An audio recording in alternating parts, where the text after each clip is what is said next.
Good afternoon, everybody. In accordance with Sections 45 and 53 of the Planning Act 1990 as amended, this meeting of the Committee of Adjustment of the City of Toronto is called to order. The Committee of Adjustment considers applications for variances from the provisions of the zoning that applies to property, permission to extend or alter lawful non-conforming uses, and consent to sever property to create new lots. We acknowledge the land we're meeting on is a traditional territory of many nations, including the Mississaugas of the Credit, the Anishinaabe, the Chippewa, and the Haudenosaunee, and the Wendat peoples, and is now home to many diverse First Nations, Inuit, and Métis people. We also acknowledge that Toronto is covered with Treaty 13 and the Mississaugas of the Credit. Committee of Adjustment public hearings are now conducted in a hybrid in-person and virtual format. Some applicants and participants will make their submission in person, and others will participate online through WebEx, an online digital platform. The meetings are also streamed on the Toronto City Planning YouTube channel, and anyone wishing to view the hearing may watch on YouTube. Those who want to participate virtually and have registered in advance will be connecting with their computer, tablet, smartphone, or telephone and have the option of participating via video or audio only. All virtual participants will automatically be muted on entry. When your item is called, you will be unmuted by the moderator, one person at a time. We ask that you mute your devices till you're called on to speak. Those participating by video appearance will be temporarily upgraded to panelist when your item is being held. And during that time, your camera will be enabled. You'll be visible during your 5-minute allotted speaking time. And at all other times, your video will be disabled. You'll be reinstated as an attendee. For both in-person and virtual participants, Committee of Adjustment staff will share presentations submitted in accordance with the written submission deadline. Those participating through WebEx are not allowed to use share screen or any other panelist controls during a video appearance.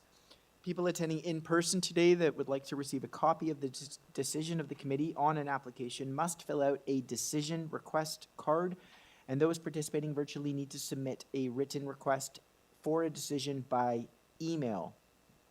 Please ensure you include your name, your address, your email address, because the Committee of Adjustment and the Toronto Local Appeal Body will be sending notifications and appeal updates by email. If you do not agree with the decision of the committee, you may be able to appeal the decision to the Toronto Local Appeal Body or in some limited circumstances to the Ontario Land Tribunal. However, the provincial government amended the Planning Act and generally removed rights of third parties to appeal Committee of Adjustment decisions. Only the applicant, the Minister of Municipal Affairs and Housing, specified persons and public bodies as defined in the Planning Act are permitted to appeal decisions of the Committee of Adjustment. Appeal instructions are set out at the bottom of the decision of the committee. For the procedure this afternoon, I will call each item in the order listed on the agenda. When your application is uncontested, the agent or applicant may proceed with their presentation if desired. When the committee does not require a presentation, I will let you know. Each speaker, including the applicant or agent, will be given a maximum of 5 minutes to address the committee.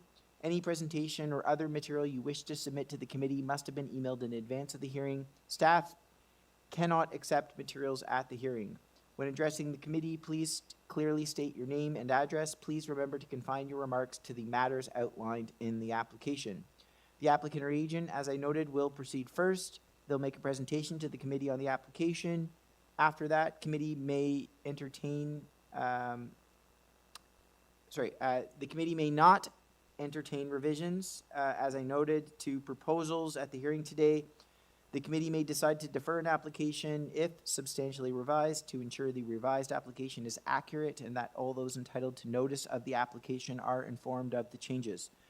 Then individuals either in support or opposed to the application will be invited to speak. Committee members may ask questions of each speaker after they have finished their presentation. And when all speakers are finished, the application or agent will have an opportunity to rebut only those issues that were raised by the speakers. This will mark the end of the discussion. The application will then be taken into committee for a decision. All right, before we get to the afternoon session, I believe we dealt with our confirmation of minutes and our files to be closed in the morning session. So I will ask now if there's any declarations of interest of panel or staff for the items noted in the afternoon slots. All right, no declarations of interest. Are there any deferral requests for this afternoon? Through you, Mr. Chair, we have no deferral requests that we are aware of. All right. Okay, so moving along today, we concluded before the lunch break with item number 10. So now we're on item number 11, 18 Resolution Crescent. The purpose of this application. Nope. I was gonna say, I did this morning too. I tend to open the wrong files. Just bear with me.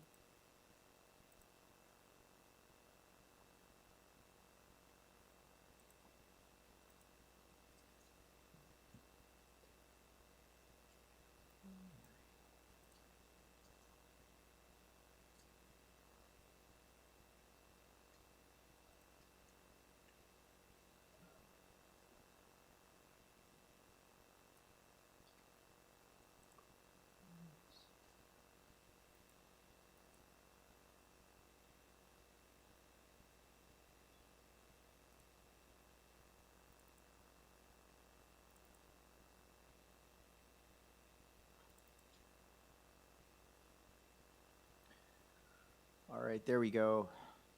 My apologies. So we concluded with item 12, 177 Joyce C. Boulevard, and now this afternoon we are starting with item 13, 111 Bridgeland Avenue. That looks more familiar. Okay, the purpose of this application is to remove a portion of the existing commercial building and construct a new showroom to facilitate the conversion to a new automotive retail sales and service facility. This application was previously deferred on February 5th. One variance before us for parking, reduction in parking. On file, we've got comments from community planning.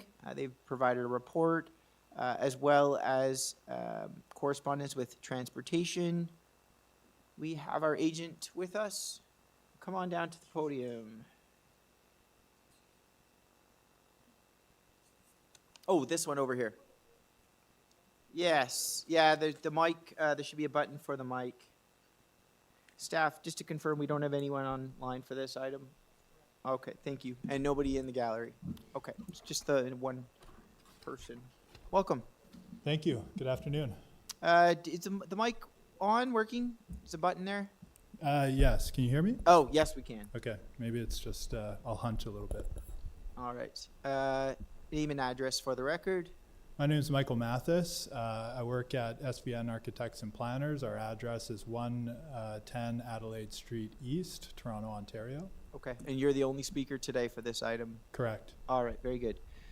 Okay, I just in reviewing the file, I've noted that community planning had some concerns with respect to the use. Seems to be the kind of matter of contention before us. I do want to provide you an opportunity, maybe not a full presentation, but certainly if we can address the comments provided by community planning. Transportation as well wrote in, but I don't think they have any objections. Yeah, certainly.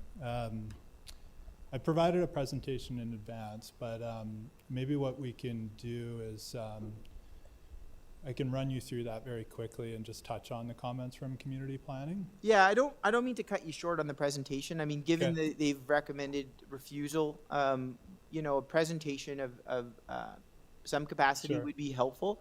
And my understanding as well that there's, they may have an issue with one use. They're proposing two. There's actually two uses being proposed, retail sales, but then also a service facility within that.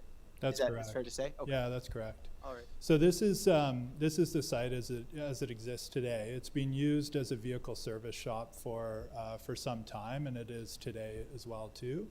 The uses that are permitted on the site include, under the North York zoning bylaw, include automotive dealerships as well as vehicle service and repair shops. The issue that city planning has raised is that the official plan designation for the lands, although it permits vehicle repair shops, it does not permit vehicle sale uses. It's my opinion that the city and the committee should not be refusing this application on the basis of use when that use is already permitted by the bylaw, and we do not require a variance to that use. In fact, we only require a variance to reduce the required number of parking spots. So under the bylaw today, we're required to provide 131 parking spaces. The proposal includes 60 parking spaces, and we completed a parking study, Transplan completed a parking study that was accepted by Transportation Services staff that validates that 60 spaces are adequate. So if we were to follow the zoning bylaw requirements for the site and provide that many parking spaces, it would be more than double what's actually required for this use. And in my opinion, that is also in contradiction of the official plan policies, which seeks to limit the creation of surplus parking within the city.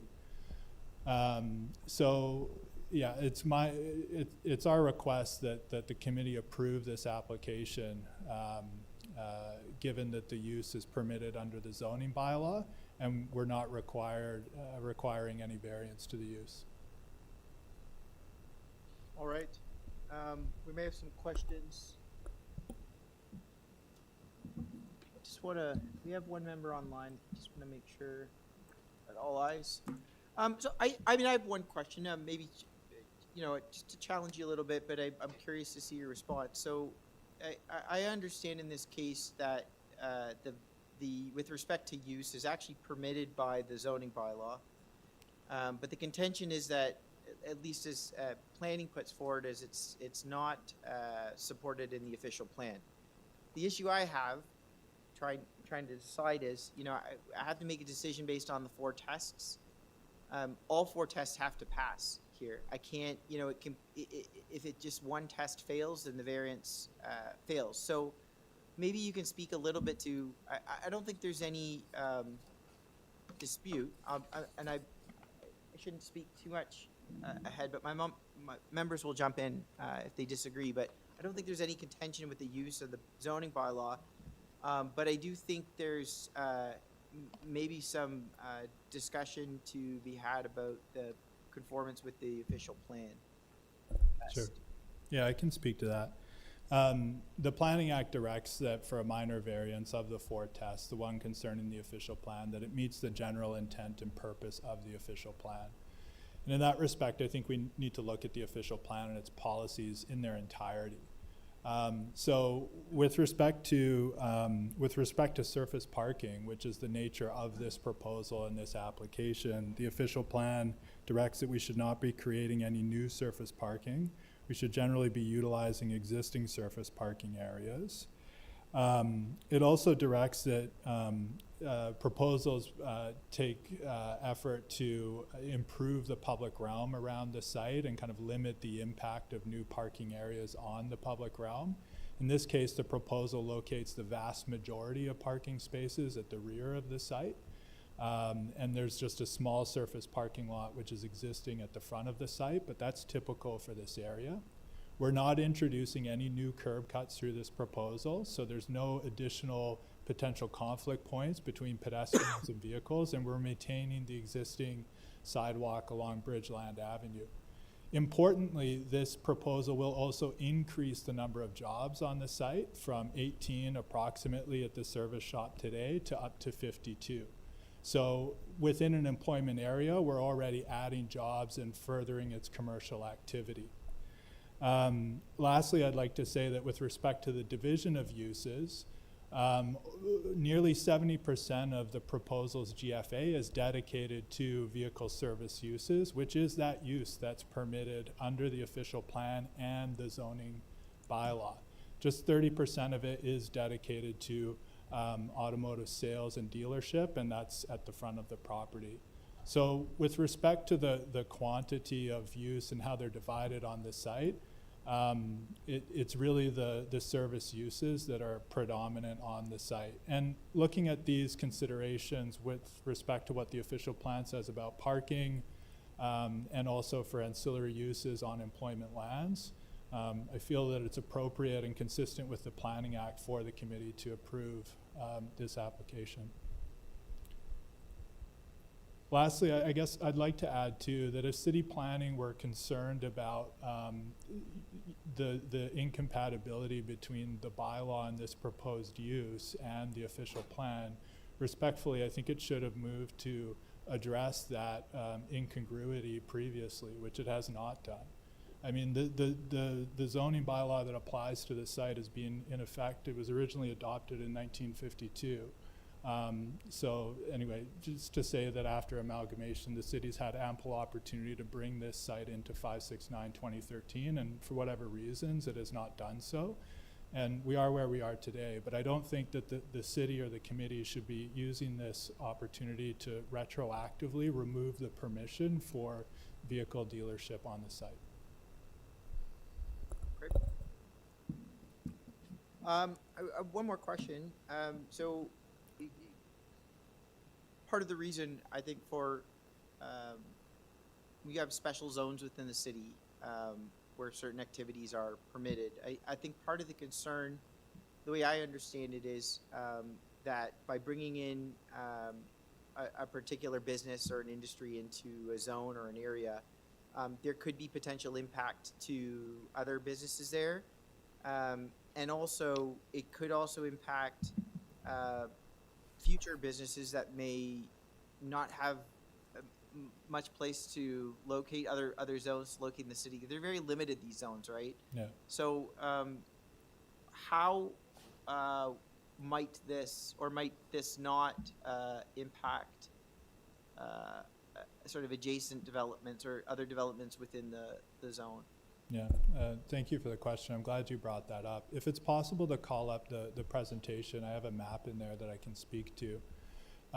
But just to begin describing it, at the southern end of our, so the section of the official plan that you're referring to, within the core employment area policies, the reason that one of their overarching objectives is to limit the incursion of the public into those areas, because it's seen that members of the general public could interfere with the operation of industry and manufacturing and potential kind of noxious uses. But when we look at this site and its adjacencies, immediately to the south, we're beside residential. So the general public are already here. There's also an automotive dealership a few hundred meters away from the site on Dufferin Street. Just north of the site, there's a pending application before community planning for a site plan application that would include a proposed auto dealership. And today on site is effectively a vehicle-based retail which sells tires and rehabilitates them for customers. So there's already uses that are permitted under the official plan and the zoning bylaw on this site that allow for people to come and access it. I appreciate that policy within the official plan to kind of provide a nucleus of area for industry, but around the edges and in specific instances such as this, where there's already existing uses that the official plan itself would deem kind of incompatible with employment uses, I think we need to take a broader view of what should be permitted on this site. And in fact, a vehicle dealership is perfectly appropriate because it can be compatible with other employment uses around it, of which several already cater toward or are moving toward catering toward automotive dealership, but then they're also sympathetic to the residential uses to the south. Lastly, I'll say that in our site plan, we've provided for a 9-meter landscape buffer on our southern edge, which doesn't exist today, and would provide a green kind of buffer between the proposal and the residential uses to the south. So we're also improving the condition to adjacent sensitive uses. Okay. And you noted that with respect to the uses, the application proposes that 70% is automotive repair, and it's the 30% of the retail. Correct. And from a business perspective, I mean, as a resident of the city, I recognize that, while we do have a lot of repair shops, a lot of those are integrated with sales centers, depending where on the business, right? Yeah. From a business side, I mean, maybe you could provide a little bit of explanation as to why your client or yourself are looking for this kind of dual use rather than just a automotive repair shop. Yeah, I can speak a little bit to that. My client's not here with me, but he owns several dealerships across the city. He's the president of Downtown Automotive Group, Okay. and leases property along Dufferin Street from another landowner. And has had some. It's time to kind of find a new place for that business to exist. So this would be relocating. Providing space to relocate an existing business. So the kind of business case for it, in a sense, already exists, right? There's already a vehicle dealership and service repair shop along Dufferin Street that he operates that he'd like to relocate here. Okay. And that facility that you'd like to relocate, I presume, has a dual use Correct. as well? Okay. Dufferin Street is zoned for mixed use, so it would permit this. Okay, I don't have any other questions, but I would like to ask my colleagues if they have any questions. Mr. Nipfel. Thank you, Mr. Chairman. I don't think anybody on the panel is disagreeing with many of your arguments about what you propose to do. The issue is that the official plan specifically excludes a use that you have on this property. If we grant you a variance, we are confirming that the decision of the committee in favor of a variance maintains the intent and purpose of the official plan. And when the official plan expressly forbids a use, we can't really do that. So I think that's the conundrum that we're in. Your point's well taken that maybe the official plan needs to be relooked, re-examined. But at this point, I think the planning department's advice is sound. The official plan says a particular use is not permitted. That's a use that you have, and I personally feel, I can't speak for my colleagues, but I personally feel that my hands are tied in this one, that I couldn't personally endorse a variance that pretends to extend the permissions of the official plan, and that's the problem that we're dealing with. It says nothing contrary to the, I think, excellent arguments you brought forward.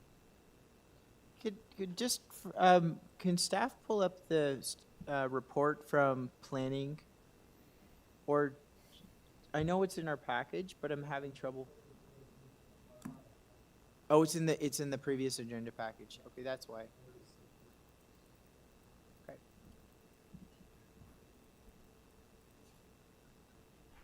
Just pull that up.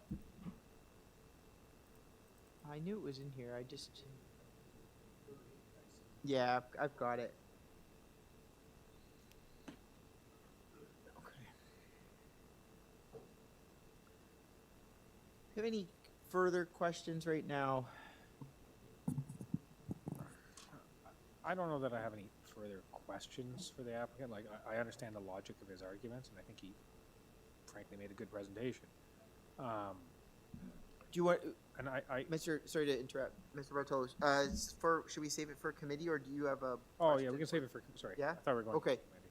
It looks like we can take this into committee. We'll have a brief discussion followed by decision. Thank you very much. Thank you. Okay, let's move this into committee now. An interesting one. So I understand Mr. Nimfeld's comments, and he's correct, right? I think he's correct in what he's saying. But when I kind of read what we're actually looking at in front of us, this is a parking reduction. This is not a change of use. That, I understand that there might be some domino effects or follow-on effects from the parking reduction, but what's in front of us for a minor variance ultimately is a reduction in parking. So on that basis, they've provided, technical reports to substantiate the amount of parking that's required. I don't think that's even in debate anymore, that they can operate this facility with that reduced amount of parking, all right?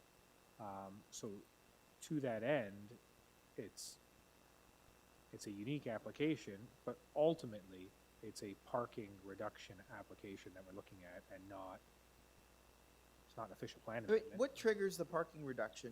Is it the facilitation of the use, or is that separate? We could bring the applicant back, but like the parking calculations are often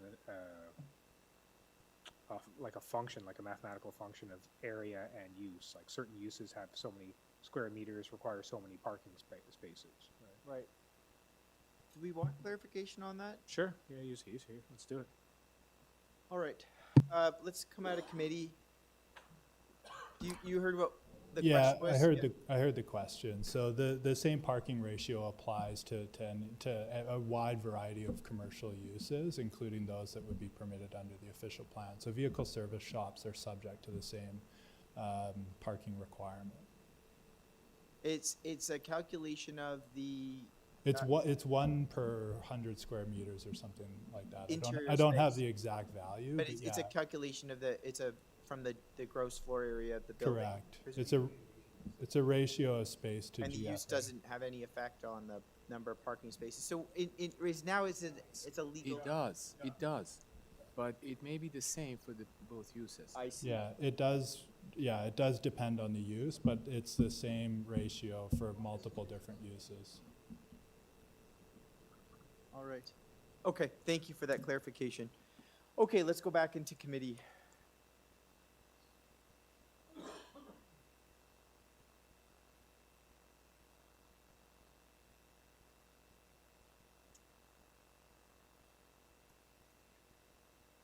So yes, I mean, I guess my comments remain the same.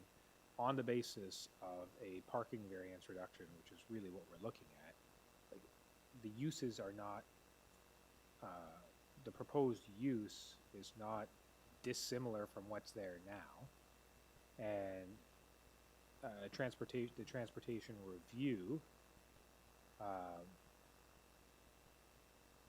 has no objections, and they've provided the transportation substantiation. And then, frankly, from a practical point of view, if they think they can run their business with the, reduced parking ratio, that's a bit of a commercial decision up to them as well. And I don't have any issues with that.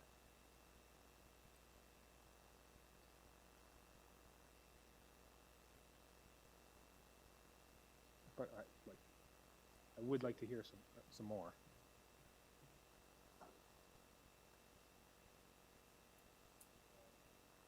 I'm not asking for, you don't need to Well, all I'm rebuttal. saying, I I mean, understand your- I don't disagree with anything my colleague has said.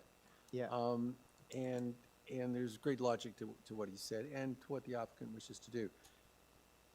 We are still, we still have an official plan statement that prohibits a use that this particular application will engage in. At the end of the decision, it specifically says that the decision was granted because the committee believed that it met the four tests, which are that it maintains the intent and purpose of the official plan bylaw and a number of other things. I personally don't think we can say that here. And I don't disagree with my colleague that it's all mixed up with what's being asked for, which is, simple reduction in parking at a time when the city wants to reduce parking. I can't disagree with that argument, but I don't want to go on the record as saying that this is maintaining the intent and purpose of the official plan when I don't believe it is.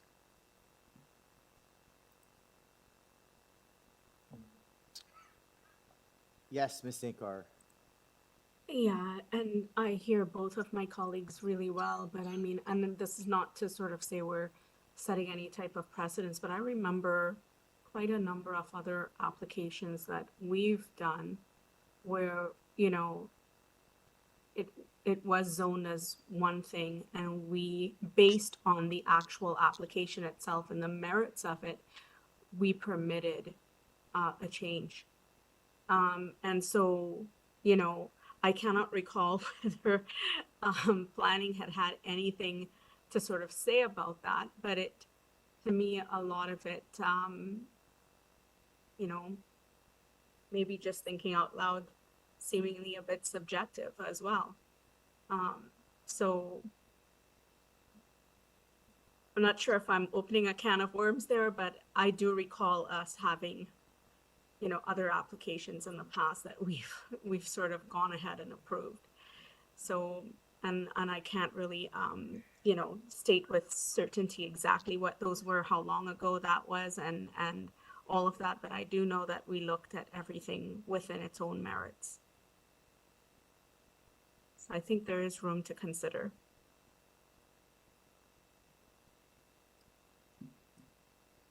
All right.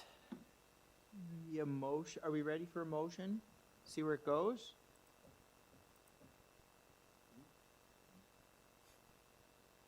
Who wants to, There's two sides. who wants to give a stab at it? Mr. Bartolo? Sure. Listen, I understand it's not the most straightforward.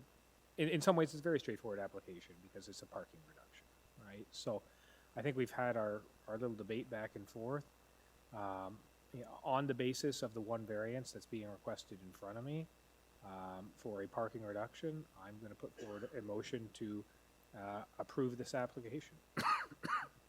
Okay, do I have a seconder? Oh. Sure, yes. It is a transportation Fair enough. condition. Fair enough. That friendly amendment is accepted. Yes. I haven't brought this up, and I may, just in case we get to, can't come to an agreement, but is there any way to tie it to a percentage of uses, percentage of the area? I heard a 70-30, or, not that I think we're talking about 100% dealership. I think they're forthright in what they're proposing, but I don't know if that changes anything. Is that percent documented anywhere? No, it's not that I've No. seen. You can add a wording? But does that change anything for you, Mr. No. Sherry? Okay, I'm gonna retract that comment then. Well, Mr. Bartolo, I apologize for interrupting. Okay, so we have a motion for approval with condition of transportation. Ms. Sankar, you're gonna second that? Okay, all in favor? Opposed? Mr. Nipfel? All right, that application is approved.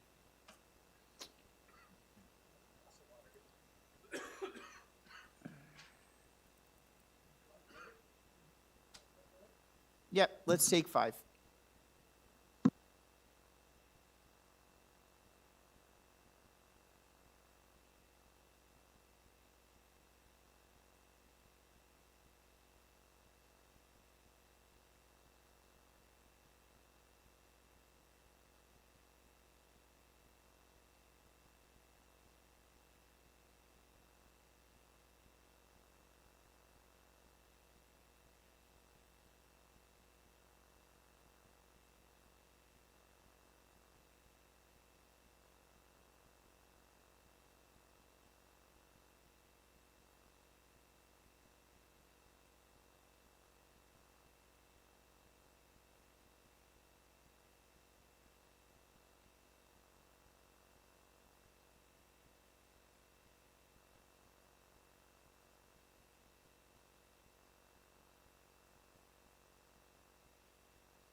All right, we're back.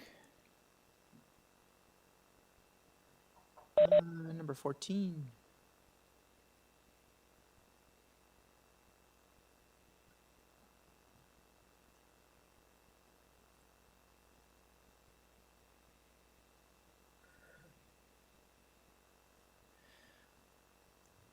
All right, we're back with item number 14.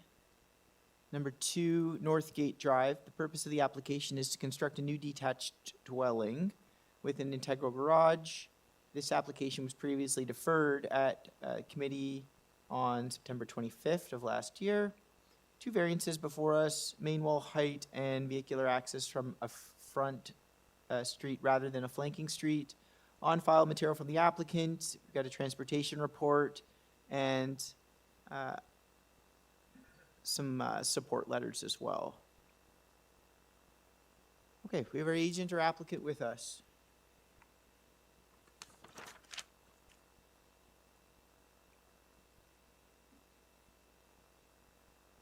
NY, I'm the applicant. Good afternoon, Chairman and committee members. I am at 20 Smithwood Drive in Etobicoke. And your name? Charles Chanwai. If you can, just staff have indicated they're having some difficulty hearing you. If you could just make sure you're speaking closely to the mic, it would be helpful. Yes, I'll move it closer to myself. All right. And are there any modifications that are going to be made to the application today? In what regards? Any modifications to the variances? It's not required, but I ask just in case at the beginning. It'll be just the items on the zoning notice. Okay, so no modifications then. No modifications. All right, and my understanding is that you've had some discussion with transportation on this matter, as well as community planning?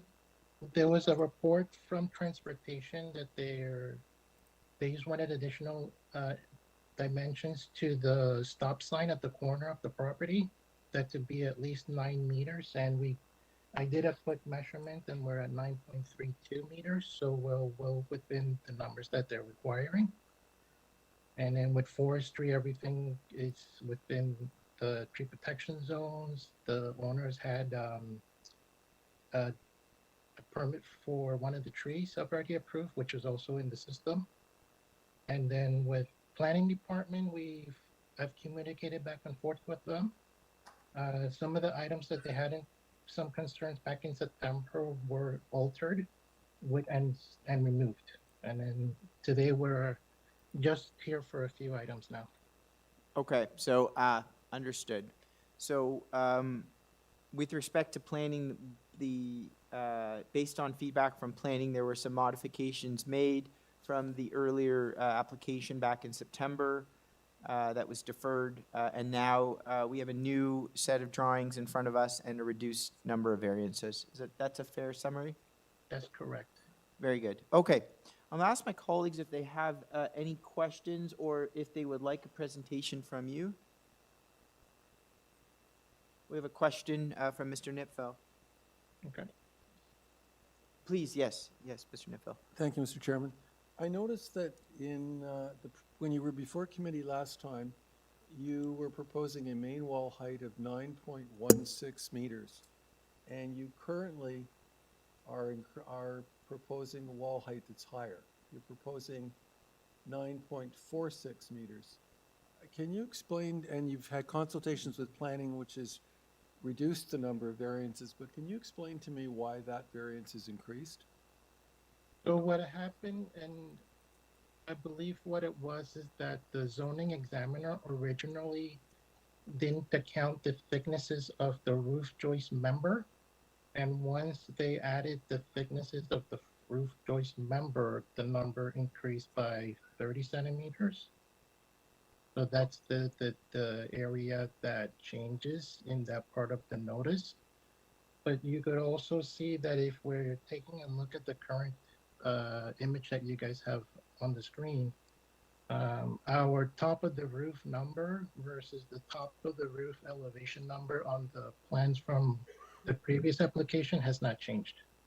Okay, So I thank you very think it much. was just an error in that sense. Okay, but the actual building hasn't changed. It was a mistake on behalf of not accounting on the roof joist. So thank you. Correct. Appreciate that. All right, any other questions? I have one other one. Yes, Mr. Nipfel? There's nothing about the garden suite in this application. Can we clarify that? Sure. There's a garden suite, but there's no mention of it, so it's not part of the application. Is that correct? Sure. I'll let the applicant answer that. Yep. Correct. The garden suite conforms with the zoning bylaws and was not included as part of the variances because there were no variances for the garden suite. Okay, thank you very much. Okay, any other questions?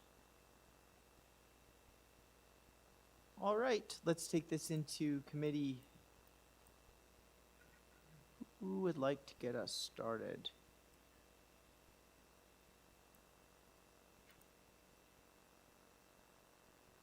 Oh, Ms. Sinkar, please, yes. I can't see everyone there, so I'm not sure who might be jumping in, so forgive me.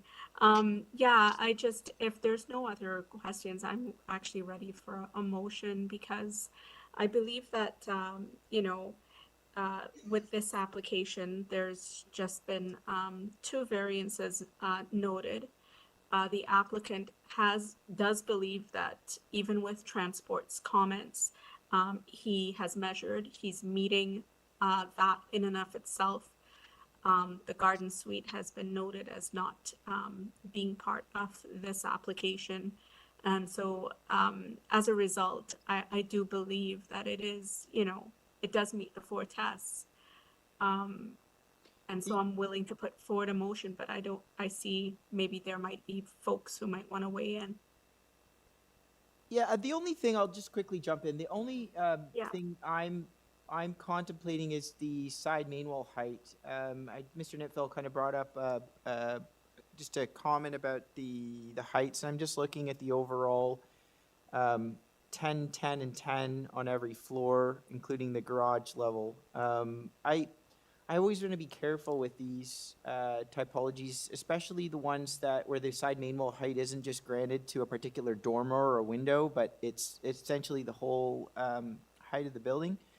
But I want to reserve any further comment until I've maybe heard from other members, or if there isn't any other comment, then by all means, I think we're okay to proceed with the motion. Mr. Nipfel, I don't mean to put you on the spot, but did you have any comment with respect to the main wall? Because I know you have brought up a question about it. I think it's a bulky looking building, to be quite honest. But it is on a corner. Yeah. And because of that, I think its impact on neighbors and on the community is somewhat lessened, and it becomes a bit of a landmark in the corner. If it was an internal site with properties quite close on either side, I'd be concerned.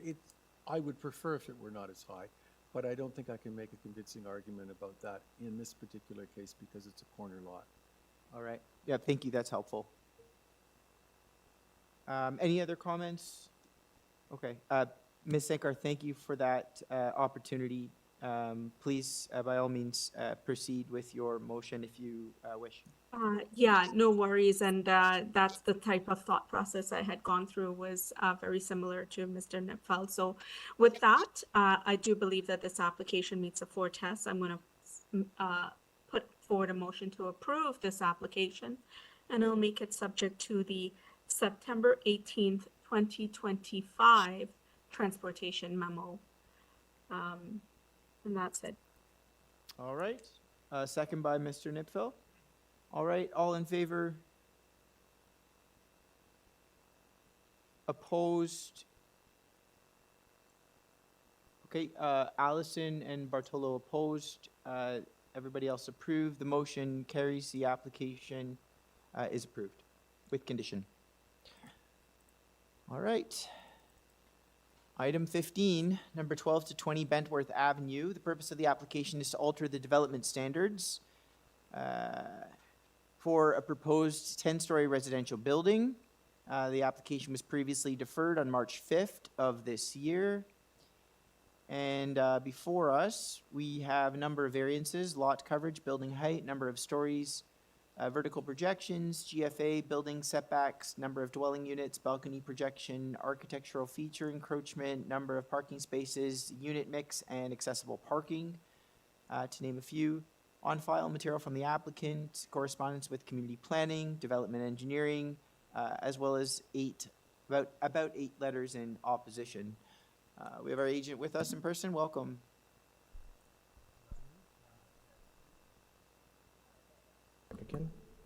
Can you hear me? Okay, perfect. Good afternoon, member of committee and staff and the member of public. My name is Harry Zhu, representative of the property owner, and my address will be 55 St. Clair Avenue West. All right. I will ask for a presentation, given we've got some opposition here. So we'll get the 5 minutes up, and whenever you're ready. Okay, sure. Thank you very much. And then today I'm presenting to you the minor variances for 12 to 20 Bentworth Avenue. And then if you can go to the next slide, the property is west of Dufferin Street, north of Bentworth Avenue, including 3 properties in total. And then next slide, please. And then there was an official plan amendment and a zoning bylaw amendment for a 9-story building, and then that plus a 6-meter mechanical penthouse before, and then it was adopted by the council back in 2024, and then resulting in the bylaw 640/2024, and that is all the minor variance is based on. And then in 2024, what was approved? 9-story plus mechanical penthouse, 6 meters, so the total height would be 35.7 meters in total. The number of units were 136, and then at the time, the maximum gross floor area was 8,350. The parking spaces would be 2-story underground parking garage, 97 in total, and then 10 visitor parkings included in that number. And then with the refinement and advancement of the site plan application, we have several technical changes. Next slide, please. The main changes you can see from the rendering itself, the building massing have almost no meaningful change at all. However, we do have one increase in story. What happened is that instead of using the traditional HVAC system, the property owner is committed to using the geothermal system that we found through technical study that we actually will utilize way less space compared to the traditional HVAC system. Therefore, there is some additional space in the mechanical penthouse that can become habitable and contributing to the residential use and then the housing stock in the community. Therefore, by classification, the mechanical penthouse right now in zoning bylaw will be defined as 1-story. Therefore, we are proposing a 10-story. However, the building height since the less occupied mechanical penthouse is actually 1 meter lower, 34.7 versus 35.7 meters. The number of units, only 1 unit increase, 137. And then gross floor area, slight increase to 8,443. And then right now, we are also figuring out that the groundwater table is actually pretty high. So considering the environmental impact and also feasibility of construction, we have consulted with the city staff, and then we agree that 1 underground parking garage would be more feasible, 49 parking spaces currently proposed. And then within there, we still maintain 10 visitor parking spaces in that thing. So next slide. Therefore, in total, presented to you with that change, there are 4 categories of all the minor variants, 11 minor variances in total. Next slide, please. And then the first group will be the building massing one. There are 5 of them. 4 of them are actually directly related to the change of the mechanical penthouse design. There's only one that's lot coverage. That is more of a technical adjustment. There was a misinterpretation with the zoning review team regarding what should be counted as a lot coverage. And therefore, after reviewing with the zoning staff, we believe that city 1.1% would be the more accurate reflection of the same building footprint that was approved and adopted by the city council. Other than that, building height, both in stories and meters, setback, we do have slight enlargement of the mechanical, the 10-story right now, 0.5 meter to the north, 1.5 meter to the west. And then high projection, we're committed, same as the staff recommendation as well, that no more mechanical penthouse beyond that. So 34.7, maximum 35 is the one to commit. Next slide, please. This is the revised diagram 5 that should be included in the zoning brief, and that is the one that's agreed upon with the planning department and the zoning department as well. Next slide, please. And we also have this increase of the number of units, 1 unit, and the percentage of 3-bedroom units. That's also a technical correction as well.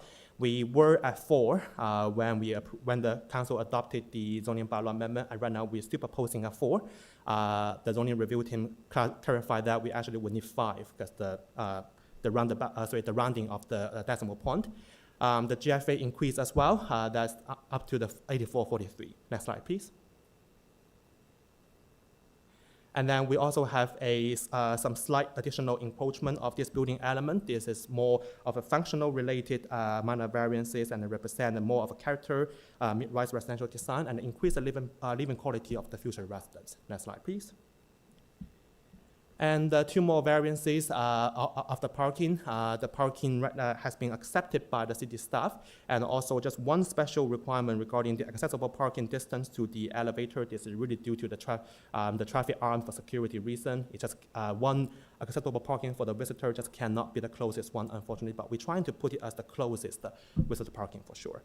I know I'm running out of time, so as a conclusion in the next page, the requested minor variances are more of a technical and representing the refinement of the site plan application process and the refinement of technology used, and also it basically have limited impact from the previously council adopted building massing, have no meaningful change of the building massing in general, and then based on the city comments, it is my opinion that it meets the 4 tests and it is appropriate for approval. Thank you. All right, thank you. I've got to stop you there. Okay, I have a question. My colleagues do as well. Okay, sure. So with respect to the mechanical penthouse, so Yes. The conversion of that mechanical penthouse results in a reduction of the overall height if we take into account the 6 meters on top of the original proposed massing in the site-specific bylaw. That's correct? That's correct. Including the mechanical penthouse, it was 35.7. So it's come down in height, but my question to Yes. you is, has it changed in size? Has the mechanical penthouse increased its floor plate? Because as we go up the buildings, the floor plates in most cases, and in the case of this building, floor plates are getting smaller, right? Has the mechanical penthouse floor area that's now being converted, has that changed? There is a minor increase in the floor plate change. That's why in the setback minor variance, you will see that to the north, there is, under the zoning bylaw diagram 5, which is a setback diagram, Yeah. there is a diagram imposed to the 10th floor, previously mechanical penthouse. Yeah. Previously it was 15.5 meter minimum, and right now it's 15 meters minimum to the north. And then to the west, we are requesting a 1.5 reduction. Previously it was 25, and right now it's 23.5. Okay. Yeah. And have you facilitated any shadow studies to see how the change in the massing may or may not affect the sunlight? Yes. So included in the architectural set submitted, at the very end of the architectural set, there is several sun shadow study, and then we have reviewed that with the city staff, and then it is concluding that the change to the shadow is almost, I would say, minimal, like no meaningful change to the shadow impact. Because we increased slightly by 0.5 meter, however, we also lower the building by 1 meter, so that kind of offset each other. Okay. All right. That's all my questions. Mr. Nipfel. Thank you, Mr. Chairman. You mentioned that there's a technical variance for lot coverage, and the lot coverage has gone from 46% to 61.1%. That doesn't sound like a technical change. Can you explain to me what physically one would notice? That's a substantial increase in coverage, and I know you mentioned something about something being misread. Could you go over that again, please? Yeah, sure. Okay, so under the bylaw 640/2024, that was 46%. The calculation of that lot coverage is based on the ground floor footprint. So only the ground floor footprint. However, the building on the upper floor, there is actually, I wouldn't call it cantilever, but like there is a section of the second floor that is actually above the driveway. And then the driveway is actually fully covered by the second floor. So after during the zoning bylaw amendment process, we discussed with the zoning review team, so confirming that how to interpret the lot coverage calculation. At that time, it was confirmed that the 46% is the correct calculation because we're only counting the ground floor area and excluding the driveway and also actually, I would say slight cantilever on the second floor. That results in this lower number. However, during the site plan application process, I believe a different zoning examiner take over, and then through several discussions, it is believed by the zoning examining team that that driveway location, so everything that's covered by the upper level of the building, not just the ground floor, including the driveway itself, because it's covered driveway, should be counted as the lot coverage. So that's why the overhang, the area that's overhanging. Yes, all the overhanging, including the driveway itself, should be counted as the lot coverage. That's why, although it's the completely same massing, if without considering those like building elements, but then the lot coverage actually increase. I believe we have people in the audience to speak to this. Can you show us on a drawing what you're talking about? Do you have a drawing that shows the overhang and the area that was increased? Because I think that if the numbers themselves are troubling, your explanation is clear. Okay, understand. So I would appreciate the staff can put that into the site plan page. If I keep scrolling down, please. Keep scrolling down. Okay, so the first image is that this drawing here, if we compare it to the previous drawing presented to the council, it is the same building lot coverage. And then it's the same building massing, and then the lot coverage should count all the building element that you see on this drawing, because it actually is the maximized building massing and the footprint. If you keep scrolling down to the ground floor drawing, and then you can see this is the ground floor coverage. On the right-hand side, which is the east side of the property, there is a driveway. And then that driveway leads to a loading space and it leads to the underground parking garage. And then that is actually an area that is not occupied on the ground floor. However, it is covered by the second floor. And it is also, there's also a main wall to the east side as well. And then the main difference coming between the 46% and the 61% is that driveway portion. That's making the difference. Thank you. This was a part of the original approval, right? Yeah, this Nothing was. has changed with that. Sorry, say again. Nothing has changed with that. Not on the ground floor. There was some minor adjustment to the interior floor plan, but then in terms of driveway alignment, nothing has changed. It's just the examiner's interpretation of the Correct. lot coverage. Thanks. Other questions? Okay, thank you very much. Thank you. We have some other speakers that have come down in person, or everybody online today? Oh, fantastic. Okay, We'll go to hear from them. Stephen Ma first.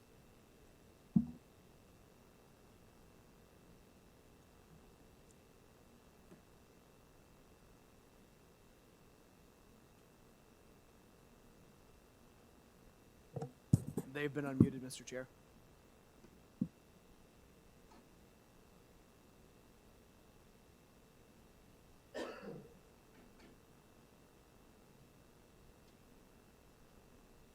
Hi, can you hear me?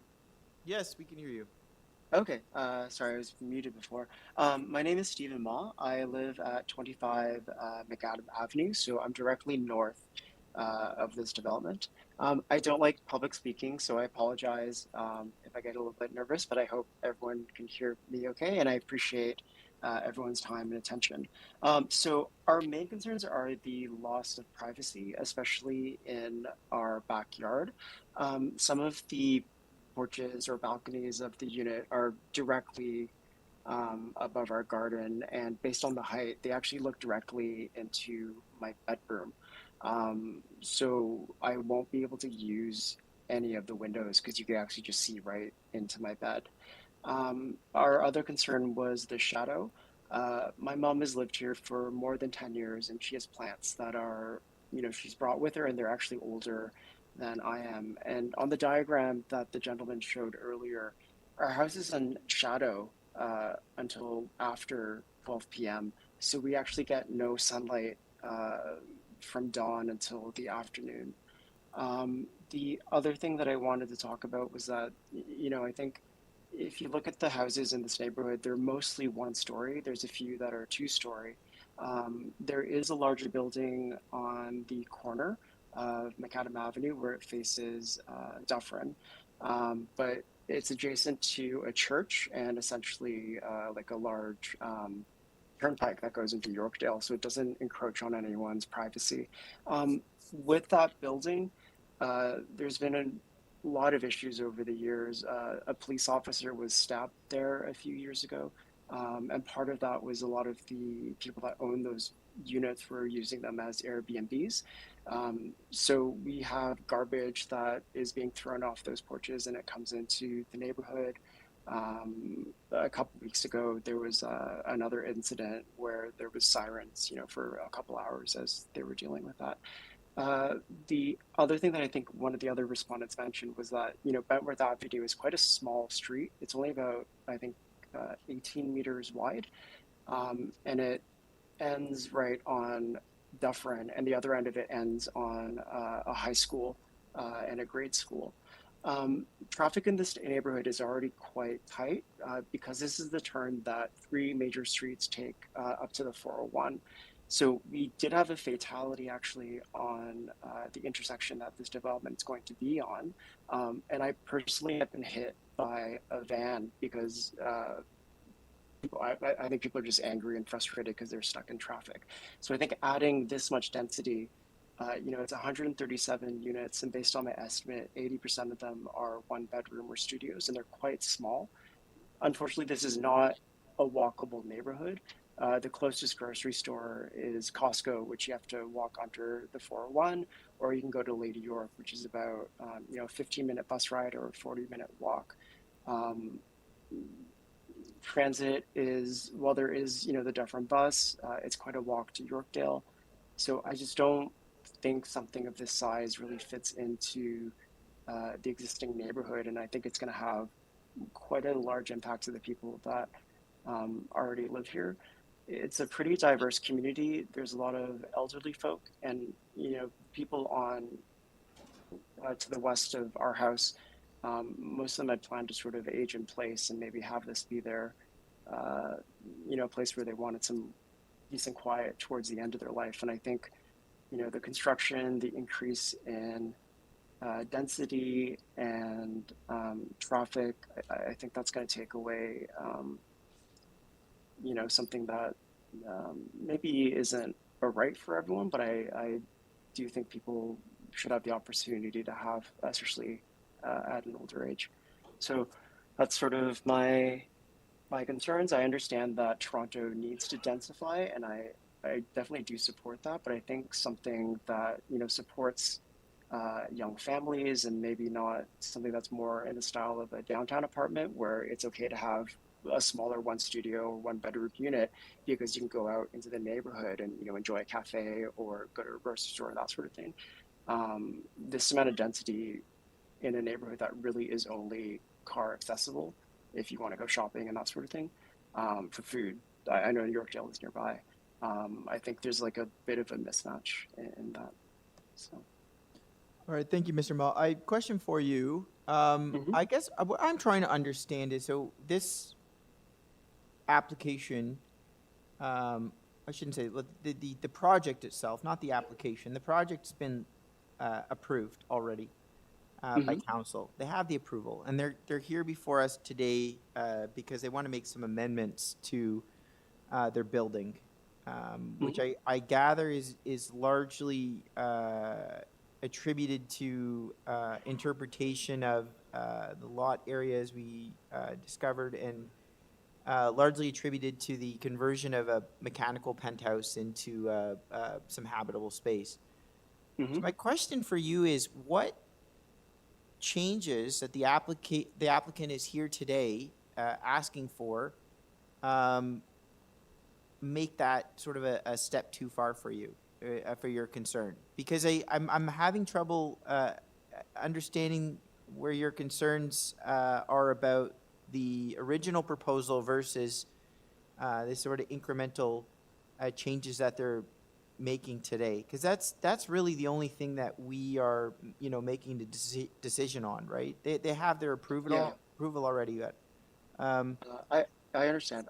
We didn't receive a notice for the original development. We have received notices over the years. There was one on the unit adjacent to this where they were looking to build, I think, medical offices. But we actually never received the original one for the first approval. It might have been during COVID, I'm not sure, but unfortunately, this was the first opportunity that we were aware of to speak on this. fair enough. Okay. Any questions? All right. Okay. We've got other speakers. We're gonna go to Apollo Falsetti.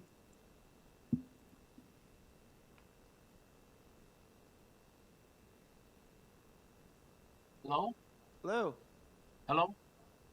Hello. Oh, hi there. Okay, so everybody can hear me okay?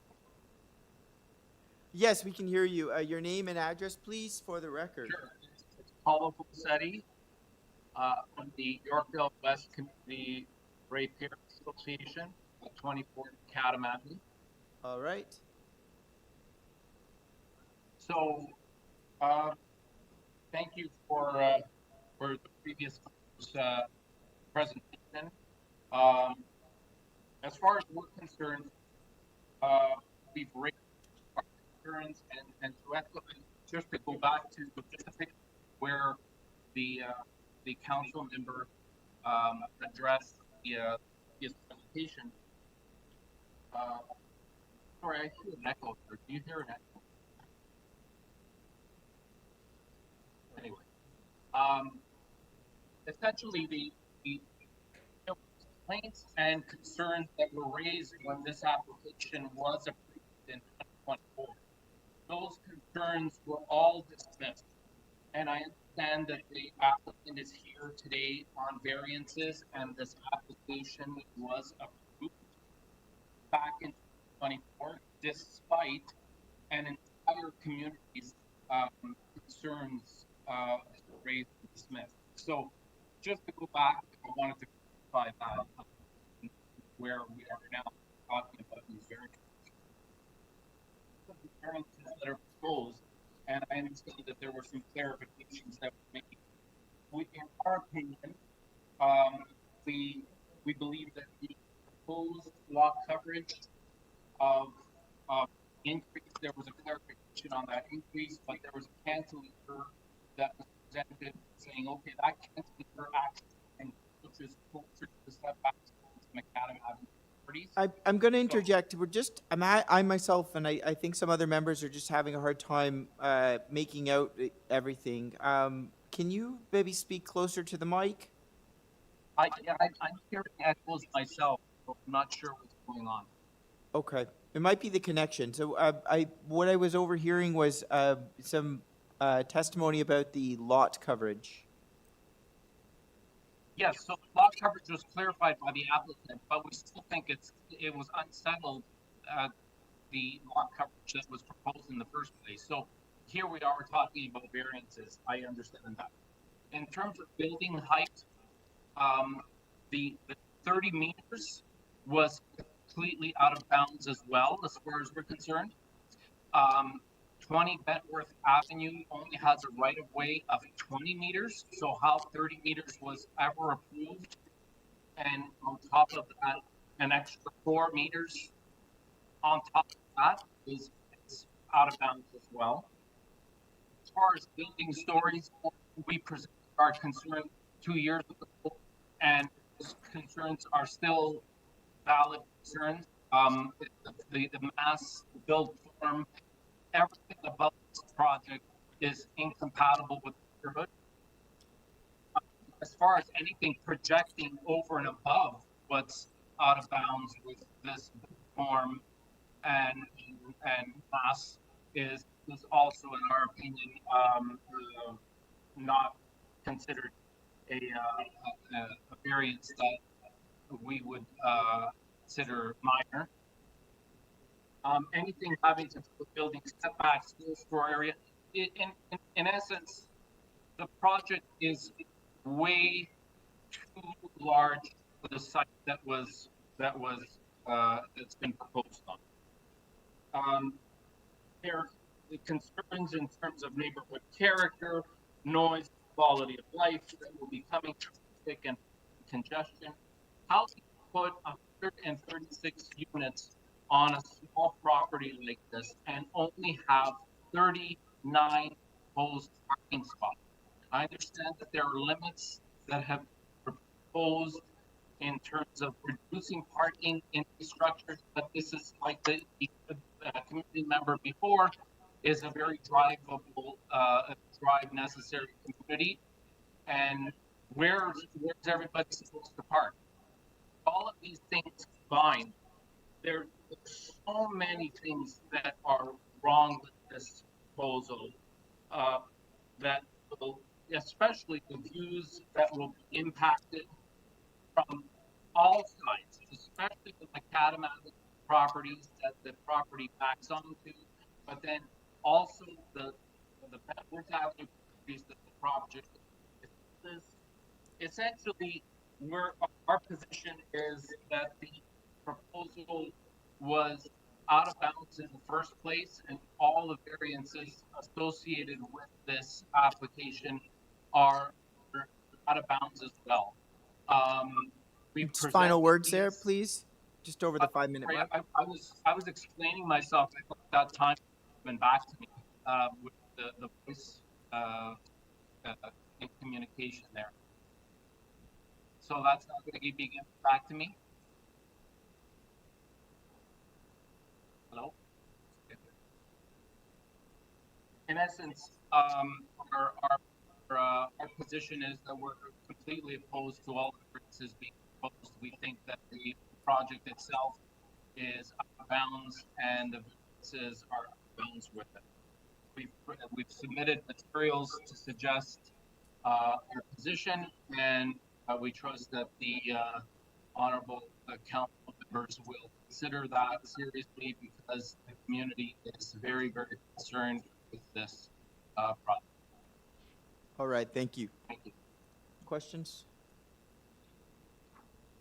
None. Okay. Staff, we have another speaker.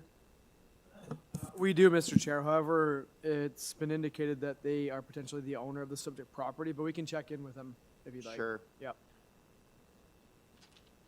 So that's Helen Realista.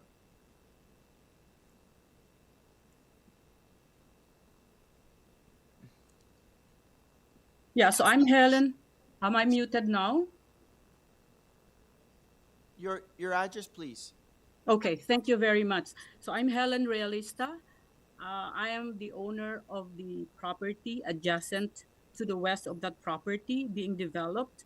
So I'm concerning about the changes in the from 25 to 23.5 and 15.5 to from 15 to 15.5. I understand that the project has been approved originally, so I'm asking why would these provisions, why can't they proceed with how it was approved, and why are all these changes that we go back to square one? I'm directly concerned. I already have my personal discussion with my lawyer with regards to the swing agreement and the crane, the tieback and crane swing agreement. I have that discussion with my lawyer already, and I have personal consideration to begin with personally.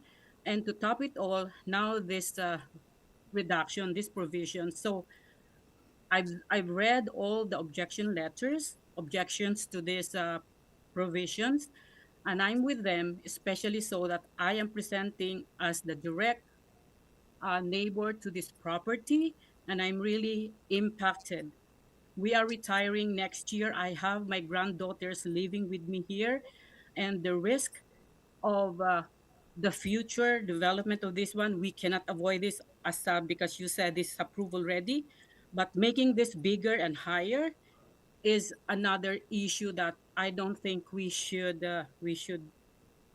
I respectfully beseech the committee to please do not approve this because of the fact of what is stated in all the objection letters. I'm not technically knowledgeable about this 4 Ps or 4 tests, whatever is that one, because I'm basically live in this neighborhood for so long already. My granddaughters were born here. I migrated from my country and been in this neighborhood for so long. I love the neighborhood.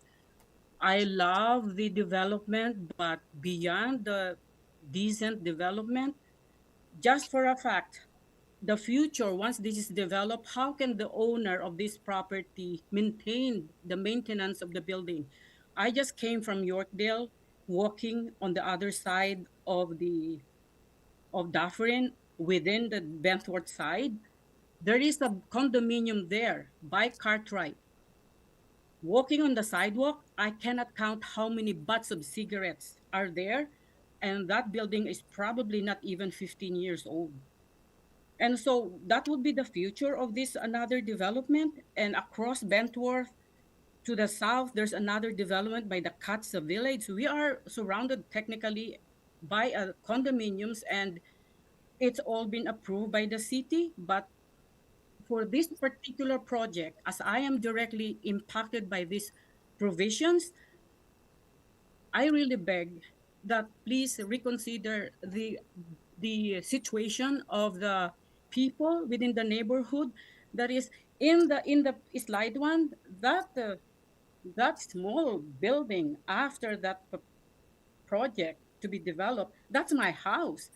And so if somebody mentioned about 61% of the changes, compare that to the percentage of the changes that they are proposing to the area of my house. We are a tiny bit of a dot in this area, and they will decrease from 25 to 23, closer to my property line.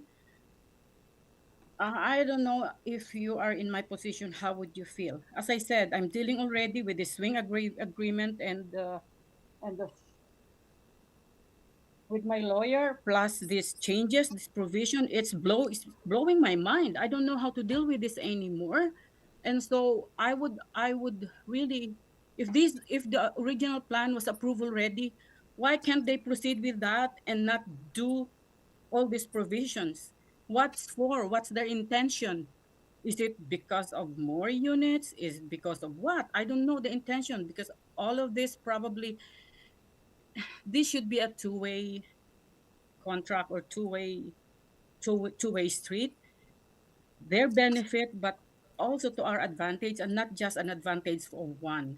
Let's we are only how many this Bentworth Street is a very short street after the last neighborhood by the school.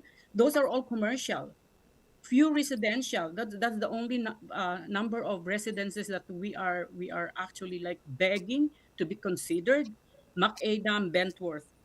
Just And then final words? final word, I beg to disapprove and not consider our objection for the reduction from 25 to 23.5 and from 15 to 15.5.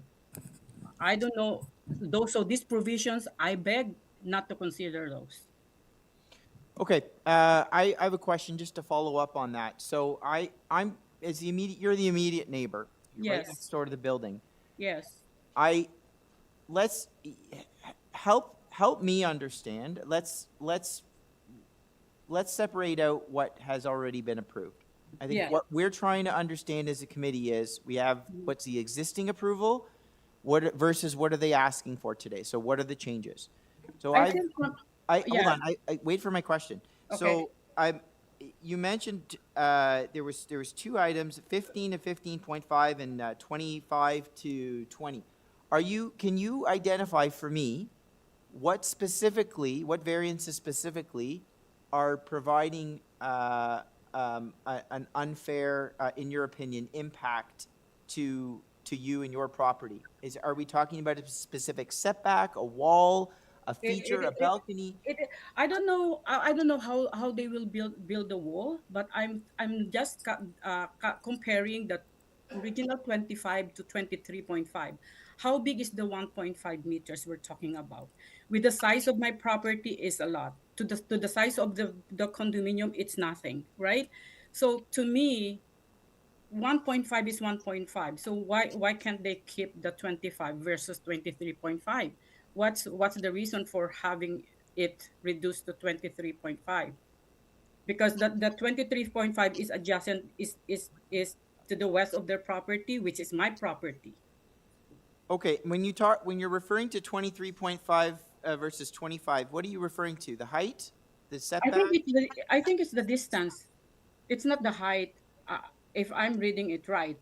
Again, I'm not an engineer. I'm not technically capable of understanding all these drawings. Right. Well, listen, my concern is like you're coming before us to provide testimony, but at the same time you're telling us that you don't fully understand it. So, I want to understand what your concerns are. I need to have some confidence that you understand what they're actually proposing. So I'm going to ask the same questions to the applicant because I would like to understand very clearly what the changes that we're being asked to facilitate today, how that could in any way possibly affect you. I understand there's a conversion of a mechanical penthouse. There's some adjustment to the height. That generally is happening over up at the top of the building, right?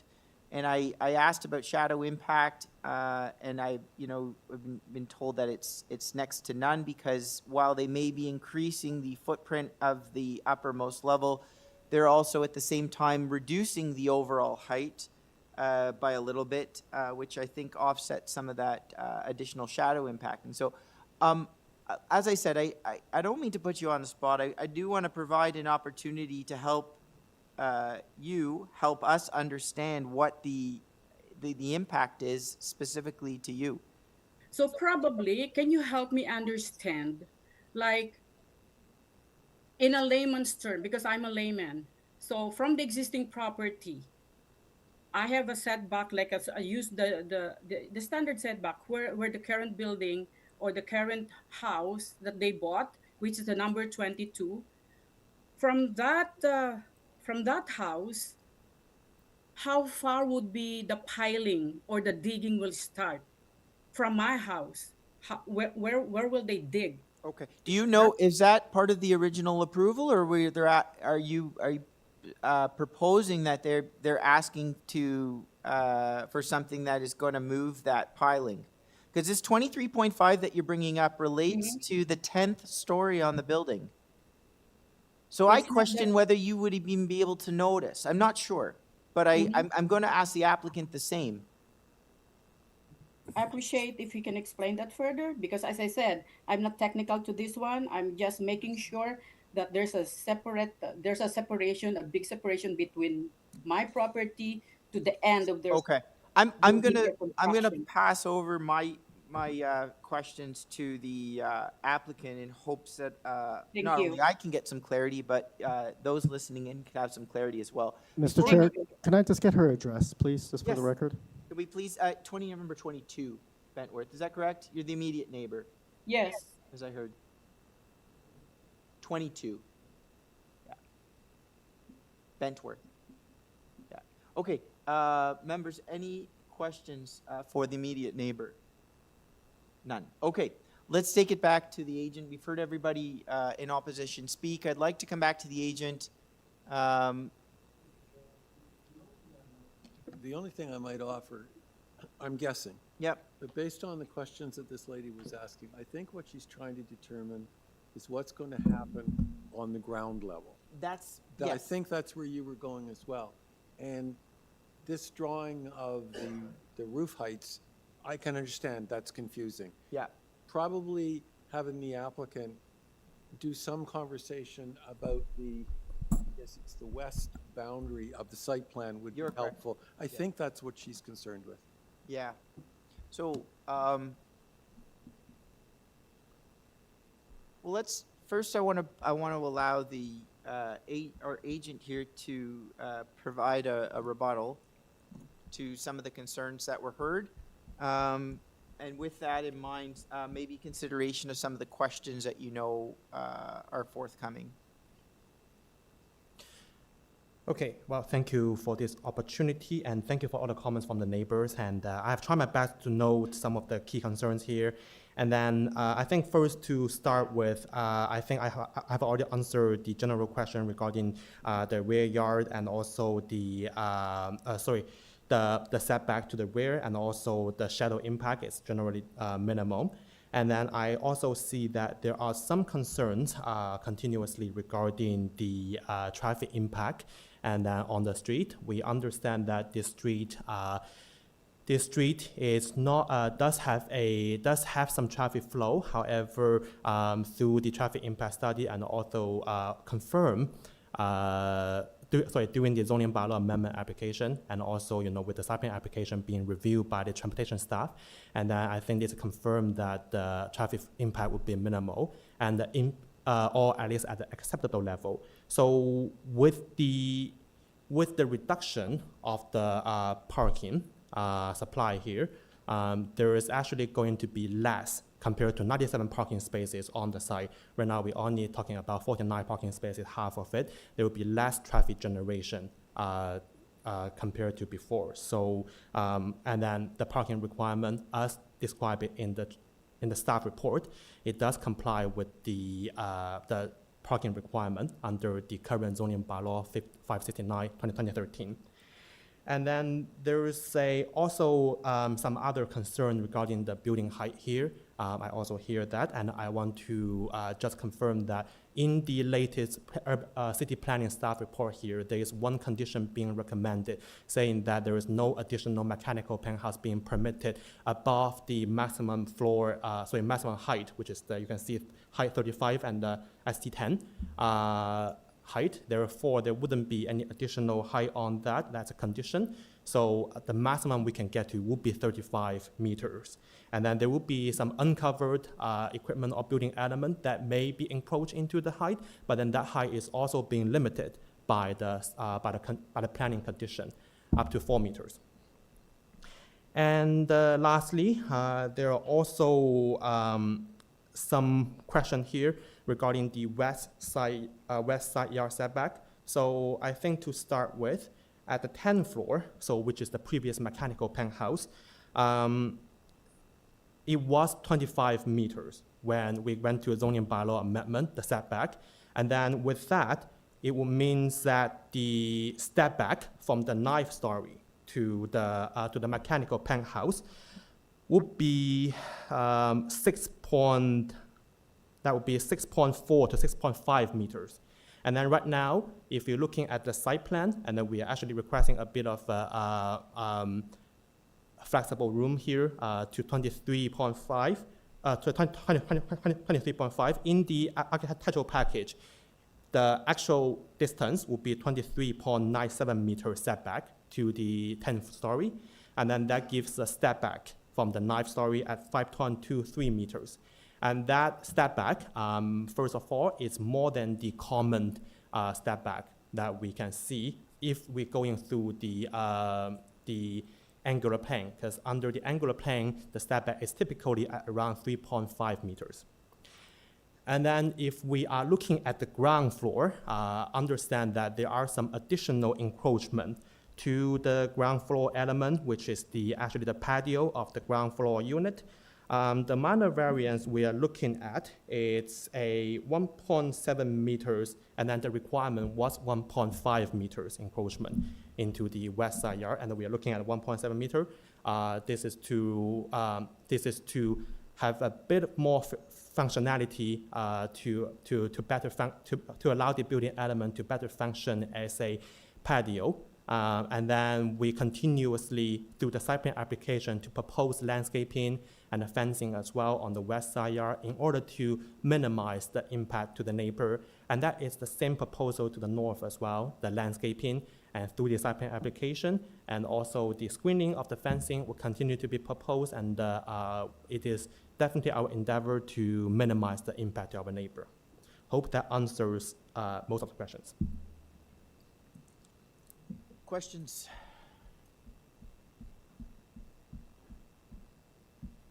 Yes, Mr. Nifo. Thank you, Mr. Chairman. Was there any consultation with the neighbors before filing the application? Okay, wow, that's because this project has been a long, has some long history, like through the official plan amendment and the zoning bylaw amendment. There was some consultation done by the property owner, I believe, during the official plan and zoning bylaw amendment stage. And then, however, through the site plan application stage, I don't believe that conversation happened. And then after we submitted the minor variance application, we know that there are some concerns, especially from the last deferral, that we know that there are some of the neighbors that spoke already and they have some concern. We did try to see if we can get their contact information, but unfortunately that was confidential and not able to be shared. So what we did was that we prepared a letter, and then we try our best to figure out the addresses through this meeting record. And then we sent out an approach letter to some of the neighbors in the surrounding that we know spoke in the deferral, during the last committee of adjustment meeting. Yeah, that was the outreach. Okay, the people that spoke today, their addresses are here. It might be useful for you when the hearing is finished to at least chat with them. There's a lot of confusion. There may not be as much opposition as it sounds like. I think there's a lot of confusion. And if there hasn't been a lot of discussion with them, I can understand that. This is a big project. And if you're not used to working with these kinds of projects, it's easy to get confused. So you might want to, just advice, you might want to consult with these people just to clarify what you're doing. Because I think as at least the chairman stated during, he's having trouble understanding what the implications of the variance are that would create problems. And I think that's in large part not understanding the application. Okay, thank you for your comment, and understand that even after this committee meeting, no matter what's the result, I will continue to push the property owner and also the project team, and then to improve the communication with the neighbor, because I know that there will continuously to be a process, site plan application, construction, and so on, and then that communication is essential. Thank you for that. I'm going to ask you about the setbacks in relation to the heights. So we Yes. discussed a change to the mechanical penthouse level. There was a reduction in one direction of 0.5 meters. Yes. And a change in another direction of 1.5 meters. In the To the diagram. west. Yes, to the west. Okay, understood. That's level 10. Yes. Do you have, the massing changes, I'm trying to compare the original approval on the heights of the building. So your 9-story section, your 6-story section, and your 4-story section, they all have setbacks. Are you reducing the setbacks on those other portions as well? Because I see in one drawing, the 9-story section of the building, 18.5 meters, and I see a different number on another drawing. Same with on the 6-story section is a 15.25 meter setback on one drawing, and I see something different on another. I just want some clarification to, at the very least, at the beginning, I've fully grasped and understand the changing around. You gave a presentation about the mechanical penthouse, and by changing the technology that you're going to use in the building, you're able to now introduce residential use onto that level. It requires a little bit of finessing. So you're dropping the height a little bit, but you're increasing the setbacks, or decreasing the setbacks, I should say, to get a little bit bigger floor plate. Are you doing that on the lower levels as well? On the 6-story block, on the 9-story block? Is anything changing towards the west? Because I don't think that was brought up or discussed. We were more focusing on the penthouse level. Okay, thank you. No matter what we propose here, in the fact, as reflected by the site plan application, ultimately we have to comply with the zoning bylaw amendment, and the zoning bylaw amendment, the setback is being dictated by the diagram 5 here. So I think for the diagram 5, the only change that we propose in all this in all the conversation with the city staff was the 10th story, which is the mechanical penthouse. It is my understanding that the minimum required setback under diagram 5 for the 9th story portion, 6th story portion, and the 4th story portion remains the same. And then only at the ground floor, there will be additional encroachment of the building elements such as patio, balconies, and porches. Okay. Yeah, so ultimately it will be dictated by the diagram 5.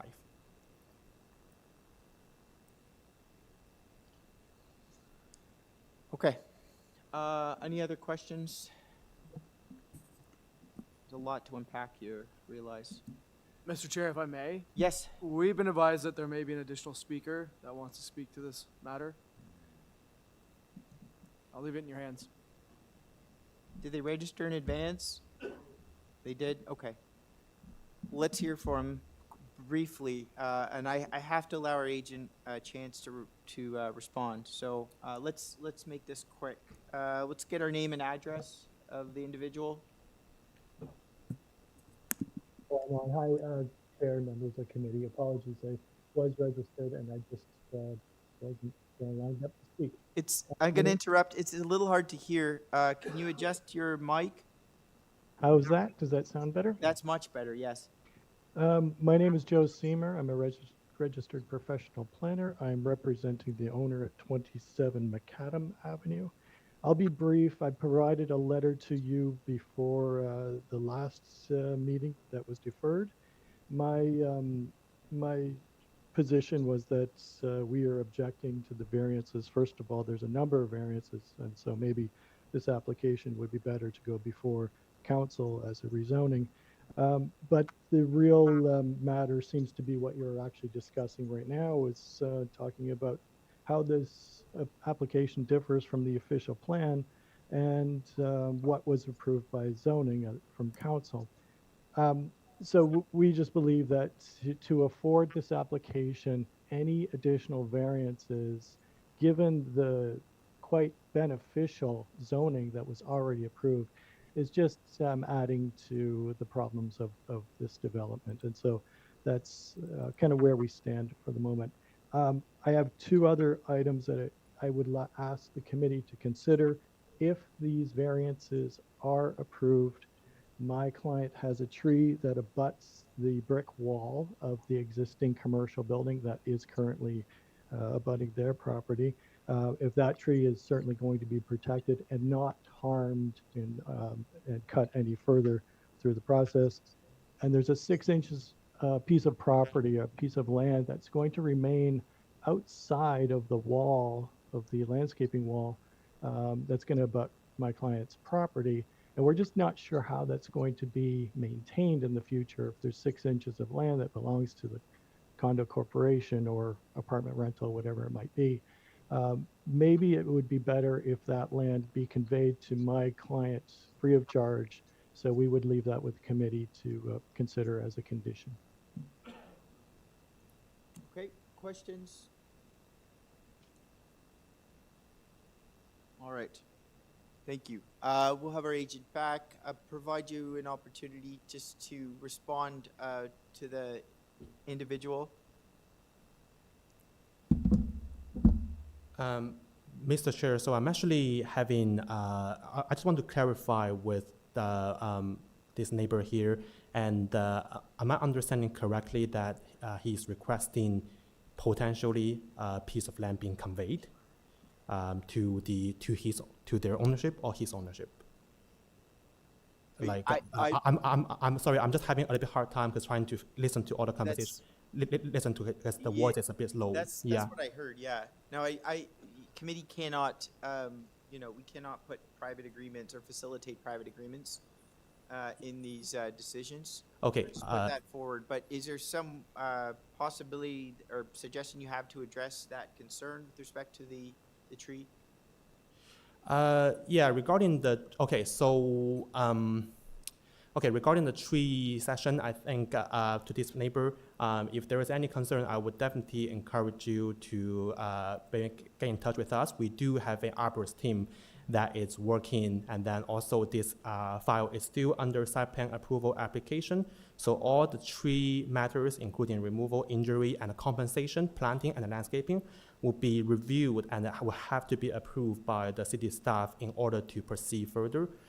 So if there is any concern, I think maybe we can have a separate discussion in that case. But at the moment, I'm not aware of any, I would say, essential issue from the tree or urban forestry department, particularly regarding the minor variance requested today.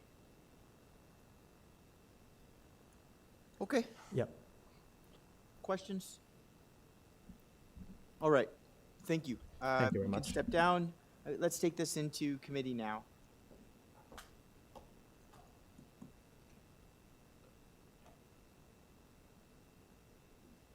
Mr. Nipfel. Thank you, Mr. Chairman. I appreciate that this is a confusing application if you're looking at it from the outside. There are variances that just refer to numbers. It isn't clear. The applicant's done his best to explain the project. I think from the people that spoke, if drawings A3.03 and A3.01 were made available to them, it would be a great deal of help to show exactly what's being built. Having gone through what this application is about as versus what the original application was about, I don't see frankly, any difficulty in the variances that are being requested. I think in fact, they're relatively minor. They sound much more substantial and onerous than they are, but I don't see them posing huge problems to the neighbors that spoke. The one lady that spoke about being adjacent on the west side, it appears that there's still a green space next to her, and she wanted to know how close excavation took place. The site plan indicates that, and as I spoke to the applicant, it might be helpful for him to explain that to her. The gentleman who said that you can look into his bedrooms, I don't see that what's before us in any way impacts that. That doesn't mean that you can't see into the bedrooms, but that overlook, if there is such, was part of the original application. So based on all that, I think this is a supportable application, and I would argue that it's much more minor than it appears from the amount of information and the way the information has to be provided, because we're alternating drawings that refer to height and so forth. So I don't have any difficulty supporting this, and I will be supporting it. All right. Thank you, Mr. Nipfel. I'd just like to say it's hard. I mean, even for me, I can imagine what a layperson experiences in an application like this. The challenge for me, where I think the application fell short, was that it's really hard to understand what the variances that are before us are actually facilitating. Yeah, so, I mean, initially we got this whole presentation about the mechanical systems being converted such that it would allow residential component and above. We confirmed that the height's going to be slightly reduced, but there's going to be a change to the plate itself, 0.5 in one direction, 1.5 in another. The problem where I started to get lost was when I go back and look at the original approval and then I look at the height diagram, I start noticing that it doesn't just apply to the 10th level, that there's incremental changes, a meter here, 0.5 there, happening to every level. Well, it would be really helpful to explain that on the get-go, show me the elevation, and highlight the extra meter on the floor plate so I can understand the massing as it was approved before versus what it is today.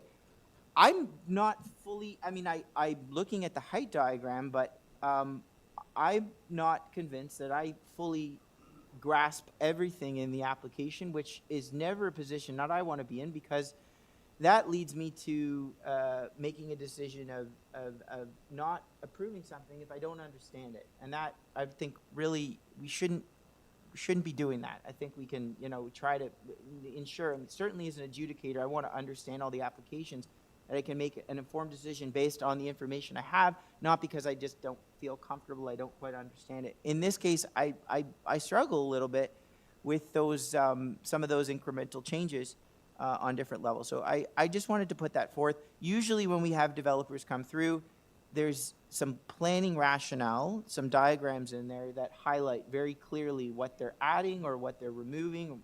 Setbacks are very clear. I don't have any of that in this case. So I'm left having to, 300-400 items in this file, try to piece together, diagrams from 3 years ago to today. It's very difficult. So that's my comment on this one. But the comments you raise are very good. I'm in agreement with you, Mr. Nipfel. I think a lot of the concerns I've heard from the neighbor stem from the fact this is based off of the original concerns with the original approval.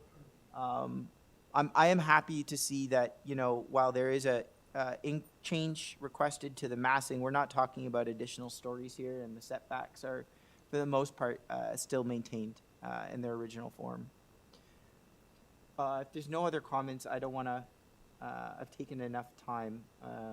Mr. Nipfel or anybody, if they'd like to make a motion, please, by all means. I'll give it a try. I'd like to move approval of the application that's before us, subject to the conditions suggested by the Community Planning Department and the Development Engineering Department.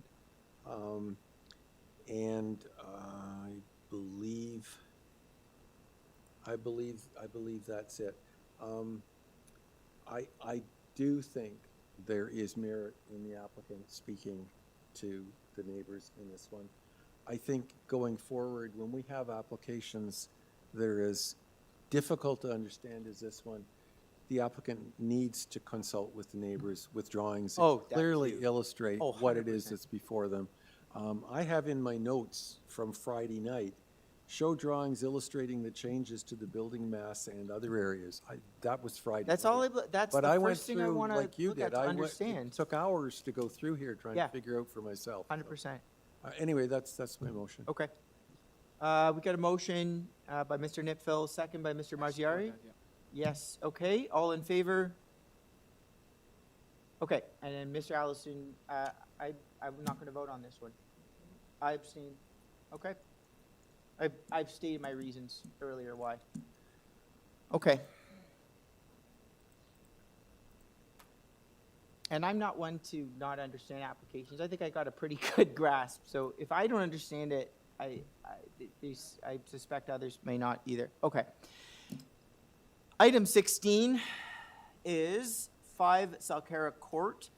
The purpose of the application is to construct a new detached dwelling with a covered basement walkout and a rear covered terrace. This application was previously deferred by committee on January 22nd of this year. 3 variances before us: lot coverage, building length, building depth, on file material from the applicant. I have correspondence with RNFP, Metrolinx, community planning, transportation, and some letters in objection. Okay. We have our agent in person. Okay, thank you, and thank you again, and good afternoon. And again, my name is Harry Zhu, and the urban planner representing the property owner at 5 SULKARA. Sure. Was this a coincidence that it was back to back? Well, I have to ask the question to the staff. Like they gave me a good arrangement. Okay, it's irrelevant, but I'm just, yeah. Welcome back, sir. All right. We have some opposition to this one as well, so Yes. I'm going to ask for a presentation. We'll get the 5 minutes up whenever you're ready. Okay, yeah, sure. I will appreciate the staff can share the screen. Looks like there are some changes, right? Yeah, do you have any modifications? The modification is very minor, but it doesn't really matter. Whatever you show here will be fine. Well, let's, just for procedure, if there's any changes to the public notice, give them to us now. Oh, you mean any changes to the public notice? To the public notice, to the variances. Okay, understandable. Okay, so the original public notice that was listed. No, I'm only concerned about the most recent public notice from March 25th. Don't worry about the deferral. Yes, understandable. So the public notice stated that the building length will be 33.49 meter. And then we are right now proposing 30.91 meters. 30.91. Correct. That's Okay, building and that's for length. variance number 2 related to the building length. Yes, correct. That's building length. Oh, Very good. yeah. Okay. Okay, appreciate that. And And I- then for the building depth, Mhm. the public notice was 32.11 meter. And then we are proposing 29.53 meter currently. Okay. And that's for variance number 3 related to the building depth. No Yeah. change to the lot, or is there a change to the lot? Yes, coverage? there is also change to lot coverage. My All right. apology on that. The order is a bit not matched, but it's okay. So you So only got lot 3 coverage, variances. yeah, public notice was 39.01%. Yeah. And then we are now at 35.88%. Okay. All right, very good. Needed to get that out of the way. We understand what the variances are before us. Whenever you're ready. Okay, yeah, sure, thank you. And then, okay, thank you again, good afternoon again, and good afternoon to the members and neighbor particularly. And then today I'm presenting the 5 SULKARA Court minor variances application. If you can look at the screen, the site is located south of the Lawrence Avenue and the east of the Don River Valley. And on the right-hand side, you can see a zoom in of the cul-de-sac street, which is the SULKARA Court. The site is a linear, I would say pretty long linear site and narrow. And then the total area will be 1,146 square meter. And then it's in east-west orientation, just to emphasize that, because all the other drawing, just for ease of reading and also diagramming, is in the vertical orientation. Next slide, please. And currently, the site actually has a building existing on it already. It's in a similar, I would say, configuration, L-shape. Why is it L-shape? Because the front portion is actually the garage. It's one-story building, and then the main living portion of the building is located in the rear, which make the front elevation mostly just the parking garage. And then the property owner intention is to replace the current existing building with the new one-story residential building. And then why continue to be one-story? There is a reason for that. It's mostly because of the property owner's family health consideration. I understand that the property owner is also listening to this application. So if possible, at the rebuttal, I will kindly request that the committee will allow the property owner to also explain some more detail as well. But then back to the technical detail. So then the gross floor area we're proposing right now is 341.63 square meter. That's account to approximately 0.3 FSI, and then building height 8.04, which complies with the zoning bylaw. And then we are proposing a parking 2-car attached garage in the front. And then the building height and the building depth, length, and the lot coverage are as stated. And then the reason why numerically this number looks, I would say, relatively big is because of the building configuration due to the need for a one-story building and due to the relatively narrow and the lot configuration. So therefore, we inherited the current building layout, which is the garage in the front, that accounted for almost 10 to 12 meters of the building depth and length already. And then the living portion on the same floor will be located in the rear of the building, and that will be somewhere, depending on how you count the main wall of the garage and the living portion, will be around 20 meter above and below that, like in that range. That makes the building in this shape. If you look at the next step, next slide. What we're proposing here is still considered as a one-story building, and then, we do have a half basement due to the terrain differences, but in the front, it continues to be mostly just the garage area and then the living portion in the back. So there is really limited impact to the streetscape and to the general character of the building, because all the living portion will be located in the rear area of the lot. Next slide, please. And as we just discussed, in the public notice, originally we're proposing longer building, deeper building, and also have a larger lot coverage. And we have since discussed with the city planning, with urban forestry, and all the city department. And I want to particularly thank city planning department to help convey a lot of neighbors' concern and the comments, and help us filter that comments so we can understand what are the concerns here. And we have made our efforts to address this issue. That's why you can see that through several changes right now, we are proposing a building that's shorter, providing more space, protecting more trees, and also the lot coverage right now is only like 0.8% above the original requirement here. And also we have proposed if you look at the floor plan, we have also proposed shoring in order to protect the trees that is either along the property line or is belong to the neighbor or shared. There are a couple of trees on that north side of property line, and we have made our effort to preserve that. And right now, we are only cutting 3 trees. In comparison to the previously, which was 9 trees. And then the urban forestry was acceptable to that, subject to the condition that we do have to compensate the tree during the landscaping design here. Next slide, please. And therefore, it is my opinion that the proposed minor variances, it's a result of a restricted site configuration and also the functional need of a 1-story building, and then also the design configuration that the garage is located in the front and the living portion in the rear, and all under the same story. And then we have done extensive consultation with the city staff and the different level of city staff and address all the comment. And then based on the comment provided by city staff, I think they have all no objections, including planning, urban forestry, environmental planning, and TRC, and we accept those conditions within those staff report. Therefore, it is my opinion that this application is still meets the 4 tests and is appropriate for approval. Thank you. Questions?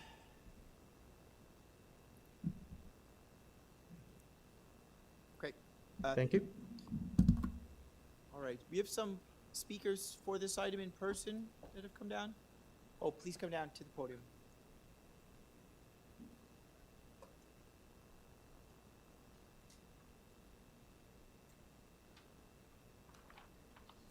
Hello, can you hear me well?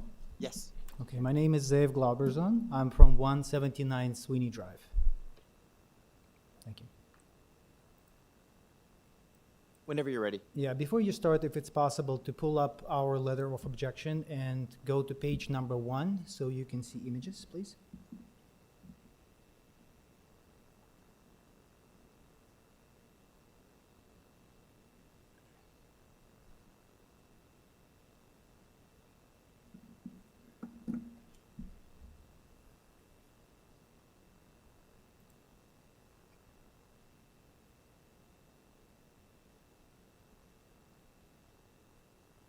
Yes, page number 1, you will see images before and after. A little bit further. Almost there.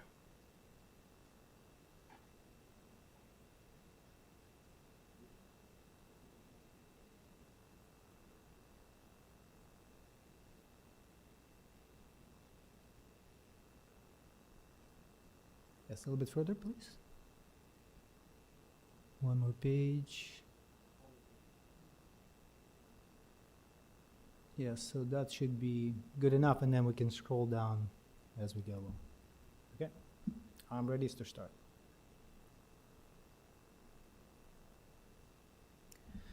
Hello, Chair and committee members. Thank you for your time. We are Zeev and Tanya, my wife is in the back, the owners of 179 Sweeney Drive, immediately adjacent to the proposed development. 2 years ago, we made a significant investment to purchase our home to enjoy open views and trees and the surrounding natural environment. The majority of our time at home is spent looking through our windows and using our backyard. We relied on the zoning framework to preserve those conditions and to avoid exactly this kind of overdevelopment. We're here because the proposal causes permanent loss of privacy, sunlight, and quality of life. This is not a close call. The application before you fails all 4 Planning Act tests. The record is inconsistent, the variances are extreme, and there's no evidence addressing privacy, massing, or sunlight impacts. Without that evidence, the tests are not met. First, the record is unreliable. The zoning review describes this proposal as an addition. The public notice described this building as a new building. Those are governed by different standards, yet this contradiction has never clarified. Both the environmental planning and urban forestry materials contain unresolved discrepancies. There has been no community engagement with directly affected neighbors despite applicant claims. TRC approval is relied upon by the applicant. It addresses slope stability only. It does not address privacy, sunlight, massing, or neighborhood compatibility. Those matters are squarely for this committee to address. The scale is extreme and not minor. Even with last-minute revisions, the variances remain extreme and measurable. The numbers that you see, 35.5%, are basically a byproduct of a very deep lot. Building length is about 180% of what is permitted. Building depth is about 155% of what is permitted. The house becomes nearly 3 times the size of the existing one. It's roughly 7,000 square feet. 7 written neighbor objections, including 4 from immediately adjacent neighbors, confirm this is not minor. Planning staff also acknowledges these variances are numerically higher than others in the area.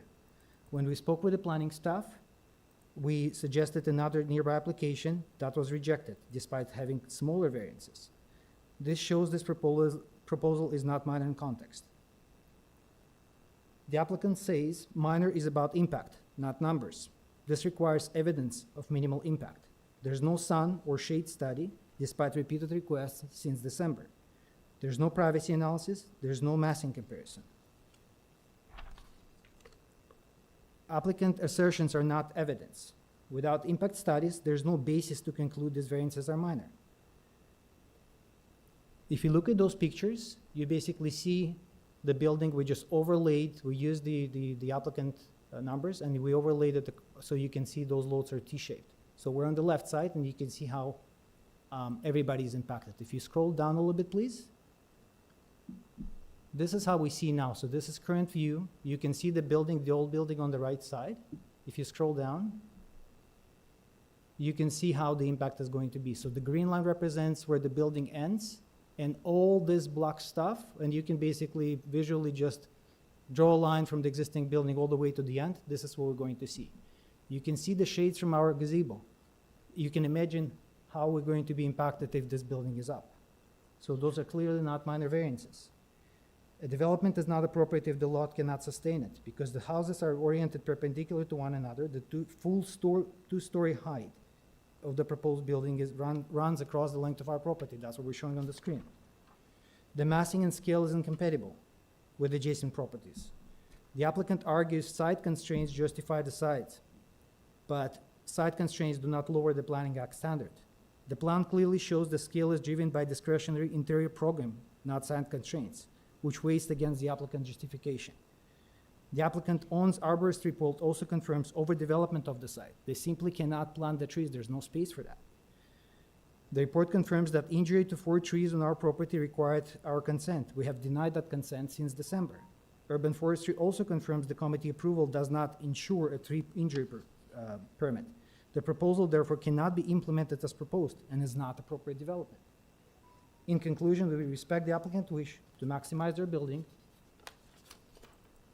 but the committee's role is to balance the desire against permanent harm to neighbors and to apply the Planning Act tests.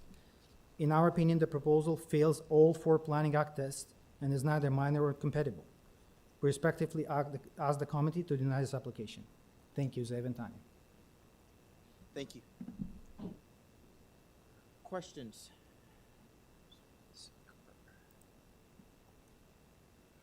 Okay, thank you. Thank you.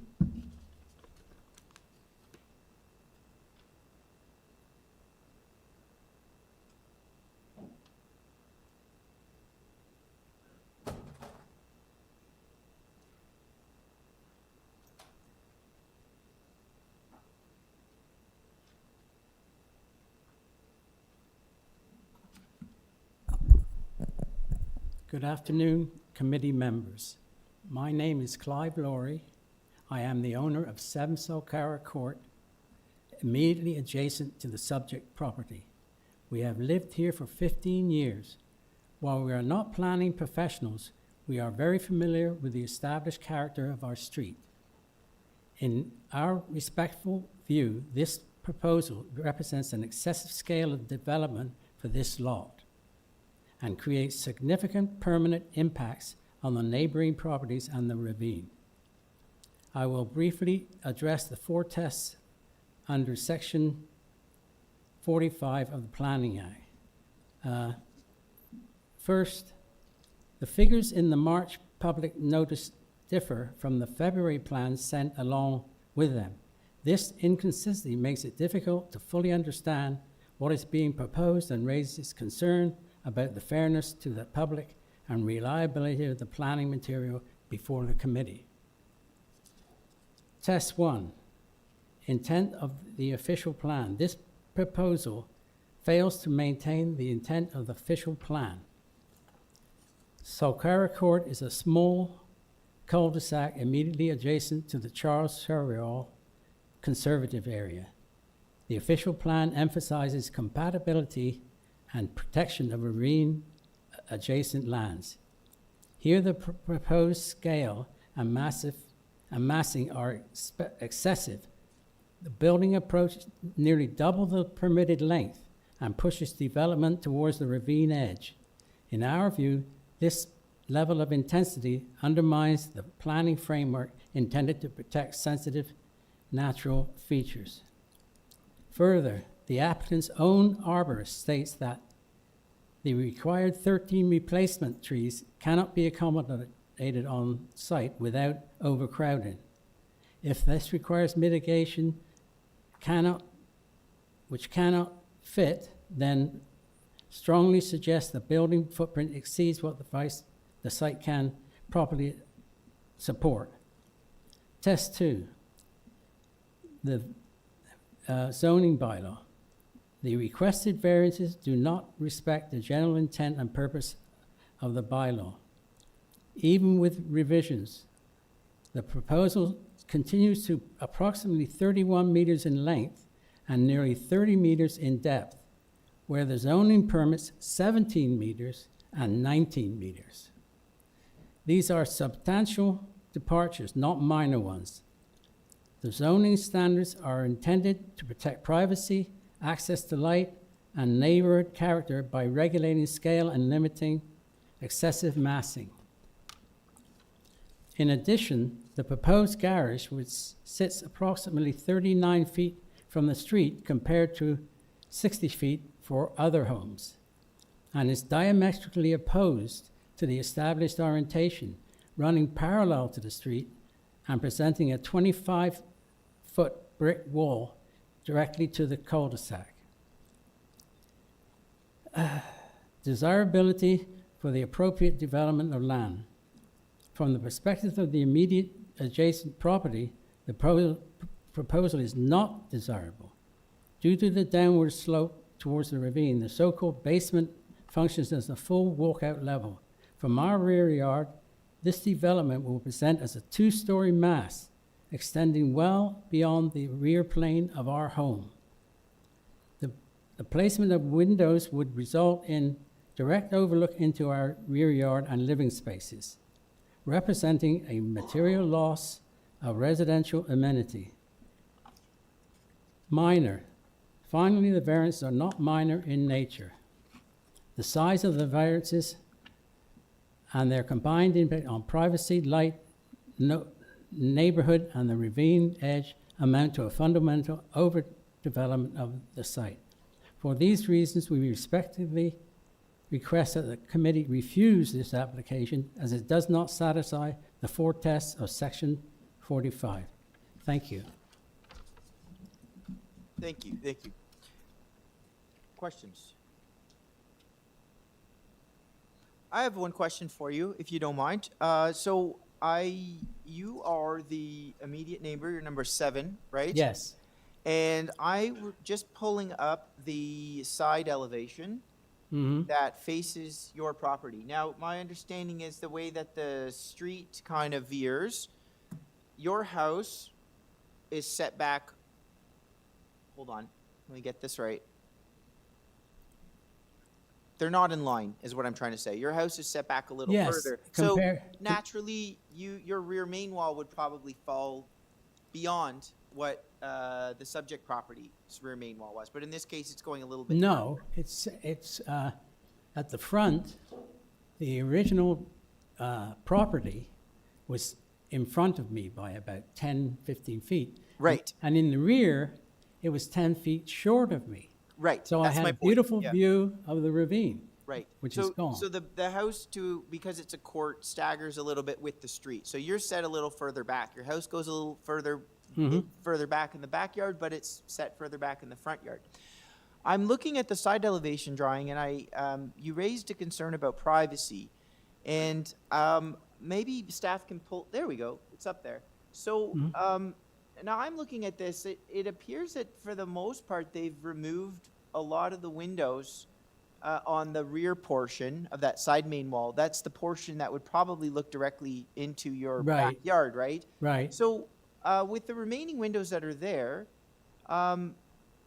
which of those becomes a privacy concern? Do you have windows on your side wall that directly look Well, that align with that? As far as I'm concerned, I didn't know there were any windows or not. I didn't see that part of the plan. Sure. Okay. So yeah, they do. But yeah, I mean, indicated where the windows are going to be. I'm not sure where my original property Ends. ended, the original. Because I had no window, I had windows on that side too, but we were on the same level. Right. Yeah. I mean, I go to the site plan, which The problem is it doesn't show my, well, it does there. That's Yeah, my it does show property there. line there, right? My house line. Yeah. So And look how far of a setback it is now. Right. Yeah. Fair enough. It's huge. So you haven't seen that side elevation then? You weren't sure where the windows were falling? No.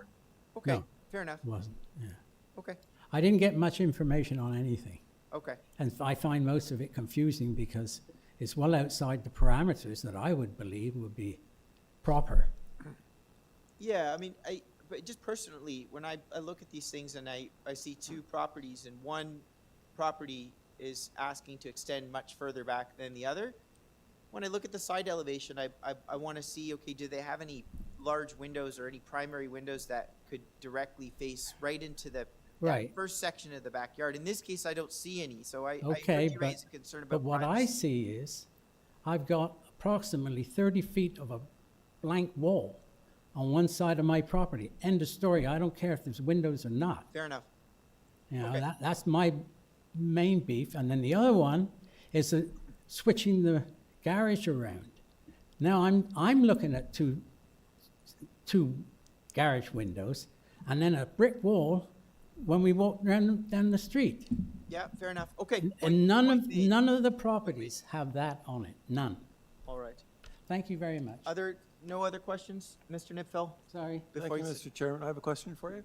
You mentioned a two-story high wall, and referencing the site plan there's a proposed landscape wall, which is 0.6 meters in height, and then there's a timber wall that's existing. Can you tell me what you were referring to? I don't know what I'm referring to. As far as I'm concerned, the street level, the property, I'm in the same position. I have a walkout basement. I go down the stairs and I'm in a walkout basement. Well, they're going to extend their property like 25 feet in the air.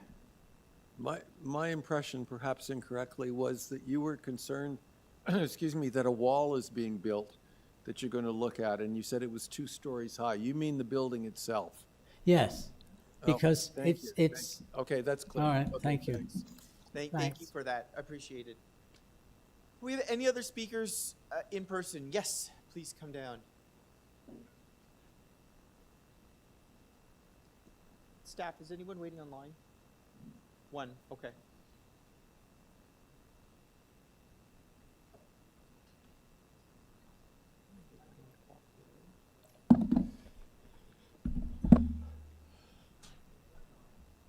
Mr. Chair, Welcome.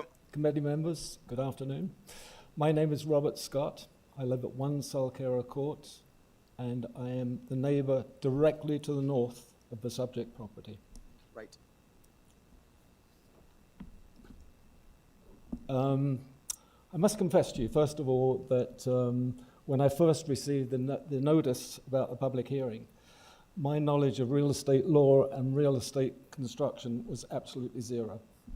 So I've done my very best over the last couple of months to educate myself, and please bear with me in terms of the amateurish approach I might be taking to this today. My first task was to try and figure out exactly what is meant by minor variance. So the dictionary definition of minor is lesser in importance, seriousness, or significance. Synonyms include inconsequential, trivial, and my personal favourite, piffling. The proposal before you today calls for increasing the maximum permitted building length by 82%, increasing the maximum permitted building depth by 55%. By no stretch of the English language can these proposed variances be considered minor. Next, I tried to understand why such extreme variances are required. The city's staff report dated January the 16th provides the answer, and I quote, "The building length and depth variances are required to accommodate the proposed garage at the front of the house." This rationale is repeated in the April 13th staff report. In other words, the massive proposed increases in width and depth of the building are because of a structure to shelter motor vehicles. Is this not the tail wagging the dog? So then I took a closer look at the proposed garage. On the architectural drawings, it is represented as a two-car garage. At 934 square feet, it has in fact the dimensions of a four-car garage. If approved, the garage, this gigantic garage, will be almost double the size of any other garage on the street, and by far the largest garage in the whole Victoria Village neighbourhood. It will also have an attic, and underground, a huge basement with 9-foot ceilings. Now, it's not for me to speculate about the intended use of this structure, but clearly this is not a normal two-car garage. By way of background, I moved into my home with my wife and 3 children some 36 years ago. I now live there alone. The overwhelming reason why we purchased the property was the complete and utter privacy provided by the in-ground swimming pool and nearby areas. The privacy remains the principal reason why I continue to live there. Can I now ask staff to please project the first visual? Just Exhibit A, if we look at that. This is, I virtually live here late spring through early fall. This is where I eat my meals, garden, exercise, socialize with family and friends in complete seclusion. The current garage is 30 feet away and not visible from ground level. If approved, the gigantic new garage will be a mere 6 feet away, and it will be suffocatingly close to my private sanctuary, and will mean that instead of looking at greenery, I'll be faced with a brick wall and a roof towering 19 feet above me. Furthermore, the applicant has proposed a large dedicated dog wash area located a mere 15 inches from the pathway that runs alongside my swimming pool. Anybody washing the dogs will have a clear and unobstructed view of children and adults in my swimming pool from just 5 feet away. In its January 19th staff report, the city acknowledges that the intent of regulating building depth and length includes, and I quote, avoiding any visual or privacy impacts on adjacent neighbours. Yet the aggressive invasion of my privacy and visual outlook has never been considered. As you all know, city guidelines also state that to be considered minor, any change must also meet the general intent and purpose of the bylaw, such as, and I quote, allowing for green space. If we look at Exhibit B here, the photo on the left shows the existing bungalow and front yard. The photo on the right is an AI-generated image showing how it will look if the proposal is approved. Virtually all green space, including the lawn, flower bed, and a majestic white birch tree, will be destroyed to make room for the gigantic garage and driveway. Does this really pass the test of allowing for green space? The test of neighbourhood character has been well covered by my fellow neighbour. I fully agree that the proposal to replace pleasant green space with a 25-foot, 10-inch brick wall would result in an eyesore that is diametrically opposed to the existing character of the charming 14-home cul-de-sac that is SULKARA Court. Just going to interject, just be mindful of the clock. We're over. If you can... 5 seconds? Please. Thank you. Thank you for your patience in listening to me. In summary, I respectfully ask that you deny permission for this development due to its flagrant disregard for zoning bylaws concerning length and depth, the privacy and visual outlook of neighbours, allowance for green space, and retaining or enhancing the distinctive character of SULKARA Court. Thank you. Thank you very much. Questions? All right, thank you. Thank you. Is anybody else here in the gallery to speak to this item? We have one speaker waiting online. Mr. Chair, I believe it's the property owner. That's all. Okay, very good. So let's go back to our agent. I want to provide them an opportunity to respond to some of the concerns that were raised in this case, we've got 3 immediate neighbors that have all come down to speak today. And if the owner would like to say a few words, they don't have to, but if they would, just be mindful that it would be part of the totality of the 5-minute allotted speaking time, okay? So you'd have to share that. Understandable. Thank you for that. And yeah, I will try to be sure. And I think the first thing first, there was some technical discussion regarding some concern. I appreciate that from the neighbor. The first thing is that the compensation of the trees. Yeah. Previously, it was 9 trees to be removed. The compensation tree was a lot more than what we current number, and then currently only 3 trees are removed, and we will be looking at the 13 trees in total to compensation. And there was some discussion and continuous discussion with the urban forestry and landscaping team of where those compensation trees can be placed. Part of it will be located in the restoration area, which is the TRCA buffer that's along the stable top of that slope. That is a part of condition of the TRCA permit that has been issued. And then if for the health of the landscaping, those trees cannot be fully accommodated, we will be going through the cash in lieu process that is also included and permitted in the Toronto's tree bylaw. And it is our intention to place as much compensation tree as possible, and that is also, I believe, the requirement by the urban forestry as well. And then there are also some concern regarding the privacy. I want to assure that the privacy is one of the most important factor, not just for my client, the property owner, and also for the neighbor as well. That's why, as the member committee mentioned, the side wall has been intentionally trying to design in a way that is minimized in terms of window and the opening, and there is also, you can see the deck in the rear yard and also the basement. There is also a patio area, has all been screened by the wall, so there wouldn't be any opening, and there wouldn't be any potential overlook to the nearby. That's excluding the fact that the building is 8.04 meter and it actually meets the zoning bylaw requirement.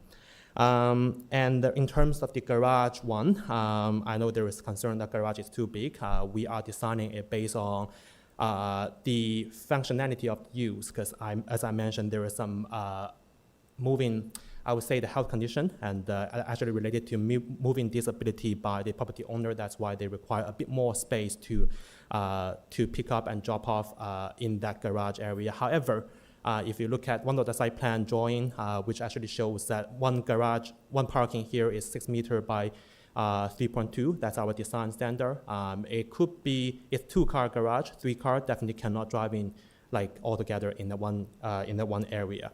And we have also removed the dog area because we heard from planning department that that was concern from the neighbor regarding the disturbance. So that dog area has also been removed. And our intention is definitely trying to minimize the impact to the neighbor from a planning perspective, from a functionality perspective as well. And we still got 2 minutes, so if possible, I will appreciate the property owner can also speak a little bit. Thank you very much. Of course, it's your time. Let's get them online, and we'll just have them start with their name and address. Correct. Thank you. Okay. Hi, my name is Lori Demore, and I own 5 SULKARA Court. So I just want to say, I mean, we have tried to work as closely with the city, urban forestry, and the TRCA to basically try and minimize the impact. That's why we kind of kept the deck and everything closed in.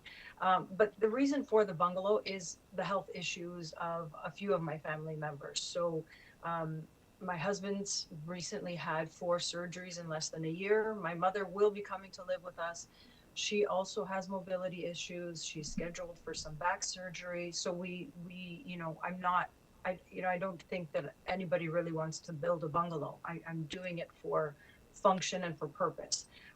So, you know, I'm also thinking about, I know that people are looking at the plans and everything looks big, but in order to get through certain areas, you need bigger spaces. So wheelchairs need bigger spaces. Hoyer lifts to lift up patients out of beds need bigger spaces. So, I mean, that is the whole point. I mean, I did minimize as much as the city had asked us to. So I am aware that it is an impact on the neighbors, and I try to, you know, bring that back as much as possible. So I hope we satisfied the city and urban forestry with all the impacts. Yeah, I need it for medical purposes. That's basically the whole point of the build. And I thought having such a big lot, I'd be able to accommodate that. I didn't realize that I would be having so many challenges. But. All right, thank you very much. Thank you. Questions? Just check Ms. Sankar. Mr. Nipfel. Thank you, Mr. Chairman. It's a comment. I'd like you to speak a bit about the garage. The garage is oversized. And on its own, that might not be so bad, but the difficulty, excuse me, that I can see is twofold. The doors of the garage, and therefore all the activity from the garage, are a problem for the next door neighbor. At number 7, the gentleman that spoke to us. It's not normal that you have all that as your view of the neighbor's home, and I think that that's a privacy issue. The other thing is the configuration of the driveway with the doors on the side rather than facing the street sets up an arrangement that basically, as another person, maybe it's the same gentleman at number 7 mentioned, that takes most of the front yard and dedicates it to paving, which I think is unwise and inappropriate to this particular area, which is noted for its landscaping and natural features. And on top of that, and maybe there's more to this than I've read, there's an oak tree that's being removed that I don't understand why it has to be removed. It looks as though it's close to the edge of the driveway, but I don't understand why it's being removed. So perhaps you could speak to that. I'm not convinced that this garage needs to be that big, nor that it needs to be orientated that way, or that the front yard has to be so dominated by paving. Okay, thank you. And so I will probably separate the explanation into 2 parts, and the part of it will be by the property owner as well. So I will first probably start with the design of the driveway access. So right now on SULKARA Court, if the building is in this type of L-shaped configuration, the garage door will be facing directly to the street. And then so there are 2 considerations here. First, if we want to make it as a 2-car garage, just directly facing to the street might actually create a little bit of the challenge in terms of that you probably will need to occupy a bit more in order to accommodate the property owner's need for mobility. And then also, it is also my professional opinion that the direct garage opening towards the street does not necessarily represent the best urban design as well.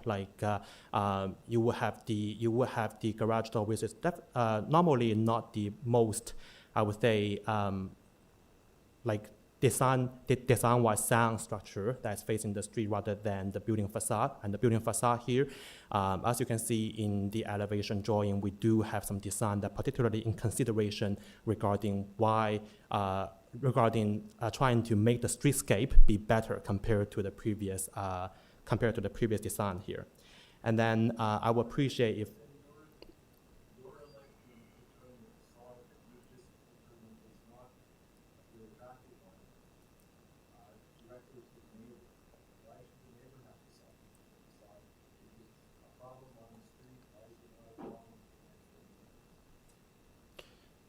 Okay, so in this case here, of course, if we are facing that, so there is potential to cause some disturbance. So I would suggest that, in the design phase, in the design phase here, we definitely there will be fence for sure, if possible, in those areas, trying to minimize the impact of it. And when we discuss with the city planning staff, and it is also believed that this way could potentially be a better urban design solution.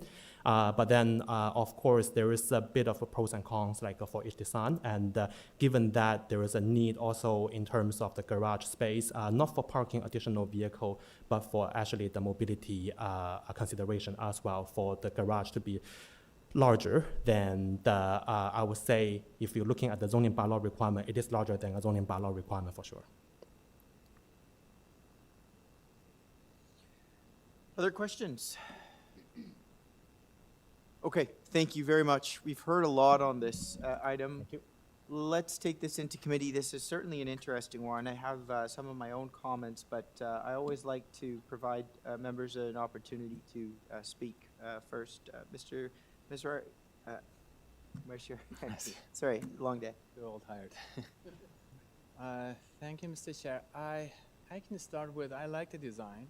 I appreciate that it's a one-story bungalow look from the street. But I cannot support this application. Variances number 2 and 3 has a big impact on the 3 immediate neighbors. And to me, it fails the one of the tests is a minor variance. To me, it's not really a minor variance. Yeah. I wish they could have maintained or at least get closer to the requirement, but it's too far. I think it's a significant increase in building length and depth. So I cannot support variances number 2 and 3. Variance number 1 is they're almost complying with the lot coverage. I don't have any issue with that. And I sympathize with the owner, and I understand her requirement, but again, I cannot support these 2 variants. It's a very challenging lot. It is. In this case, when we're looking at applications, we're always looking to the immediate neighbors, anybody that's adjacent to the property, and trying to determine the impact. In this case, it doesn't take much on the subject lot to do anything before it affects the neighbors. That said, that really should have been from the get-go, the design approach. In this case, I don't mind the length and depth with respect to facilitating the garage turn to the side the way it is. I think that's actually quite elegant. It creates a bit of a courtyard for the individual, and I'm not sure I'm in agreement. Usually I am with Mr. Niffel, but in the case that it affects number 7 negatively, because it is the side main wall and their house does step back at the front at least.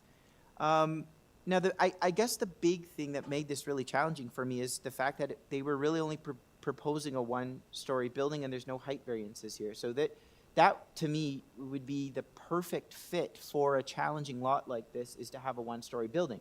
Now, that said, I think there's some liberties that were taken with that. There's a pretty significant elevation change from the front to the back. It's the back that's the issue, because it's the back where you're impacting number 7 and 179. You got it. Now, number 1, right on the corner, that's a little more challenging, because I don't think, no matter what you do, that's going to be facing into the side main wall of the property, but they get a little bit of relief in that they're also kind of experience a little bit of the street and the front main wall. But I think for me, what I would have liked to see on this case, if we're going to see building depths to this extent, we need a height reduction. Because it's 1-story, but a 1-story building that, is really, by the time you get to the rear, 2 stories in height. It is a large wall. So it's not to say that the depth or the location of the rear main wall couldn't be acceptable. I think that there has to be some more mitigating factors to address the sensitivity of the adjacency on both sides. And I think maybe in this case, I don't want to, get too much into design here, but, certainly dropping the height across that length, maybe towards the back, would be one solution. And they're already starting with quite a bit of height on the main wall. So It was a tough one, as I think I certainly some compelling arguments from all sides. I will say good presentations on all parts. Mr. Nipfil, you had something to add? Yeah, excuse me, I'm, like my colleague, I'm unable to support variances number 2 and 3 either, for the reasons suggested. I like the fact that it's a one-story building. Yes. And I think that that's really an interesting challenge, and one that I would have expected to basically create a better solution than this. I remain concerned with the garage. It's too large. It's way too large. Yes, that doesn't for the help. property. I don't think it needs to be that large. And I do not like the turning of that large garage, which results in a massive amount of paving in the front yard. I think that is a problem for the adjacent neighbor. Were the garage smaller and more integrated, I could serve, but the garage as an element dominates the entire property, and I think that's inappropriate. Yeah. Can I say something or no at this point? No, we're in committee now. Mr. Bartolo, did you have any? Yeah, I can make some brief comments. I think Mr. Marzari's comments are kind of echo my own. Unfortunately, like numerically and stylistically, like the length and depth are just too big. I think it's a nice design, frankly, to be honest. I do like the garage orientation. I do like how everything is set up. There's a lot of merit. And I think that, you know, this owner could, as of right, go 2 stories, and it will be more imposing than this current design, to be frank, right? They don't have a rear yard setback. They could keep this exactly where it is and make it 2 stories, and it would functionally be 3 stories at the rear, right? Yeah. So I recognize all of that, but on the balance of everything else, both numerically and its effect on the neighbors and the property, variances number 2 and 3 are just too big in this case, and they don't fit. If this was, you know, a sprawling country estate with far-flung fields to either side, it wouldn't be an issue. But in this location, in this design, it's too much.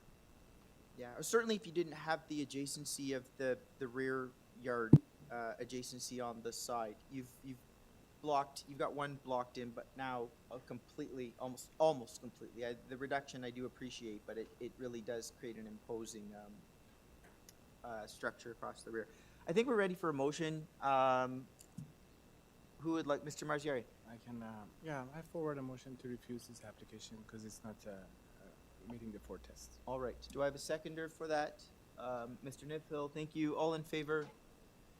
All right. That application is refused. We're okay to keep going. We're a little behind. Members, staff, please just shout out if we need a relief break. Okay. Item number 17, 477 Coldstream Avenue. The purpose of the application is to construct a 2-story addition to the rear of the existing dwelling in conjunction with other interior and exterior alterations. This application was previously deferred on February 19th of this year.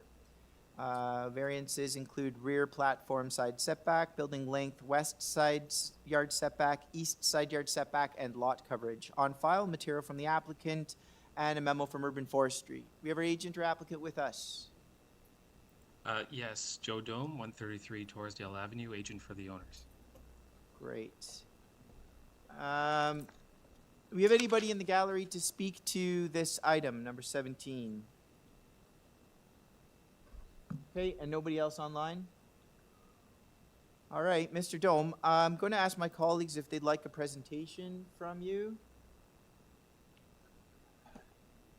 Perhaps questions? Just a question in regard with variance number 2, if you can just briefly address the reason for the building length variance. Yeah, so I'll just note here that an important point of context is the proposed 2-story massing for the addition is located primarily to the rear of the dwelling. It was determined to be the most feasible option for the owner. They do have significant family needs. And we feel that the impact is mitigated by the fact that the front is basically a 1-story dwelling, so it limits impact from the street. It is visually screened by both adjacent 2-story dwellings, and there's no overall height variance or main wall height variance. The side yard setbacks are either maintained, such as on the west side, it maintains the garage side yard setback, or actually increased, pushed back it a little bit further on the east side. Thanks. And you're almost aligned with the east neighbor at the back, right? Almost. A little bit projected further, but... That's right. So, I mean, essentially, the rear main wall does not go much farther than the adjacent neighbors. And also, there's no windows along the side on the west side. There's one window on the main floor on the east side, and none on the second story on the east. Okay, thanks. No comment. All right, Mr. Nipfeld, please. Could you speak to the side yard setbacks? I appreciate it's an addition, and the setback has basically been determined initially by the existing building, but on the let me see, the west side, the addition continues the setback when in fact it could have been set in a bit. The one on the other side was set in a bit. Those are very narrow side yard setbacks, and I'm wondering if you could speak to them. That's the only concern I have. Yes. So variants 1 and 3 do refer to the proposed west side yard setback, the rear deck of 0.91 meters and the west 0.66 meter setback for the addition. And I did mention the fact there are no side windows on the entirety of the west side, it's the visual screening there from the two-story dwelling adjacent also helps to mitigate impact. It's really we don't feel that this has much of a negative impact. The neighbor does not have any concerns. My concern had more to do with access for the owner of this property to the rear yard. That was my question. Those are yes. extremely narrow, and yes, I will note to the backyard or from the backyard is going to be a challenge. Yeah, I will note there is an existing concrete pad on the east side that does go to the rear.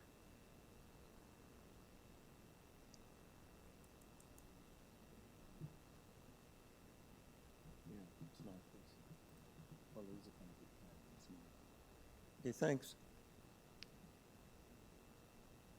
Any other questions? All right, no speakers on this. Other speakers? All right, let's take this into committee. Yeah, Mr. Patillo, please. Yeah, thank you, Mr. Chair, through you. I don't really have any issues with this application. I do recognize Mr. Nidfeld's comments on that kind of tight side yard condition, but I do recognize as a continuation of an existing condition, and from a practical purpose, it's already an existing 20 feet of the existing building. So, in terms of access and functionality, once you have 1 foot or 20 feet or 30 feet is kind of irrelevant when it comes to getting through there at that point. The pinch has been established. The pinch has been established, that's exactly it. So to that end, and recognizing, working with the existing structure in the existing neighborhood, I'm prepared to put forward an application to approve this, subject to the conditions of the urban forestry memo. All right.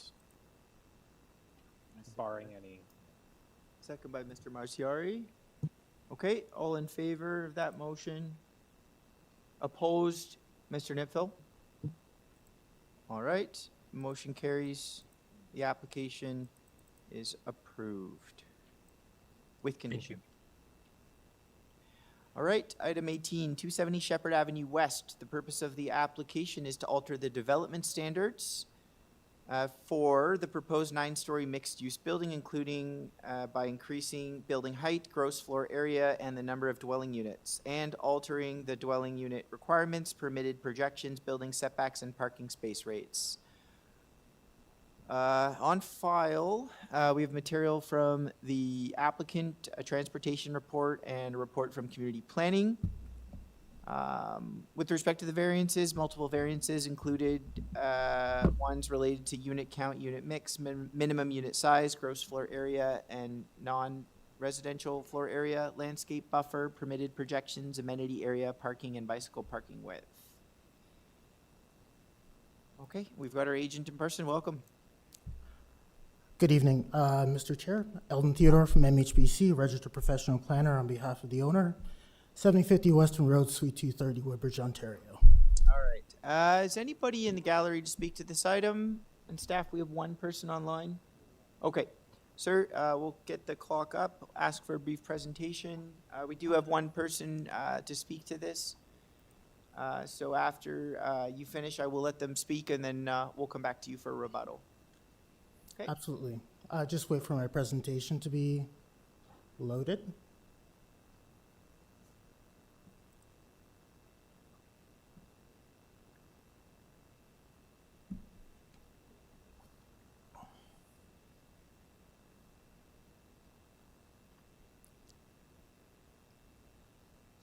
Oh, that's strange.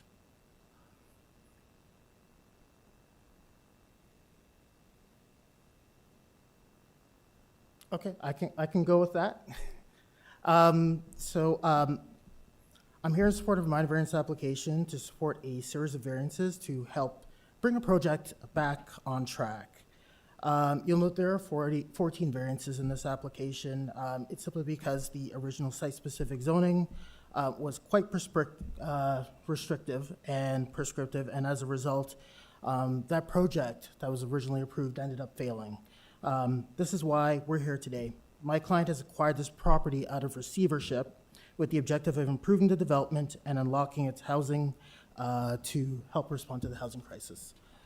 So in terms of the purpose of the application, the approval of these variances will achieve a number of objectives, allowing the built form to be modified in order to support conversion from condominium to larger, more livable rental units. Please don't advance the slides.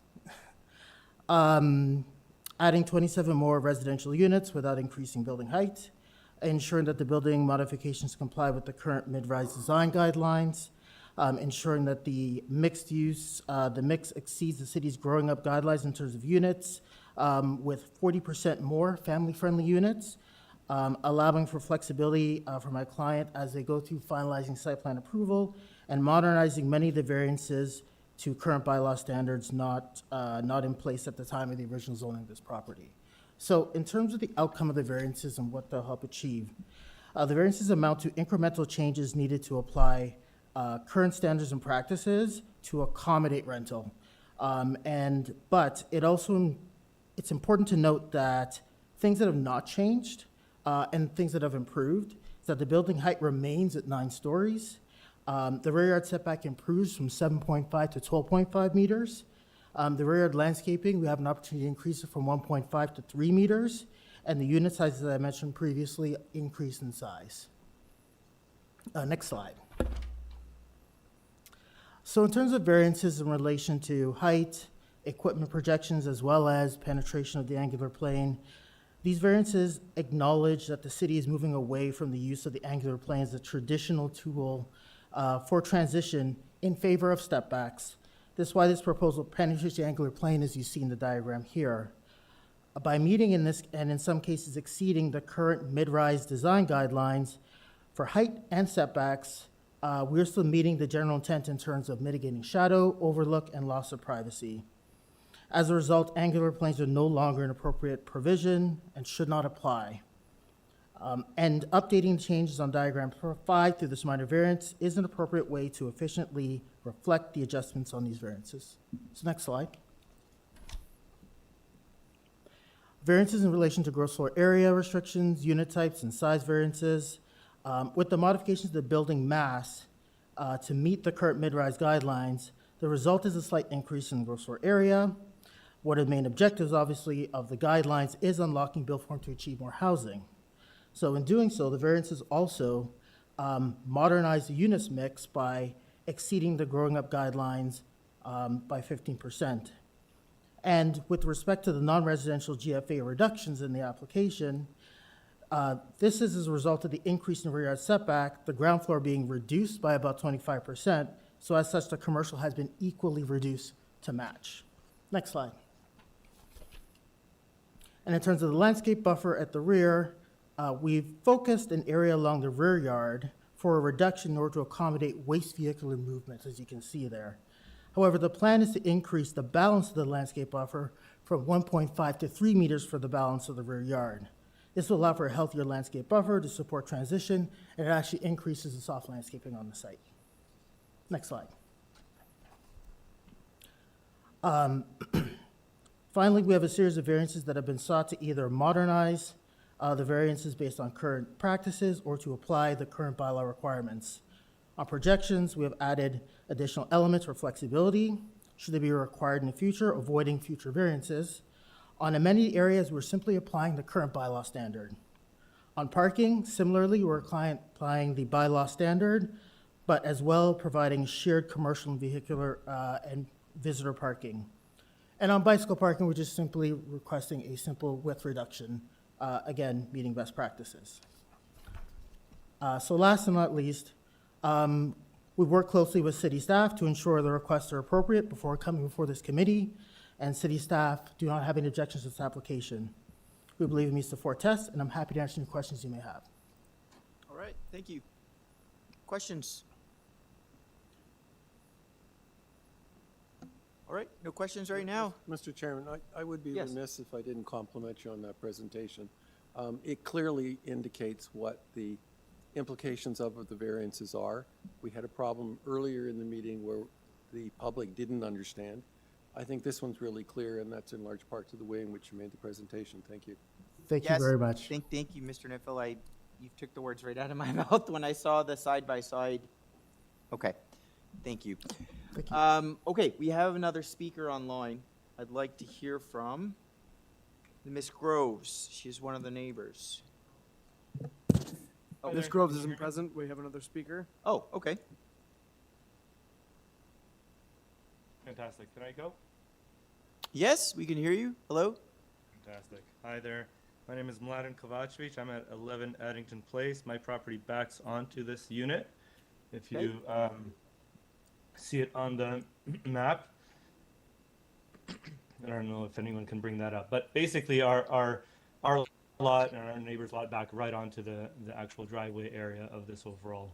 You're right at the area. end, last house on the end, directly That's adjacent right. to the property. Yeah, understood. Can you see that in that court right there? Okay. Yeah. So obviously we're a small number of houses that are specifically in Addington Place, as you can see there. I'll just go one by one here.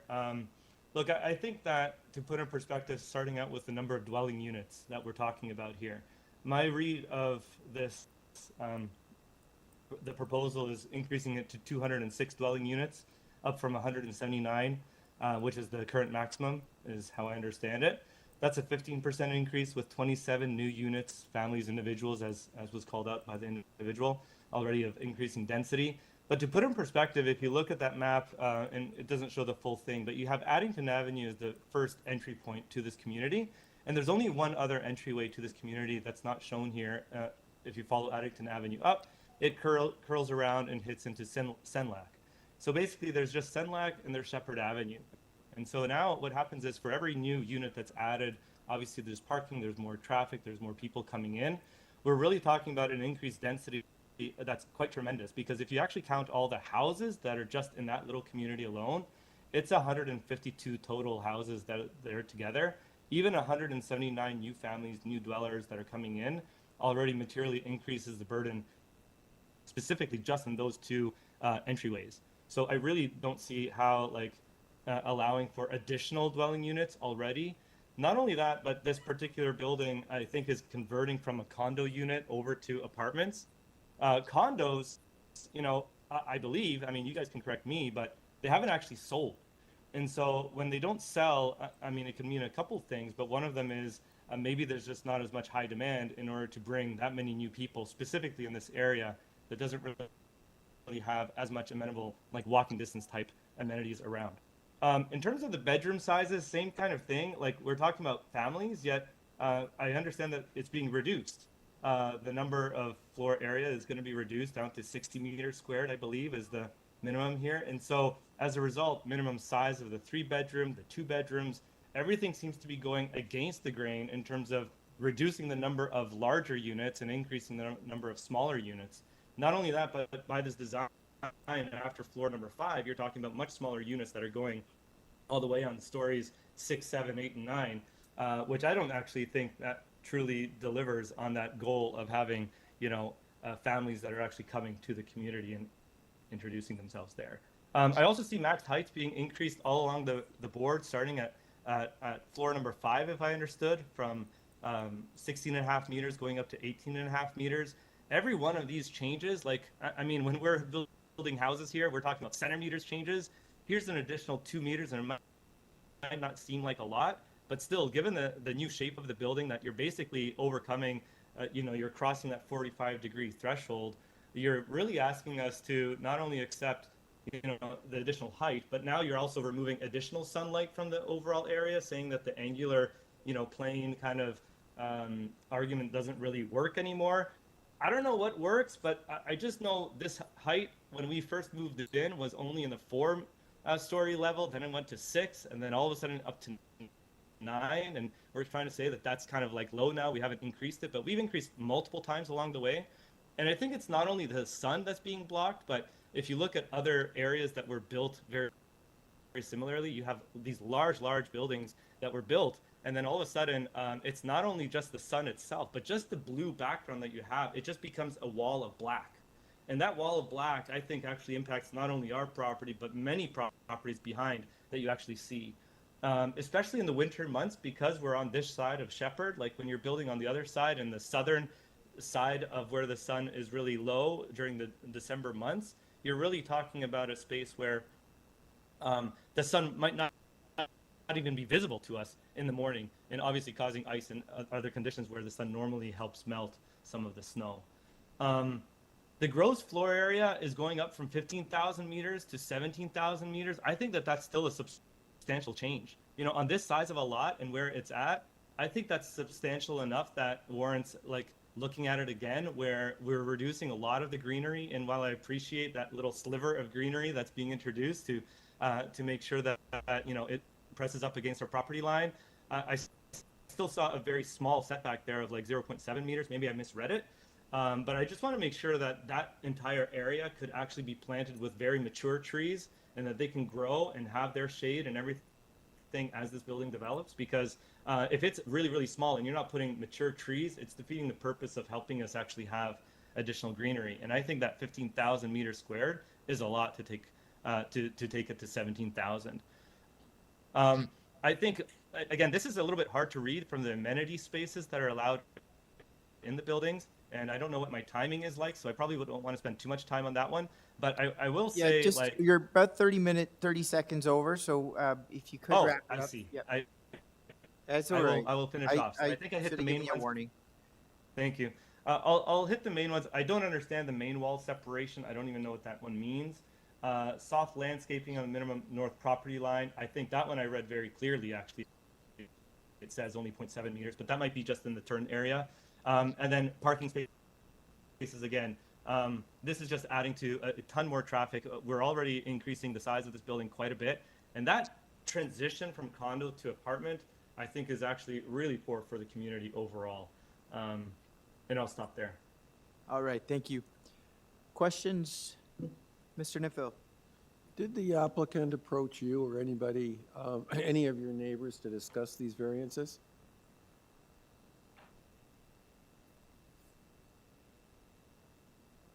Is he gone?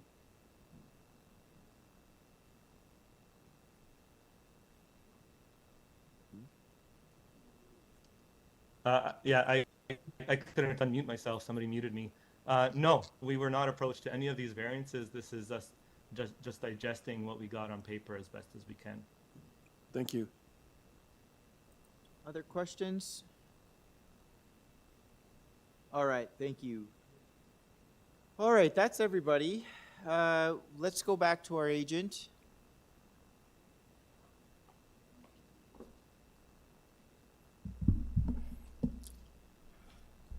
Thank you. I'm happy to respond to all of the questions that were raised. I can begin. So, first, with respect to the increase of the 27 units, point of note, and the concern as it relates to traffic on Addington.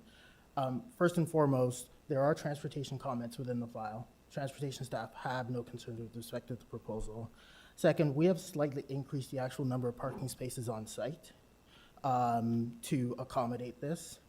Thirdly, this proposal is rental, and typical practice on rental, in my experience with rental projects, is that in comparison to condo, there's a lesser expectation that all units, people who own or rent a unit would have a parking space.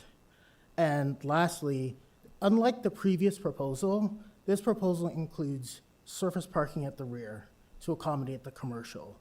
So that avoids situations where people who want to park and are hesitant about parking below grade will choose instead, would end up parking on Addington or other local roads. We're accommodating all vehicles on site and in a convenient way so that even commercial visitors can access the site. As it relates to the number of bedrooms and the size of bedrooms, the concern that had been raised, we're actually increasing the number of family-friendly bedrooms in this unit. We have, previously there was 13% studios, we have none. We've instead increased our 2-bedroom units from 58% to 64%, and we've maintained the same number of 3-bedroom units within the proposal. So we have, in fact, focused more on family-friendly units within this proposal. In terms of the massing form and the concerns that relates to shadows, one thing to point out, it's important to note, and similarly as it relates to concerns relates to GFA, under the current guidelines as you go forward, Lawrence Avenue West here, Sheppard Avenue West is it's a 36-meter right-of-way. That allows for an 11-story built form. We are maintaining this at 9 stories, and we're trying to ensure that we're keeping that. And that was an important point that we had and we discussed with city staff, that if we're going to make these changes to modify the built form so that we have better sized units and more livable units, that we maintain the height within the design. And if you go back to my presentation and take a look at the section as it relates to the angular plane, the next slide down. The next slide down, thank you. What you'll see is the red line is the former angular plane requirements from the former mid-rise guidelines. The blue line is the new transitional separation distance that is supposed to be applied to this site. And so it's a 10-meter setback from a park, which this proposal includes. There's a park proposed in between this development and the residential homes to the north. So we are exceeding that setback for separation and ensuring that meets that. And the fact that we're exceeding the setback and the fact that we're below, the maximum height that we can achieve in terms of shadow impacts, that's duly mitigated. That's appropriately addressed as it relates to a built form on this site.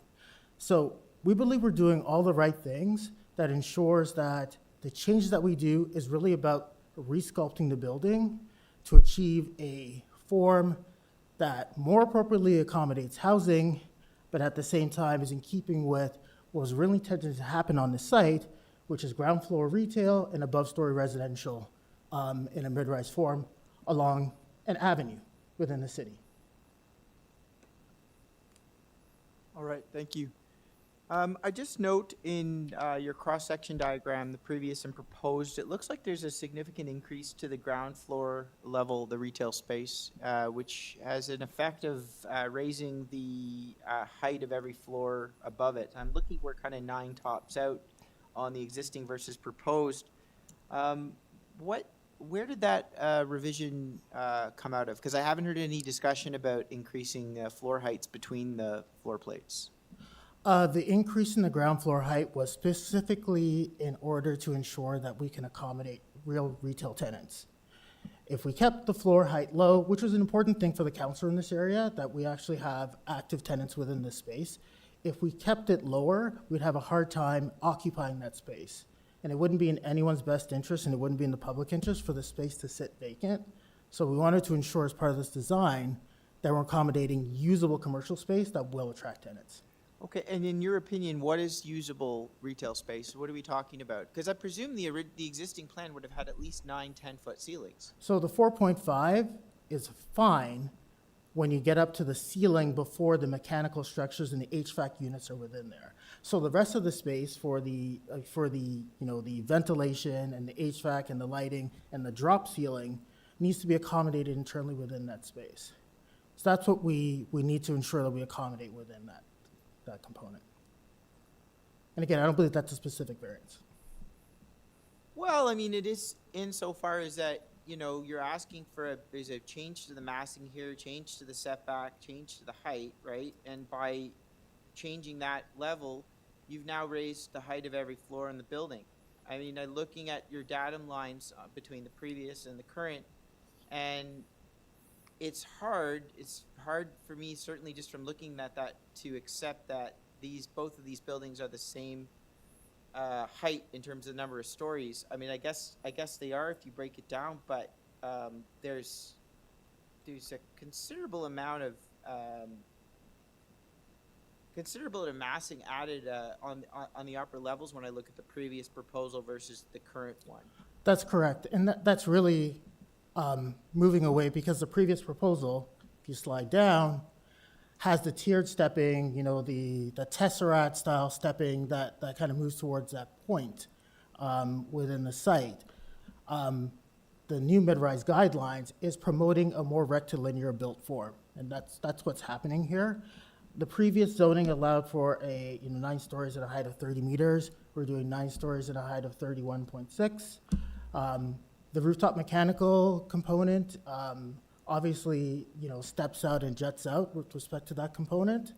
But 9 stories and 9 stories is still being maintained within the proposal. And when you look at it from looking at it from the ground, when you look at the 2 perspectives we provided on slide 2 of the presentation, it's really a similar built form. All right, and the floor to ceiling heights in the residential portion, has that changed? They're both still 2.9 meters. I'd have to double check our plans. All right, I mean, I think I have enough information before me. I'm just, there's a lot to capture at these applications, because, we often spend a lot of time talking about one thing, and then that indirectly affects another. We didn't really talk about the increase to the ground floor height, the retail, subsequent increase to all the other floor heights. It's just something to, I guess, keep in mind. Okay, members, any other questions? I know we've heard a lot on this. We're probably eager to get into committee. All right. Thank you very much. Thank you. Much appreciated, as well as to the neighbor that spoke. Okay, let's move into committee.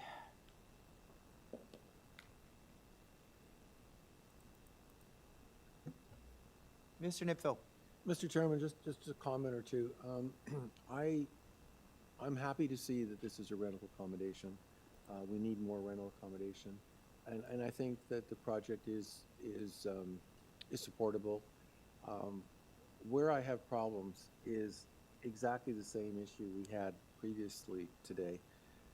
I think it's unreasonable to expect the general public to accept these kinds of changes without it ever having had them explained. I think without some sort of an outreach to the public to explain what's going on, it's totally unreasonable to expect the public to understand the implications. And in this case, the implications are that the building's taller. Sure, it's the same number of floors, but it's taller. I mean, in other areas, things have improved, have changed, or increased. I don't personally see a problem with the changes that I can see now. I don't, and when I reviewed this previously, if I spent another 4 hours on it, I might find something further. I just think that as a general, my general comment, I think in these proposals where a whole slew of development standards are being reviewed and changed, I think I'm very uncomfortable approving them without some sort of an outreach to the public to explain what's going on. So I just put that out there. I think it's a problem with the way in which these are being brought forward. Yeah, I agree with you. I think it also depends on the nature of the, you know, what they're asking for. In this case, I mean, the list of changes is a long list. It's a lot, 13 items on a 14 items on a building of this size. I just want to provide, you know, there's something positive about the application that I want to share because I think maybe it's helpful to assuage concerns of the neighbor. So while I do see that there is additional massing and bulk on the top of the building, I can certainly appreciate the fact that they increased the setback at the ground level significantly. So, you know, where I might have the, you know, I guess the most intrusive in terms of look and privacy might be from those individuals on the first level 3, 4, 5, that are the closest to the rear lot line of, you know, our neighbor here.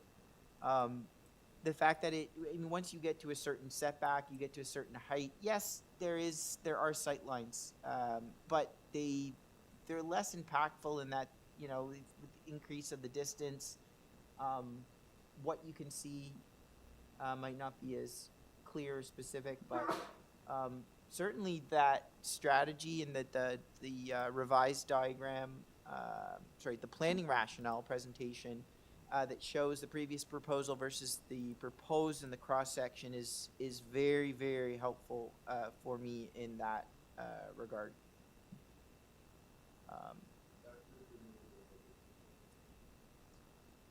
Yeah, certainly. So I mean, the landscape buffer, albeit small, is, you know, is still better than nothing. And as I said, I think it does. You know, I do want to hear from other members, but I you know, where I'm at with this, I think that the increase of the rear yard setback, the significant increase, helps to assuage the concern from the additional massing that's popping out outside of that angular plane there. And I do appreciate that there is, they still maintain some setback within that plane. There is a setback at level halfway up, 1, 2, 3, 4, 5. You know, we could have been looking at a straight wall. So there's still a bit of tiering at the rear. And while I'm not the biggest fan of, you know, all this additional massing up at the top, I do acknowledge that it is set forward towards the major street, so it's allocated in this case in the right location. They've still maintained sensitivity at the rear.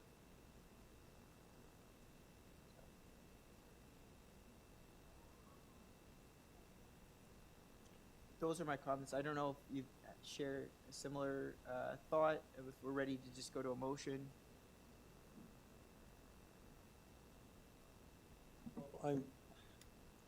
I do. I having gone through this and analyzed it, I'm satisfied it's reasonable. But I'm going to abstain on this because I don't think it's fair to expect the public to come in, see this, and understand it. And I think we've got to do something to change that. So I'm going to abstain. I'm not going to vote against it, but I will abstain. Okay. I had similar reasons why I abstained in the last item. Frankly, I think I need 100% understanding, and I only had 90% the last application. There's still things that were popping up that weren't clear in the application. So, Mr. Marziari? Yes, thank you, Mr. Chair. I agree with my both colleagues. I think it's a lot to absorb in like few minutes. I think this application has gone through, official plan and zoning amendment for months, so it's really hard to understand everything. But I think overall, it's a good application. And as you mentioned, there are some impacts, more impacts than before, but I think the setback is a relief. And I am not sure that it's more impact on the neighbors than before. It may be a little bit more height, but I think the overall mass is improved. Yeah. And the other thing is we have a community planning report that I think the applicant worked with the community planning. That's right, yeah. So in this case, I trust the experts in that. Yeah. And so overall, I'm positive and I trust the community planning. So if you want, I can make a motion. Sure. Yeah, also note it was a senior planner on the community planning report, if that makes any difference, but. Yes. Yes, Mr. So Margeri. I forward a motion to approve this application subject to community planning conditions. Okay. And there is no transportation condition as they don't have any objection. All right.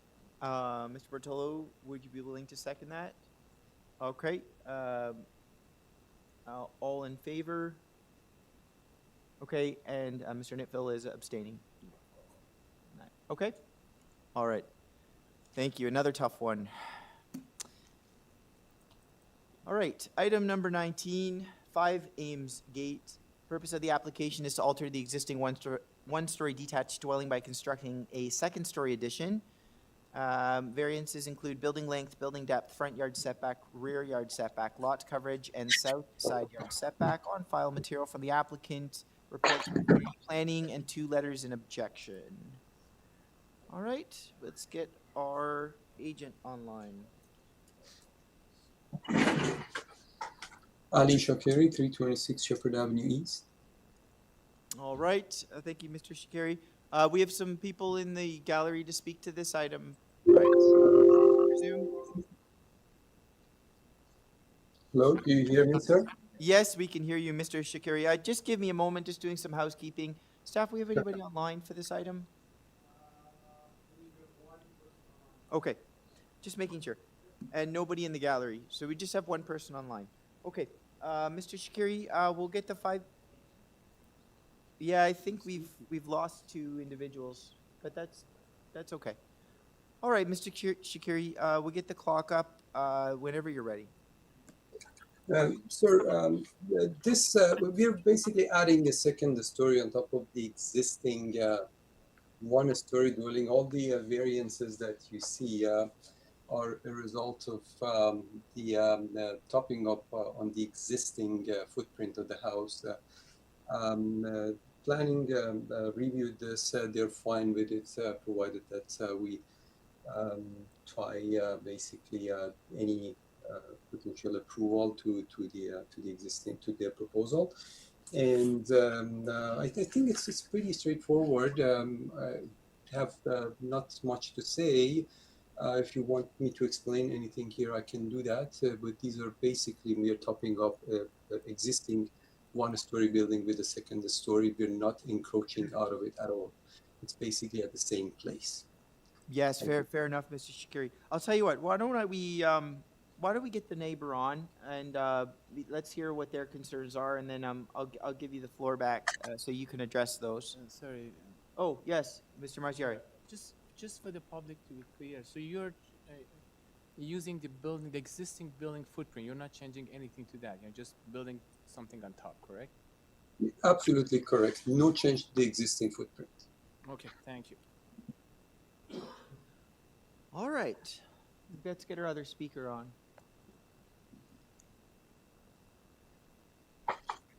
Hi, this is G. Can you hear me?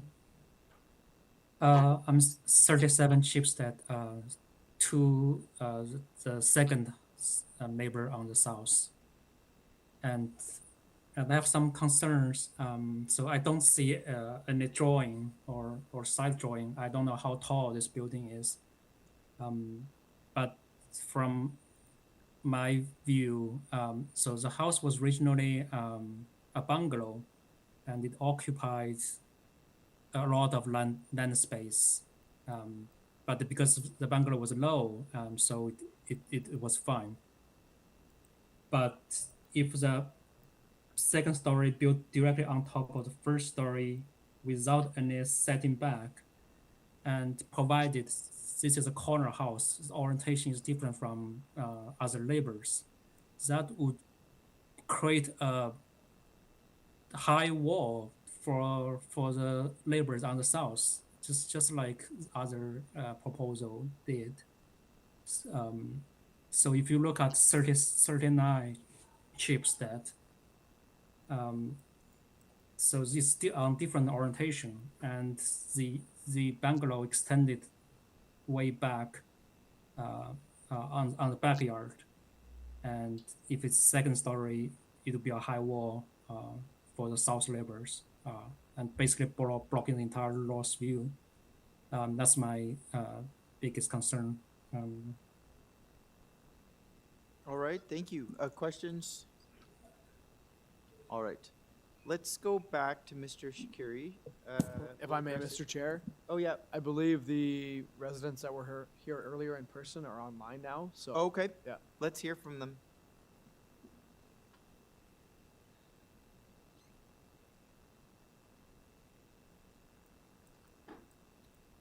Hi.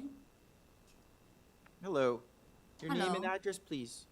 Yes, I'm the owner and resident of the neighborhood property at 47 AMES Circle.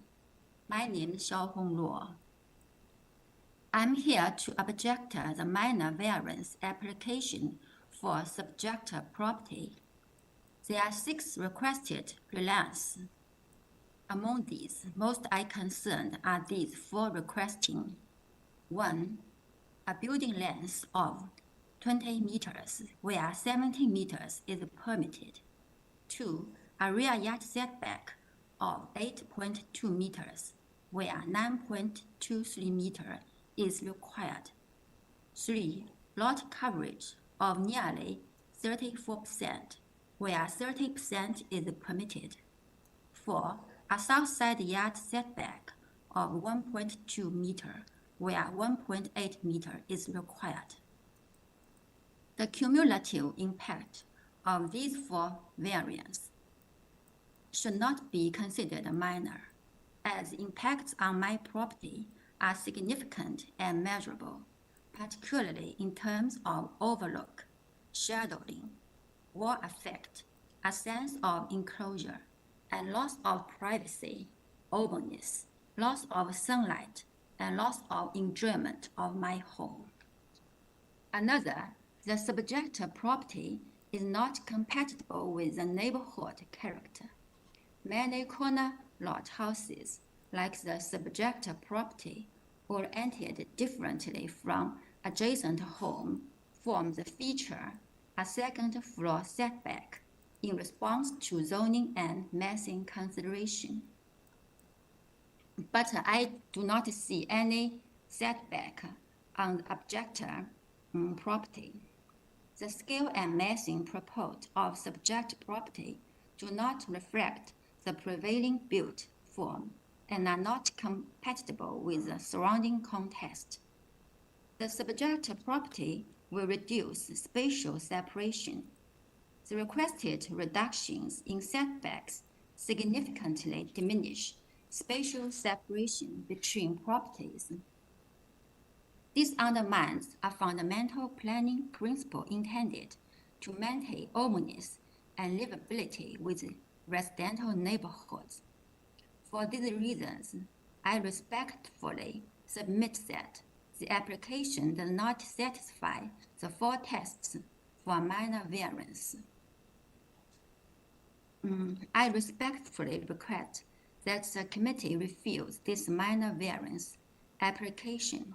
I also object the design of large rear window that will directly overlook our interior living space. Thank you for committee. Thank you for your consideration. All right, thank you very much for that. Questions? Okay. We've got some other speakers. Okay. Hi, good afternoon, committees. My name is Wei Ling. I'm the 15 Ames Gate, which is back of the back to back. Our like a yard is back to back with the 5 Ames Gate. Because I'm majorly concerning about the because from the design drawing and the survey, it is clear that the most significant impact are the backyard and the side yard. Because both area, because I live in here like for a long time, so I know this house. Because both area are already like a relative narrow, and any further reduction would be substantially diminish the privacy space between the neighborhood properties.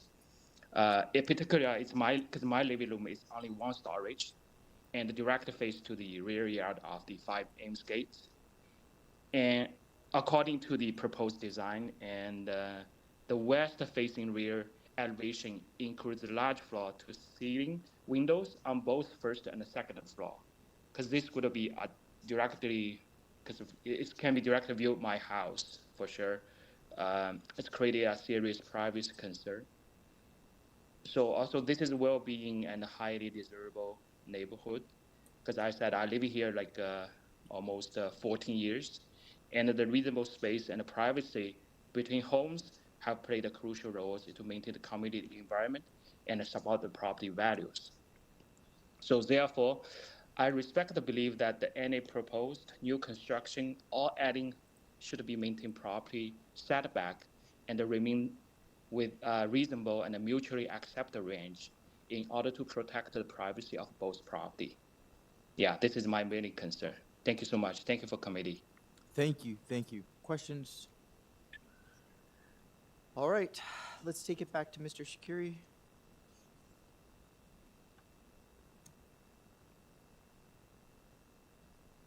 Here, I think the neighbors are skipping the fact that we're basically building on top of the existing footprint of this house. This is quite natural and normal for one doing so. And as you know, the intent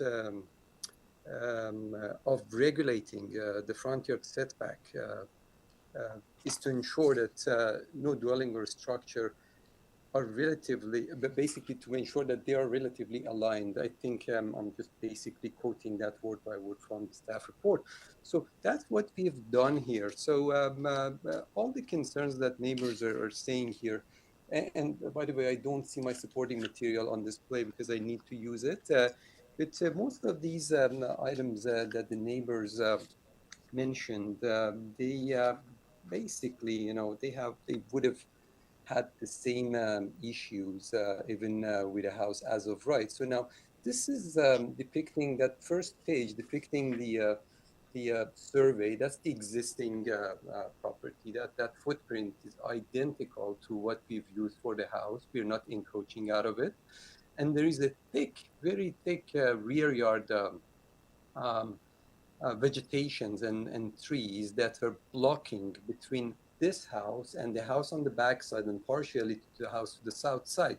So if we go to the second page, I want to basically rationalize some of these variances that we're asking for. Let's say that that green circle, that is how the front yard setback is measured.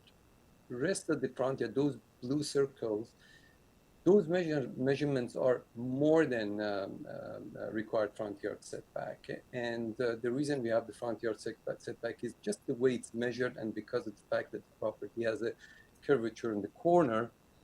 On the south side, that yellow area, yellow shaded area, is the very minimal encroachment of the house into the required minimum setback, while our neighbors can enjoy the fact that the rest of the house is significantly back from the side lot line. So again, there are pros and cons, there are advantages and disadvantages, but because we're basically following the natural and existing footprint of the house, we are basically getting some variances. If we go to the second page, I have some photographs that are depicting the situation very well. Before this, if you go to the previous page, if you go to the previous page, that's the map from the City of Toronto. If you can see, for example, number 15, like that was minutes ago speaking here in this case, they have a longer house. This is a plan from the City of Toronto, and they have similarly, if not smaller, same size as the backyard, and they have a 2-story house. This is natural. We are not basically creating any sort of change in the context of the neighborhood with this. This is, I think this graph is very self-explanatory. If you kindly go to the next page, this is the backyard. The next page is the backyard of the proposed house, number 15. You see the existing building on the right side, and that thick vegetation on the other side, and any sort of like privacy issue or shadows. By the way, this house, number 5, if you refer to the previous page, is located in a way that we cannot cast any shadow on any of the neighbors that spoke here, because the sun comes from the southeast going to the southwest, and I don't think if we're going to cast any shadows on anybody. And this photo shows very well the existing trees and vegetations that are creating the privacy for them. If you go to the next page, please.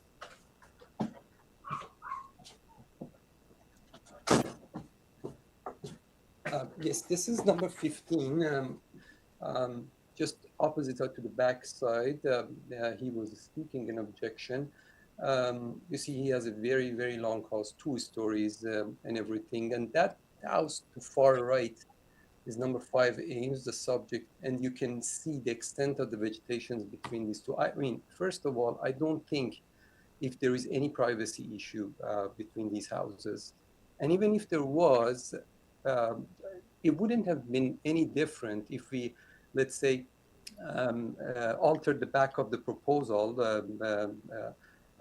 to comply with the length, and all the issues such as privacy or whatever would have still been existing, let alone that, I think many neighbors prefer not to have their neighbor to have a balcony on the second floor, which would be a result of that. If you go to the next page, please.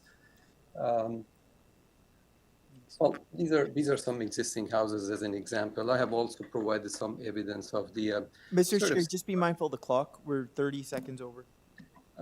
Sure. All in all, I just want to mention that this is what we're proposing is a natural development of this property. We are basically honoring the existing footprint.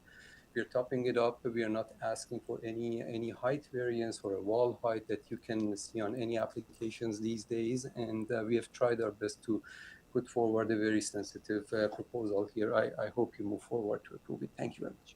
Okay, thank you. All right. Questions? None. Okay, let's take this into committee.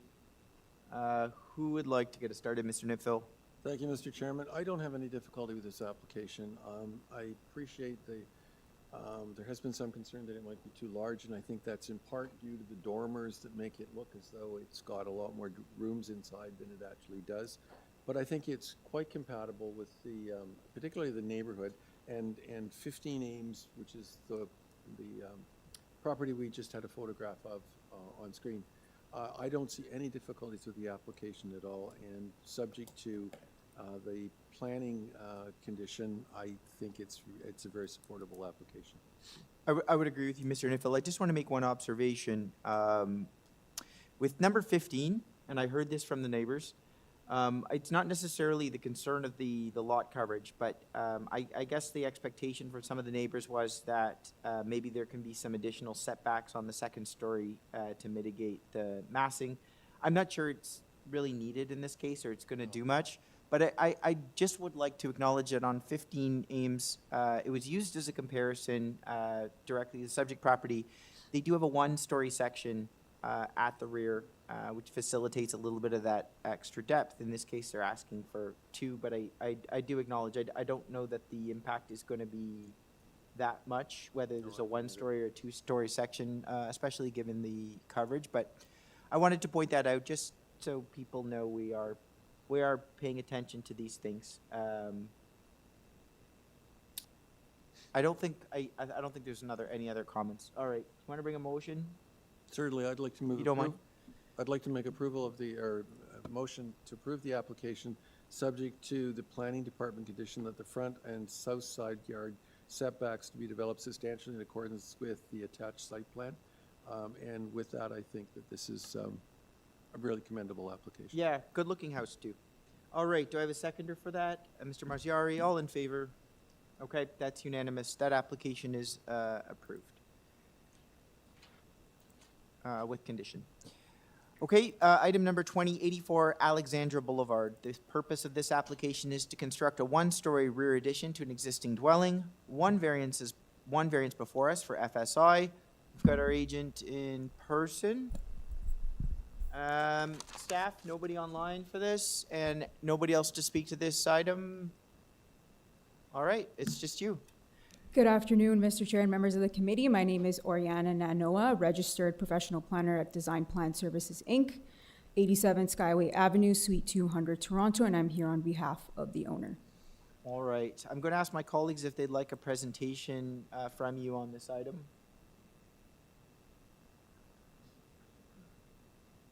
It doesn't appear so. I appreciate you coming down in person today. We're a little behind. I want to get everybody on their way. We have reviewed the application in our packages in advance. I don't have any questions. I don't really require a presentation. So it's all right with you. I can take this right into committee. Absolutely. Please feel free to move it into committee. Sure. Okay, let's take this into committee. Mr. Marziari. Thank you, Mr. Chair. I want to just say that it's a beautiful house, existing, and Yes. the addition is beautifully modern and very modest addition. So I want to comment that. So thank you for that. Overall, I think it's a very supportable application, very straightforward. So I move forward a motion to approve this application with no condition. All right, second by Mr. Nipfel. All in favor? That's unanimous. You have your approval. Thank you very much. Good job on the application. Thank you. Really nice work. Okay, that concludes our 2 p.m. Time slot. We usually offer a 5-minute break, but if there are no objections, I will just keep going. I think everybody wants to, but please do jump in. If we do need a relief break, I will stop. Otherwise, I will try to get this moving a little faster.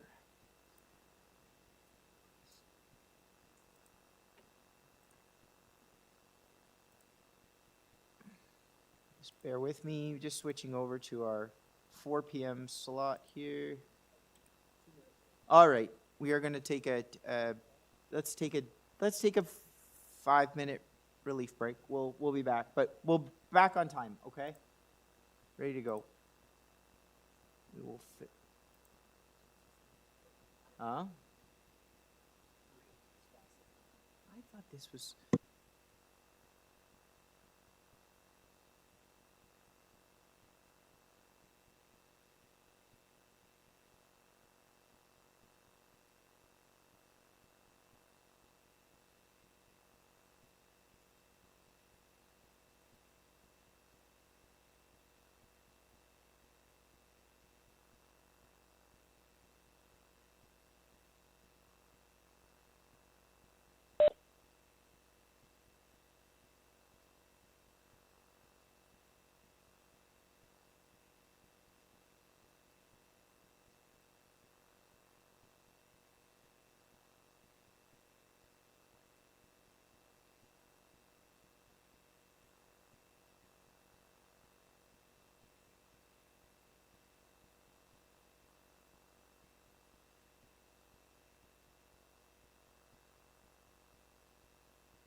All right, we're back.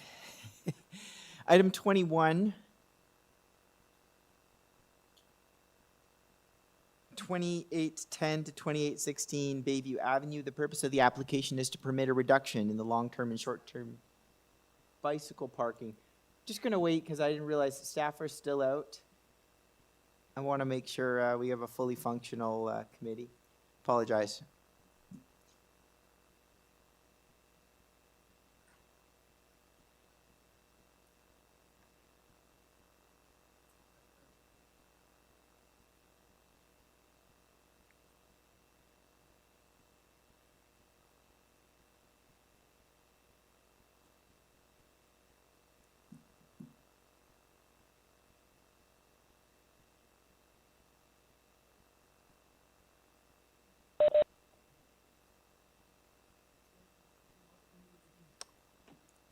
Am I okay to keep, I know we don't have all the staff back, but is it okay if I keep going?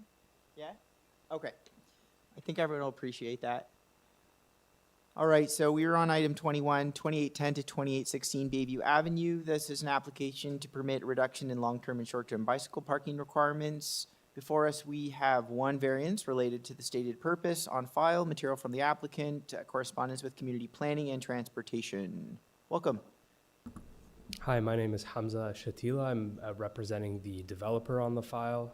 Address is 145 King Street West.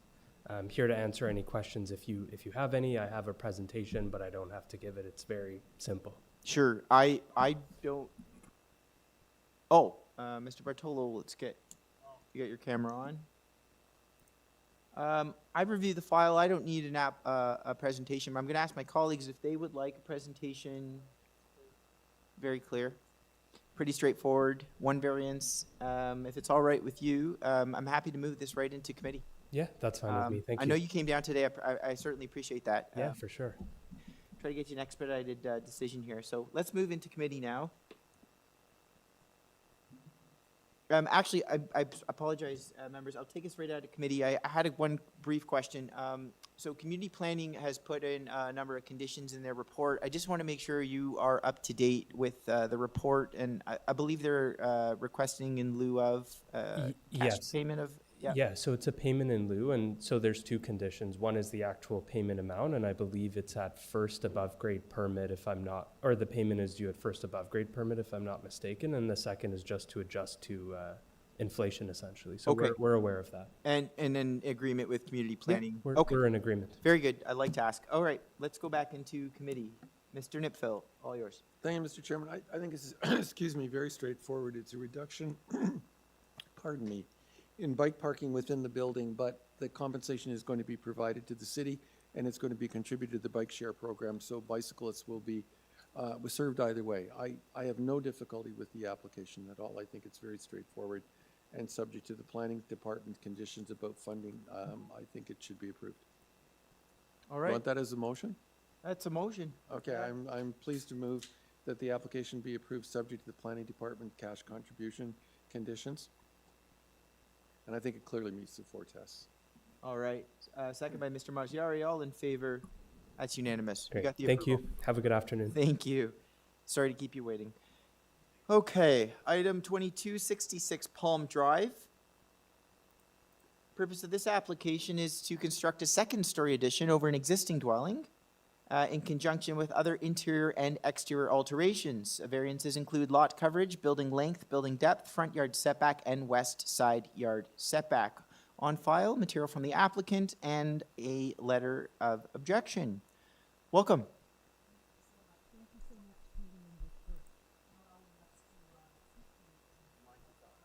Oh, thank you, members.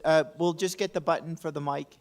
Yeah, I can hear you, but I want to make sure Thank you. everybody at home can hear you. Oh, that's loud now. Great.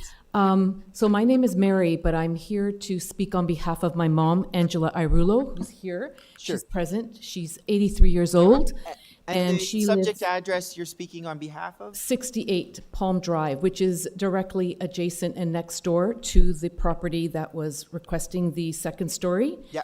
So my mom is actually the only neighbor. It's 66 Palm Drive is on the corner, so she's the only neighbor. And I did raise concerns about the loss of natural light. the impact of the livability of my mom's home. Hold on.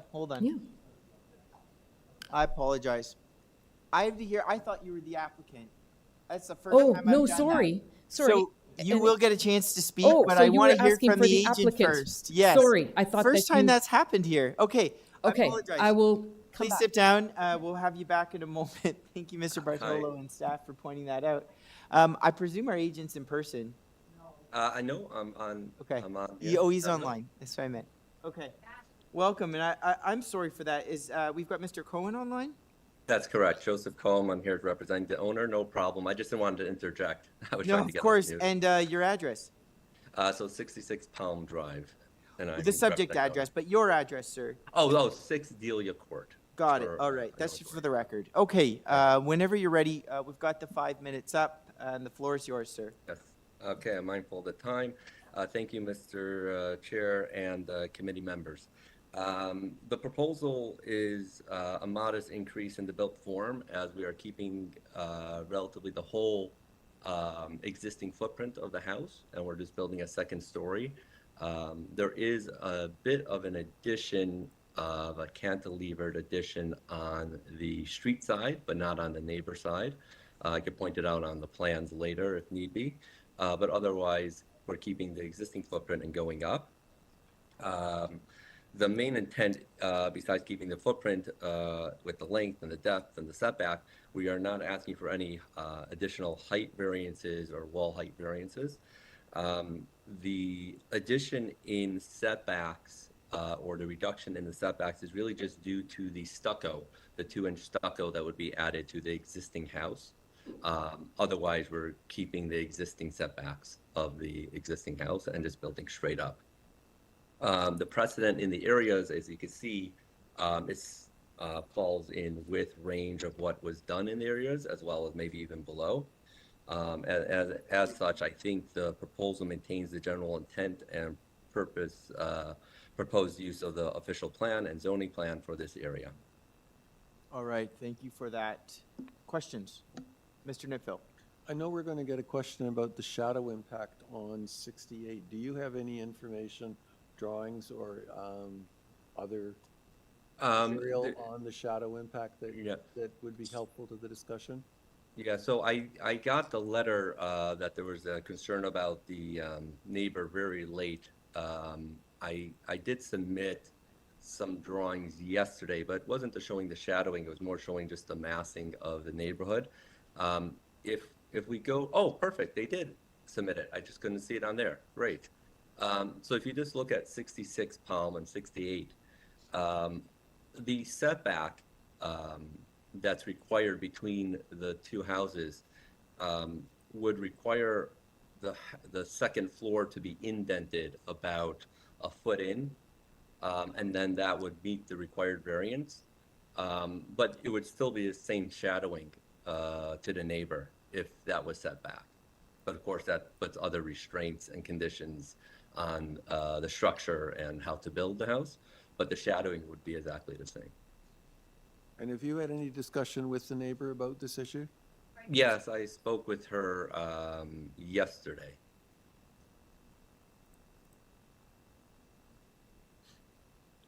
Okay. Sorry, I'm good. Yeah, very good. Other questions? All right. Would like to hear from a representative of the immediate neighbor. Right, thank you. So let's get your name and the address you're here to represent into the mic for the record again. Sure. So my name is Mary Molinaro, and I'm speaking on behalf of my mom, Angela Irulo, who resides at 68 Palm Drive, right next to the property that's proposing for second story. So I had submitted our concerns with regards to the light and impact on the livability of my mother's home. The addition appears to significantly increase the height and massing along the shared property line. It's on the east-facing kitchen area, which will likely cast a substantial shadow over my mother's east-facing home. This kitchen is not only functional space, but the primary living area where my mother spends most of her day. The reduction in light and daylight will materially affect her quality of life, creating a darker, more enclosed environment. In addition, my mother suffers from clinical depression, a condition for which access to natural light is widely recognized as an important environmental factor in maintaining well-being. While I understand that planning decisions must be based on land use, the anticipated loss of sunlight in a primary living space is a legitimate and serious livability concern. She spends most of her day in the kitchen watching TV, praying, cooking, and spending time with her family. She is quite upset with the proposal and has been crying overseeing the construction from her kitchen, which basically is a wall. And it's very close in proximity, as you saw in the pictures. So when she looks out of that window, which she has natural light coming through, she sees a wall. From a planning perspective, the proposal appears to create undue adverse impact on the use and enjoyment of a neighboring property, result in shadowing that is inconsistent with the existing neighborhood character, represent overdevelopment of the lot in terms of height and massing. I had also added a letter from the doctor supporting the fact that he felt, since he is treating her clinical depression, that this would have a very negative impact on her life. And in addition, I note that the North York zoning bylaw 7625, two-story homes require larger side yards, setbacks, and bungalows. Height limits are typically 8 to 9.5 meters. This seemed like a very large, extensive home. Even if it meets the minimum setbacks, the added height and proximity create disproportionate shadow, and it's like a tall wall beside a very low bungalow would be a planning concern. It creates a visual and physical overbuild. Quality of light to the kitchen is critical, and in this case, it would be diminished to none. Toronto zoning requires a 45-degree angular plane from side or rear to protect light, sky view, and privacy. This proposal does not meet the intent of the bylaw. And lastly, the effect on the retail value, which would be diminished because a person would be facing a wall in front of them in the kitchen, which is a primary functional room. Thank you. So for those reasons, we do ask under compassionate grounds that we oppose this or really look into some different designs in order for this impact not to affect my mom. Thank you. Thank you for that. I have a question for you before you step down. Yeah. So I'm trying to understand the impact at 68. So we've got some primary windows off of the kitchen facing the rear yard. So we have, if that picture were up again, where it's side by side, there's a very narrow passage between the two homes. Right. And so what's being proposed is when you're increasing the height to two-story, my mom would no longer have any light to her east-facing kitchen, which faces that wall. So her main light comes in from the east. So it would be the kitchen, and then there's another room, like a family room. But she would have no light at all. Okay.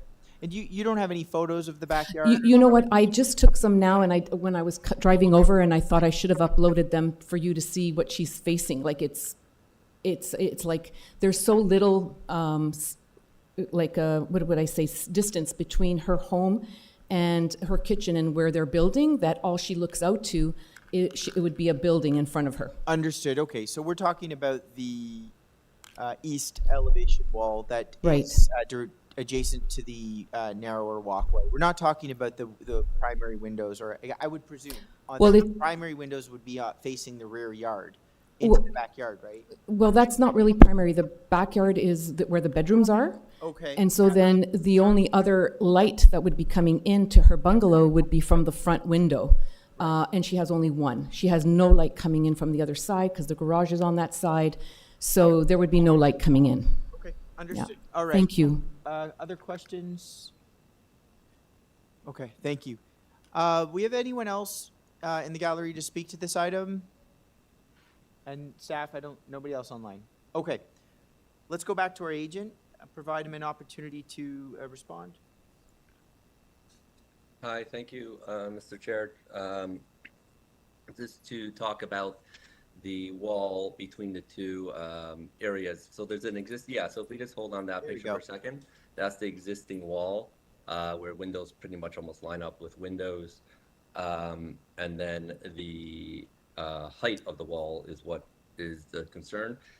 As we mentioned, we're not asking for any variance in height. We were particular on that to not increase the height larger than what's allowed for that area, or the wall heights as well. And as I mentioned before, to stick within the variance would just mean that our second floor would jut in over the first floor existing wall by about a foot over. So the shadowing effect would still be the same. All right. If there's any questions, I'm more than happy. Questions? All right, I think we're good. Members, thank you very much, everybody. Let's take this into committee. Mr. Bartolo, please. Yes, thank you, Mr. Chair. So in evaluating this proposal, I understand the concerns of the neighbors and I'm sympathetic towards it, but ultimately this is a two-story house in a typical neighborhood with some existing conditions that's just being built on top of. I don't think there's anything overly outrageous in what's being proposed in these plans, and I think it's a supportable application. I don't have any issues with it. I'll just point out, it's similar to the other corner application that we just had. So what I'm finding is a lot of the time with these one-story existing houses, they oftentimes have a little bit bigger footprint. They do. Lot coverage is a little bit higher.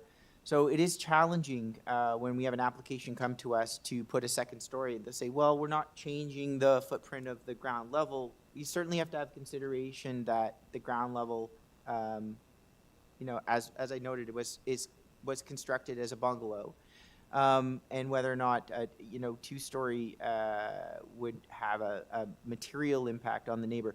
I have to say, I'm happy, a little assuaged to see, my concerns assuaged a little bit from the fact that there is a slight bump out in the existing massing directly adjacent to the neighbor. So the rear main wall, the side main wall, while it is very close to the neighbor, and I do understand the concern they have with their kitchen window. That length of the entire building really only fulfills itself at the driveway portion. So that little notch in the back provides a little bit of relief, and I think mitigates a good amount of the impact to the neighbor at 68. So I'm happy to see that. Certainly, if the entire ground floor went all the way back, it would be a little bit harder to digest, and maybe in some case, expect to see some sort of setback on the north elevation. But I do take the submission that in putting a second story, it would be very unreasonable and I think undesirable to have an addition set back, especially on that wall. They're the windows on those walls with those setbacks, they always were intended as secondary windows, and I think while it's unfortunate there'll be some impact, I don't think the impact is unreasonable. I'll leave it there. If maybe other members have thoughts, but I maybe are more in line with Bartolo and I. Sure. Gary? Thank you, Mr. Chair. I agree with both. I think this is slightly different from the other application. I think the impact is more on the neighbor, because I think at the back we're building a two-story house now, and then with the building length and building depth variances, I think it's more mass at the back. But I agree with you with the notch. I think it's kind of making the impact less. Yeah. It helps. It helps. But I think overall it's reasonable. But I also sympathize with the neighbor. It's definitely an impact versus one story versus two. Yeah, I'll also just note there are no height variances. I would be it'd be very challenging to get a height variance approved given if they're building on the existing footprint. So that in mind, I think that also helps to mitigate the impact. I mean, we've seen some pretty tall main walls come through this committee. So I think just relative to that, in terms of fit, it's good to see that we don't have any variances for height, main wall or roof height. Maybe a little more discussion than normal, but I think it's just important to maybe provide a little bit of planning rationale, seeing as that we have an opposing party here. I think it's always helpful to provide a little bit of context to our decision-making. That said, I don't know, maybe we're ready for a motion? No, I just like to say, I agree Oh, with. please, I Mr. agree with Nifel, the I rest of apologize. you. I don't think it's, I don't think it's possible nor reasonable to say that this building can't have a second floor.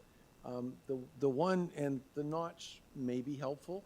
I'm looking at a photograph which I think is of the the wall facing 68, and it's illuminated, and it's an afternoon shot. And perhaps the other issue that might be compensating a bit is that that shot will continue even when that building's higher, because the building at 68 isn't going to get any higher.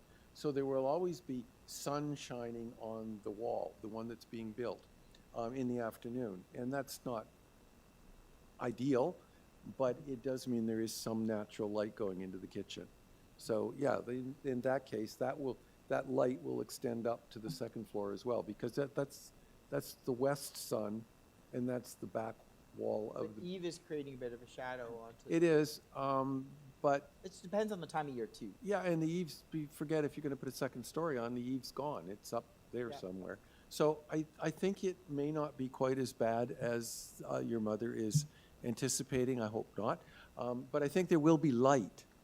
You won't be getting the sun coming through, but I think you'll get reflected light off of the existing, or the building that's proposed to be expanded. So I have sympathy for your concern, but I don't think there is anything that can be done to address it directly. But I do think that this observation is helpful. Reflective light is nice. Yeah.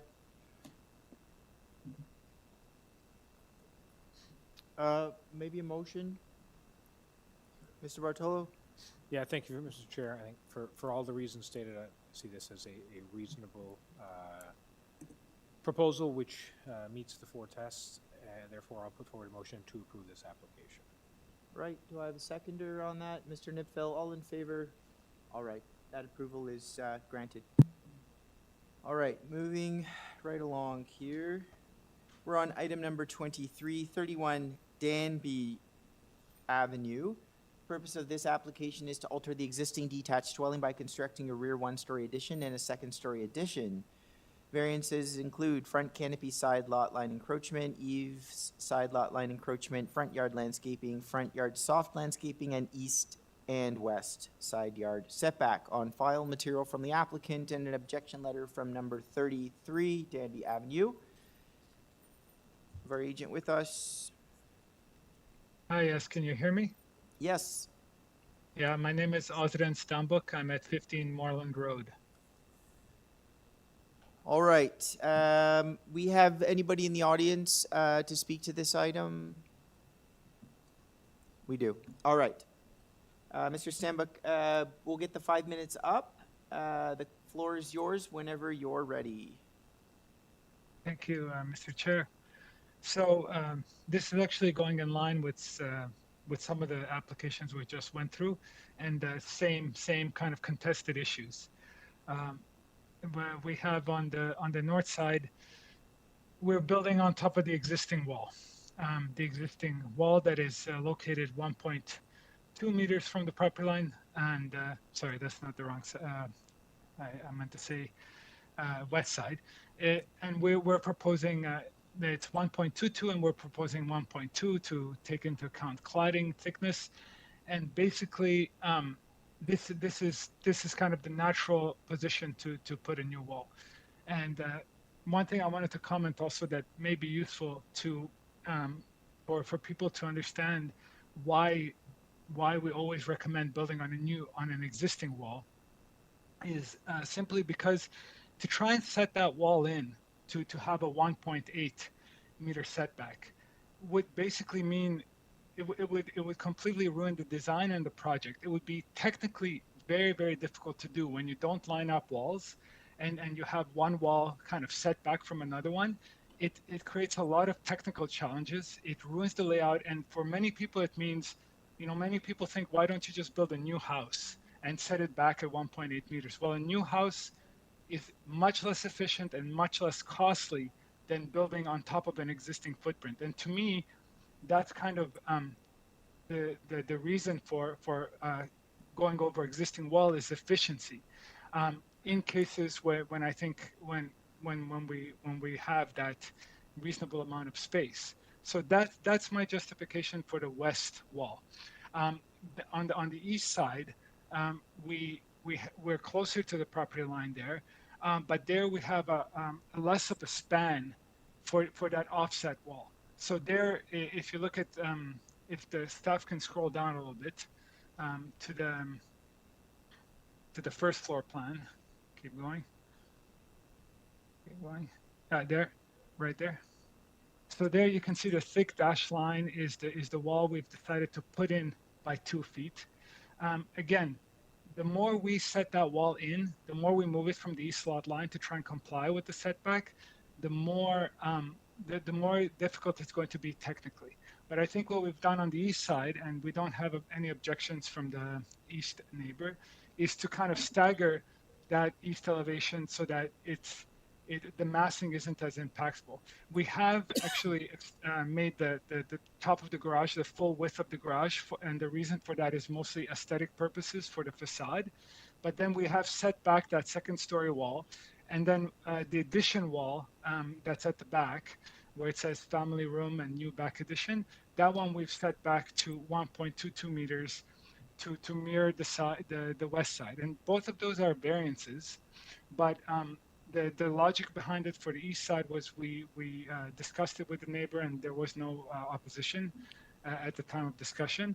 And on the west side, it was just we couldn't set in that portion of wall. Also, I want to address some comments in the opposition letter because we got 2 opposition letters from the same address, and I assume that's the speaker who's come to oppose the application.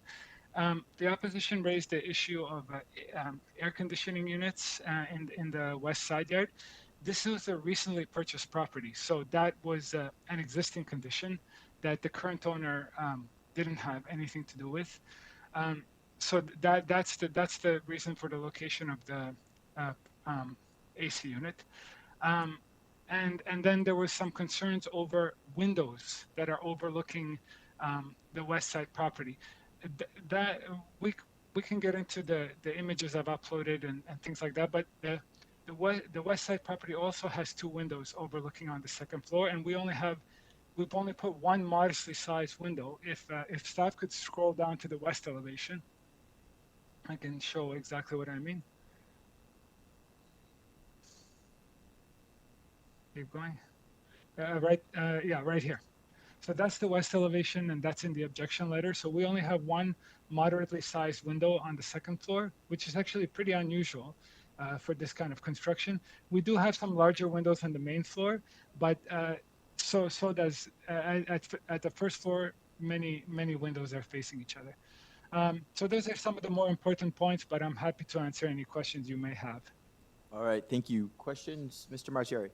Thank you, Mr. Chair. Just a quick question. You're not doing anything to the front yard, correct? And variance number 3 and 4 in regard with the landscaping deficiencies, they're existing?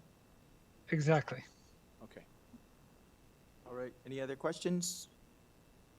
All right, we have another speaker. Please come on down and state your name and address for us. My name is Su Jielin. I'm here with my wife, Jing Chen, and we are the immediate neighbors at 33 Danby Avenue. We share the east lot line with 31 Danby Avenue. So we will live with decision that made here today. And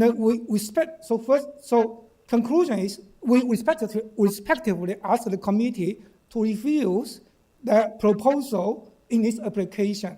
So could you show me, the letter, the objection letter we emailed to you? Yeah. So I'd like to show you the images.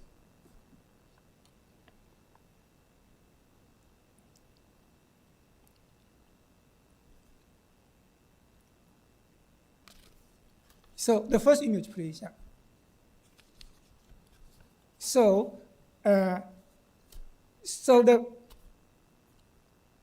our main concerns are as follows. The number one, the direct invasion of our privacy. According to the construction plan, so if you look, at the image, right, without maintaining a minimum side yard setback of 1.8 meter, the proposed construction includes several large windows.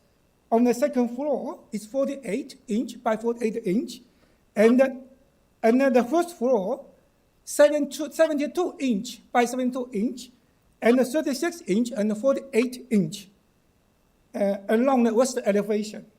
These windows are directly facing our existing windows, allowing an unobstructed view into our private living space, creating a significant and direct invasion of our privacy and negatively impacting our quality of life. And we believe when they design, the building, when they make a proposal, they discard completely our privacy. And also, no one came to discuss with us about their design at all. Number two, we walk around our immediate neighborhood and see no precedent for new builds with reduced side yard setbacks that also include large windows directly facing each other. We believe granting this variance would establish a poor precedent that undermines the character and the established privacy standards of our community. Okay, privacy. And then number three, you can show the second image. The proposed 1.2 meter setback is insufficient to accommodate the air conditioner unit located in the west side yard of 31 Danby. The gap between AC unit and our lot line is very narrow. It's about 1 foot. It's difficult for a person to pass. In the past, residents of the basement unit have consistently encroached upon our property to access their side door and the backyard. This is an issue, particularly in winter, when snow accumulations makes the narrow passage between AC unit and the property line nearly impossible without trespassing onto our land. Therefore, we oppose the proposal that would negatively and permanently affect our family privacy and the enjoyment of our property. We believe the variance is not minor with the existing building design and it does not maintain the general intent of the zoning bylaw. We respectively request the committee to review this application in its current form. Thank you. Thank you. Questions? All right, thank you. We don't have any other speakers, staff? No, okay. Let's turn it back to our agent. I want to give him an opportunity to respond to some of the concerns that were raised by the immediate neighbor. Yes, thank you, Mr. Chair. So, yeah, what to really respond to? I mean, like I said, the AC unit is not part of this proposal. We're not seeking a variance for the location of the AC unit, and if there are any issues with that zoning, with the location of the AC units, like Toronto bylaw can be contacted about that. But I will note, for example, that there is a issue with encroachment onto the west neighbor's property, but no fence has been built to prevent that encroachment. And as you can see in the photos, it's just a string that's been put between the houses to prevent encroachment. Not saying that people should encroach, but having just a string makes it more difficult to enforce that that issue. That's what you can see is the situation right now, and a planter's been put. So I think the AC unit is a little bit of a it's an existing issue, and that's all I can say about that. In regards to the windows, you know, you often hear that at committee of people don't want windows on the side facing into their house, but that's the nature, in my opinion, of homes in Toronto. They aren't too far apart, and you're always going to have windows facing into opposing walls. So I think the windows we have put are a natural part of the design, and I think that the second floor window is reasonably sized for the space. What else did we raise? Yeah, so I think that again, to go back to the same point, I think that we're really taking advantage of the existing wall location, and we're not adding overly large windows onto the new wall above it. So that's kind of my comments on that, but I'm happy to elaborate on any issues you have. All right, thank you. Was there any consideration with respect to the window placement on the side, specifically as it may relate to aligning with your neighbor's windows? So I wonder if we can pull up, if staff could pull up the photo, if staff could pull up the photo of the arborist report. Maybe we can see that in the arborist report. There's a picture of the neighbor's house. Keep scrolling down. Yeah. So there we go. Go back up. Back up. Back up. There we go. So as far as I know, these windows aren't facing into other windows on the property. But when we design windows and locate windows in the house, what we're thinking about primarily at the first instance is the layout inside, if it makes sense. Like that large window is a dining room window. So you know, if we were to offset with that window greatly on that wall, it would completely change the layout inside and make it not work. But you know, actually, you just reminded me of something. I've just been going through a really tough experience with a neighbor on another project because they had issues with windows facing into their windows. But you know, I think the key solution to that is the use of curtains. I mean, it's a two-way street. If a window is in front of another window, it also assumes that they're going to have overlook in there. So one way that's mitigated, like that dining room window could have curtains on it the entire time. Yeah, but okay, I'm going to interject. You know, question answered. I've just put this forward. I mean, to solve something with curtains, I mean, if you're building a new house, putting an addition on, this should be solved in the design stage. Figure out where the neighbor's windows are.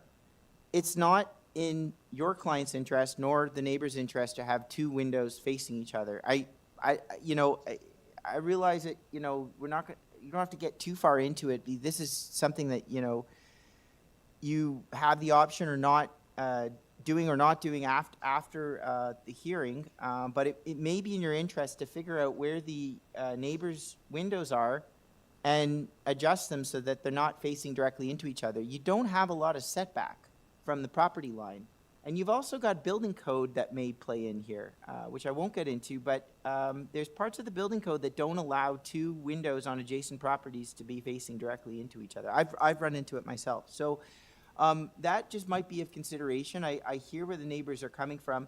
I do acknowledge that they are secondary windows. They're not primary windows. We've been through this on previous applications, and you know, we can only do so much with respect to protecting and preserving sight lines where they are considered secondary, certainly on side elevation. So I'll leave that there. Mr. Nipfel has a question? Yeah, I have questions about the two side yards. Let me see, it's the east side yard is 1.03, but that's only on the second floor. On the main floor, it's still 0.43, correct? The main floor, the 0.43 is to the existing garage wall. So the side yard setback on that side is 0.43. That is the existing setback by the zoning examiner, and I went through this with them on several emails back and forth. The zoning examiner determined that our side yard setback is to the new wall that we're building, which is 1.03, and a portion of that new wall is actually aligned with the side garage wall. But the zoning examiner informed me that that is considered an architectural feature. It's not considered part of the main wall. So effectively our setback, and this is why we set in that wall, is 1 point. Sorry to interrupt. I'm not clear now because it seems to me this doesn't make sense. The 1.03 is to the second floor, but you've still got a building that's located 0.43 meters from the property line, the existing building. And it seems to me and I stand to be corrected, it seems to me that that's the side yard setback. Yeah, that's what I went over with the zoning examiner through several correspondences, and they assured me that that existing garage wall is not considered in the side yard setback. It's the new wall we're building above it. Are you extending the? Are you is any part of your building extension being built at a 0.43 meter setback? That could be via extending the existing wall, or is the new wall completely? The front part is, isn't it? See how it bulges out there? They're treating it as an architectural feature, is what I heard. But there's still a whole floor at 0.43. Is at 0.43? Whole garage is at. But that's existing. It doesn't matter. That's still a setback. Right, but the variance they're asking for, my understanding, the way I take it, maybe we'll let the applicant explain, but if they're building on top of the 0.43, and what they're building is at But the variance is that the 0.03, then they wouldn't need a variance for the lesser. Proposed east yard setback is 1.03 meters. That's not what I read here. That seems to be. Yeah, I think they mean the second story. What they're proposing is to construct an addition at 1.03. Okay, but then this isn't clear. Yeah. The variance isn't clear. If the variance was 0.43, then they could just build the wall straight up at 0.43. Exactly, yeah. Yeah, So but it's not. That was my first question. I don't think that's correct. And the second question is the air conditioning unit has been raised, and I think the applicant indicated that it was the house has just changed hands and it wasn't this owner that put the air conditioning unit there. But is it still there? Yes. Yes, it is. So yes. it creates a block, and it's not like you have an alternative. It creates a block to use that side yard on the other side, and that's basically the only way to get from the backyard to the front yard. And there's also a doorway that enters onto that side yard as well. So I think that with the air conditioning unit there, I don't think the side yard actually functions as side yards are supposed to, which is to provide access to the rear yard. No, I think you could argue that if you get the two-story addition, you could elevate the air conditioner, which is a typical way of resolving. Is that the It's not intent? noted anywhere. Yeah. I think that needs to be part of this because I suspect doesn't- they it may doesn't need a work. variance for that air conditioner. There may be some setback requirements for the mechanical Anyway, equipment, but it's not before us. I have both of the side yards to me are questionable. Yeah. Can I say something? Yes, please. We're not in committee. First to address the air conditioning unit. This is an old air conditioning unit. It will change for this new house, 100%. It's serving right now a one-story house, and when it changes, it cannot be put in the same place because there are zoning rules regulating the location of AC units. It's right in the zoning bylaw. I believe the minimum setback is 60 centimeters, it has to comply with the setback of the zone. That's the zoning rule. So that AC unit has to be at 1.8 meters from the side yard. So it cannot stay in that spot. Yeah. This house just changed hands. That it's a really moot point, because it's like it's not only going to change because it's going to come to a bigger house and need more of an AC unit, but also we didn't put it there, and it's just the house has just changed hands. So that's my comment about the AC unit. It will have to move, and supposing some crazy scenario, the owner decides to leave it in that spot, all the neighbor has to do is call bylaw enforcement, and it will have to move. It's an existing illegal placement of the AC No, unit. fair enough, and you need a bigger air conditioner for the second floor. So, but I wanted to note that side yard doesn't work right now with the air conditioner there. I'm more concerned Absolutely. at this point with the side yard on the other side, because I don't understand that. But perhaps my colleagues don't agree with me. I can explain the other side too. So, the other side, like I said, I was not clear on this point either, and I went through several back and forths with the zoning examiner over email, and this is the side yard setback they put in the notice. I mean, that's why we apply for the zoning notice, so that these experts can give us the variances we take to committee, and so that we're not coming up with them with a zoning waiver and then coming back. Should there be an issue with that side yard, then it's going to have to get rehashed it will get re-reviewed in the permit review phase. It will get looked at again. And should there be an issue, that's when we would have to come back to committee with that side yard.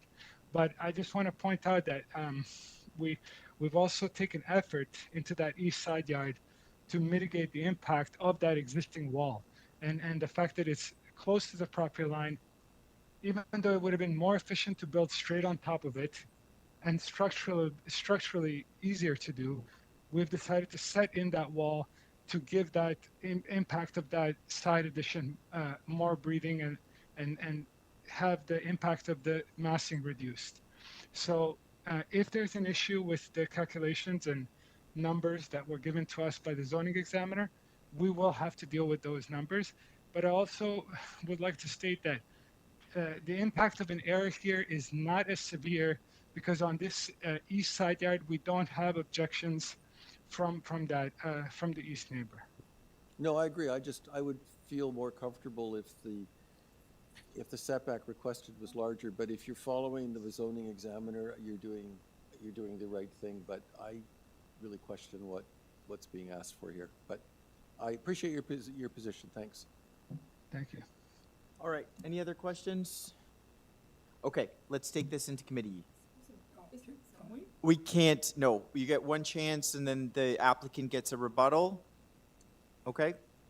All right, guys, we are in committee now. Who would like to get us started?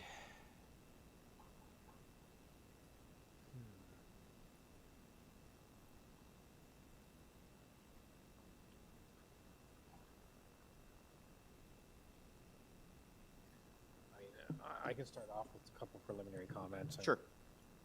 Again, having a two-story house in a neighborhood like this is not something that is unreasonable or out of the realm of normal, right? So, in principle, what's being proposed, I think is reasonable. We've had quite a few of these today by coincidence. Working with the existing conditions is automatically going to trigger some difficult conditions that need to be met. I think we can all recognize that. And from my point of view, grants a little bit of leeway when you're trying to work within the existing conditions. That being said, while they are adding a second story, they're not really exacerbating the conditions that are already there. And in fact, they seem to be making an effort on the one side to step things back and actually mitigate what would be kind of a larger plane there and set it back and add some dimension and just get it away from the property line. So I think there's been some forethought there and some planning on that, and it's reasonable. Typically, I would also take exception with the proposed front yard landscaping in a case like this, but this is also an existing condition, and putting an additional story on top is not going to change that one way or another. So when I look at this on balance, I think it's a supportable application. Mr. Marjorie? Thank you, Mr. Chair. I agree with Mr. Bartolo. I think overall it's a supportable application, but I want to criticize the applicant about the windows on this on that 1.2 meter side yard. Yes, I think when you're requesting that side yard reduction, you have to do your homework. You have to go and see the neighbor's windows, discuss this with neighbor, and then come back with like a clear solution that they are not overlooking each other. So I think it's just I'm not happy with that, but it's just 2 feet reduction, and we approved that many times. I don't think that's a big issue, but curtain is not a solution for sure. A curtain is a terrible solution. No, why are you paying for a window only to have to put a curtain? Because you didn't take the time to figure out where the neighbor's window was. It's, hopefully, these are the type of details that often get finessed at the building permit stage. You don't have to necessarily do a zoning. So they're usually very easy because they're secondary windows. So to adjust a window 2 feet in one direction or 2 feet in another direction to avoid it directly looking into the neighbors is in the interest of both parties. I can't see a benefit for one party over another. In that regard, it really is something that has to be done mutually, and oftentimes the person that's building the house that should respond to the existing conditions. So I thank you, Mr. Marzieri, for bringing that up. Mr. Nipfel, I don't know if you have comment, but maybe we are ready for a motion. If you don't, oh, I didn't mean to put you on the spot for the motion, but your mic is off. Sure. Okay, as do I. Okay, Mr. Bartolo, you'll. Yeah, bring I'll the put forward a forward? motion there, Mr. Okay. Chair. Let me just check if there's any other. No, there's no other conditions attached here. Based on the explanation here, I'll put forward a motion to approve this application. All right. Second by Mr. Marciari. All in favor? All right, that's unanimous. That application is approved. Thank you, everyone. Okay, we are moving right along. Item number 24. Let's see. Yeah, the last three, we don't have anyone else to speak to them. But let's stay on order. Number 24, number 423 Glencairn Avenue. The purpose of the application is to construct a new 3-story dwelling with an integral garage on file. Variances include building height, building length, building depth, east side yard setback, west side yard setback, number of stories, east eave encroachment, and west eave encroachment. On file, material from the applicant, urban forestry memo, letter from community planning, few letters in support, and a number of letters in opposition. We have our agent with us in person, I presume. Good evening, Mr. Chair. Good evening.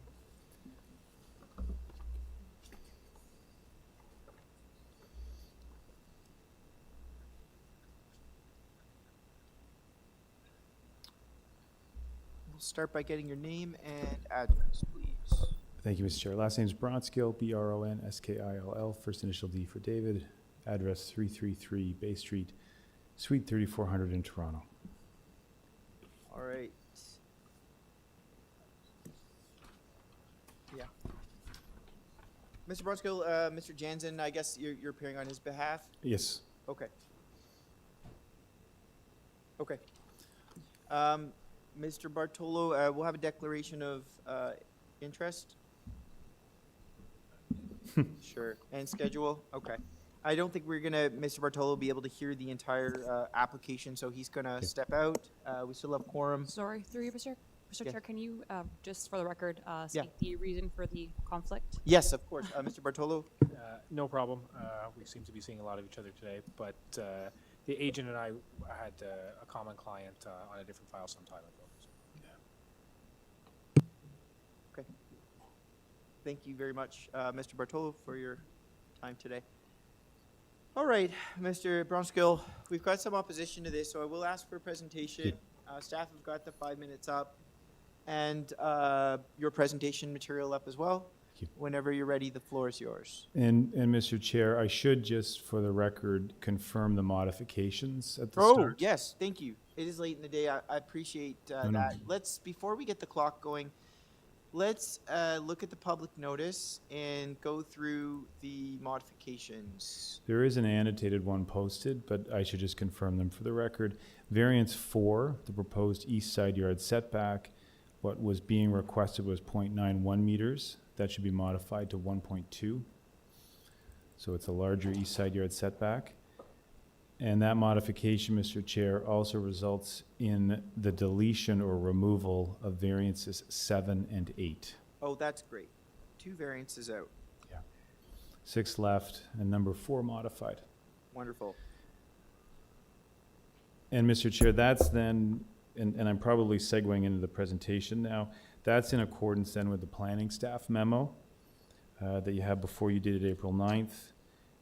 Yes, I do see that. Yeah, they directly asked for that request to increase the east side yard setback from 0.9 to 1.2. We were glad to accommodate that. What I will also note, Mr. Chair, is there's then a recommended condition, variances 2 and 3 regarding the building length and depth be developed substantially in accordance with the site plan. That site plan's on file, Mr. Chair, with the committee. It also does something, Mr. Chair, though, that I think, in fairness to staff, I actually think it should not only be variances 2 and 3, Mr. Chair, I think it should also apply to the west side yard setback. And Madam Chair, that's because what my client did through discussions is there's a bump in the west side yard setback that you can see on the site plan. It's 0.9 at the north or front, and then as it comes back, it actually bumps up to 1.2. And we're committed to that additional breathing space for the rear portion of the dwelling.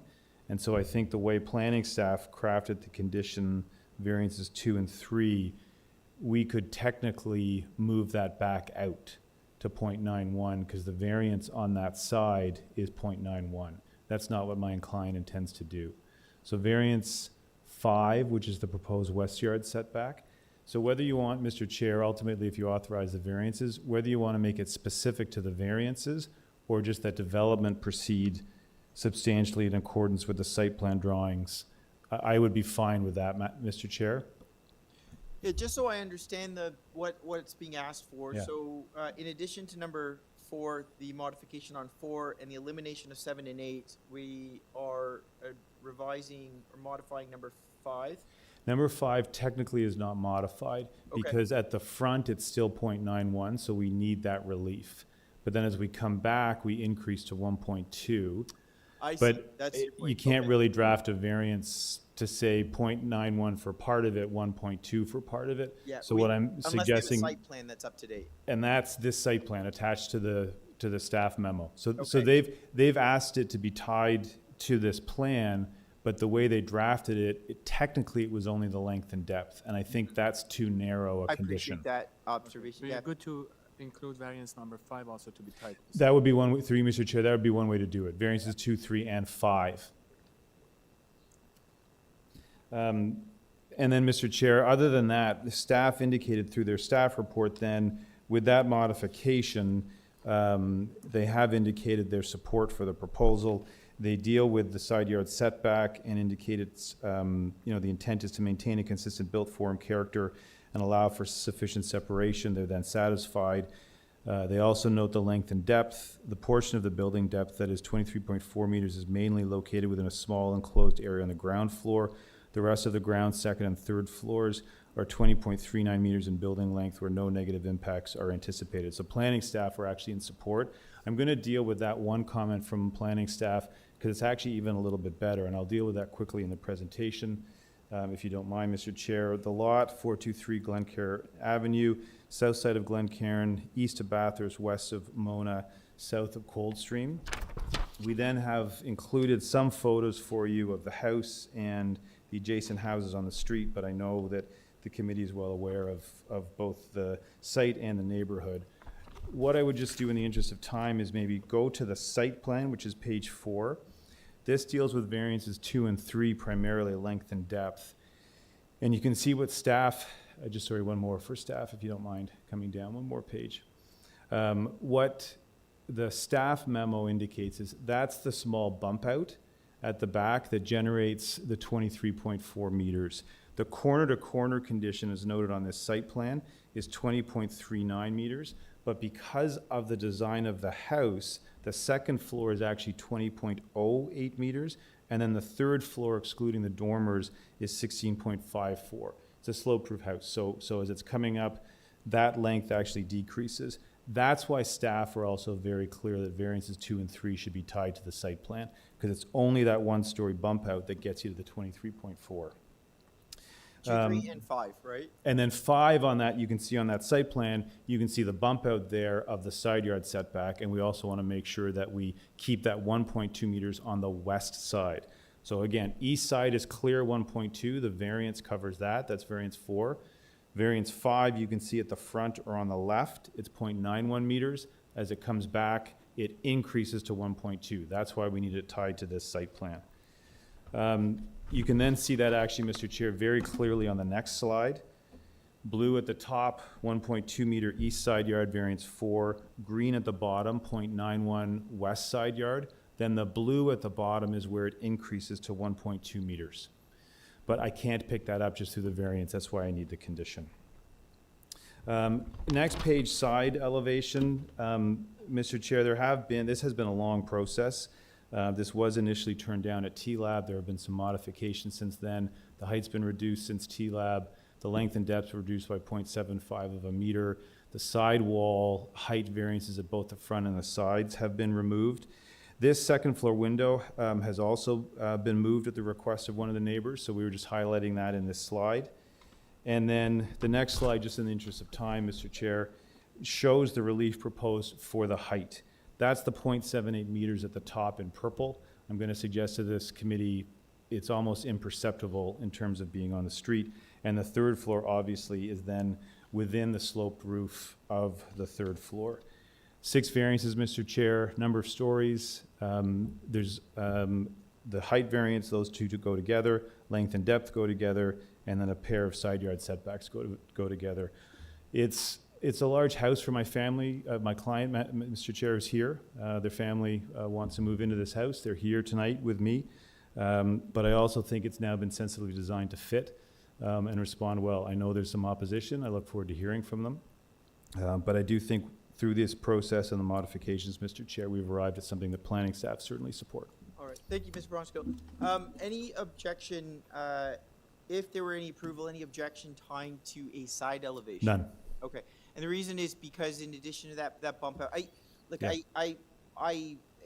it's pretty, you know, I think this, I don't want to get too far ahead, but you know, it's a new development, right? And I understand the desire to kind of push the boundaries where we can, but I also have to make sure that, you know, with things like single-story bump outs, that they stay as such. And we would want them to stay with the setbacks. And I have no issue with the side elevation because I indicated we did move that window at the request of one neighbor, and that would therefore mean we could not move the window back. Okay. All right. Thank you. Okay, who else is here to speak to this item? Everybody online? All right. Yes, I'm online. Welcome. Your name and address, please. Alvino Souza, 425 Glencairn Avenue. All right, just make sure you're speaking closely to the mic so we can hear you loud and clear. Second here. So you are the immediate neighbor. Immediate to the west. All right. Can you hear me? No? We can hear you, yes. Okay. You are all set to go. Okay, so I have been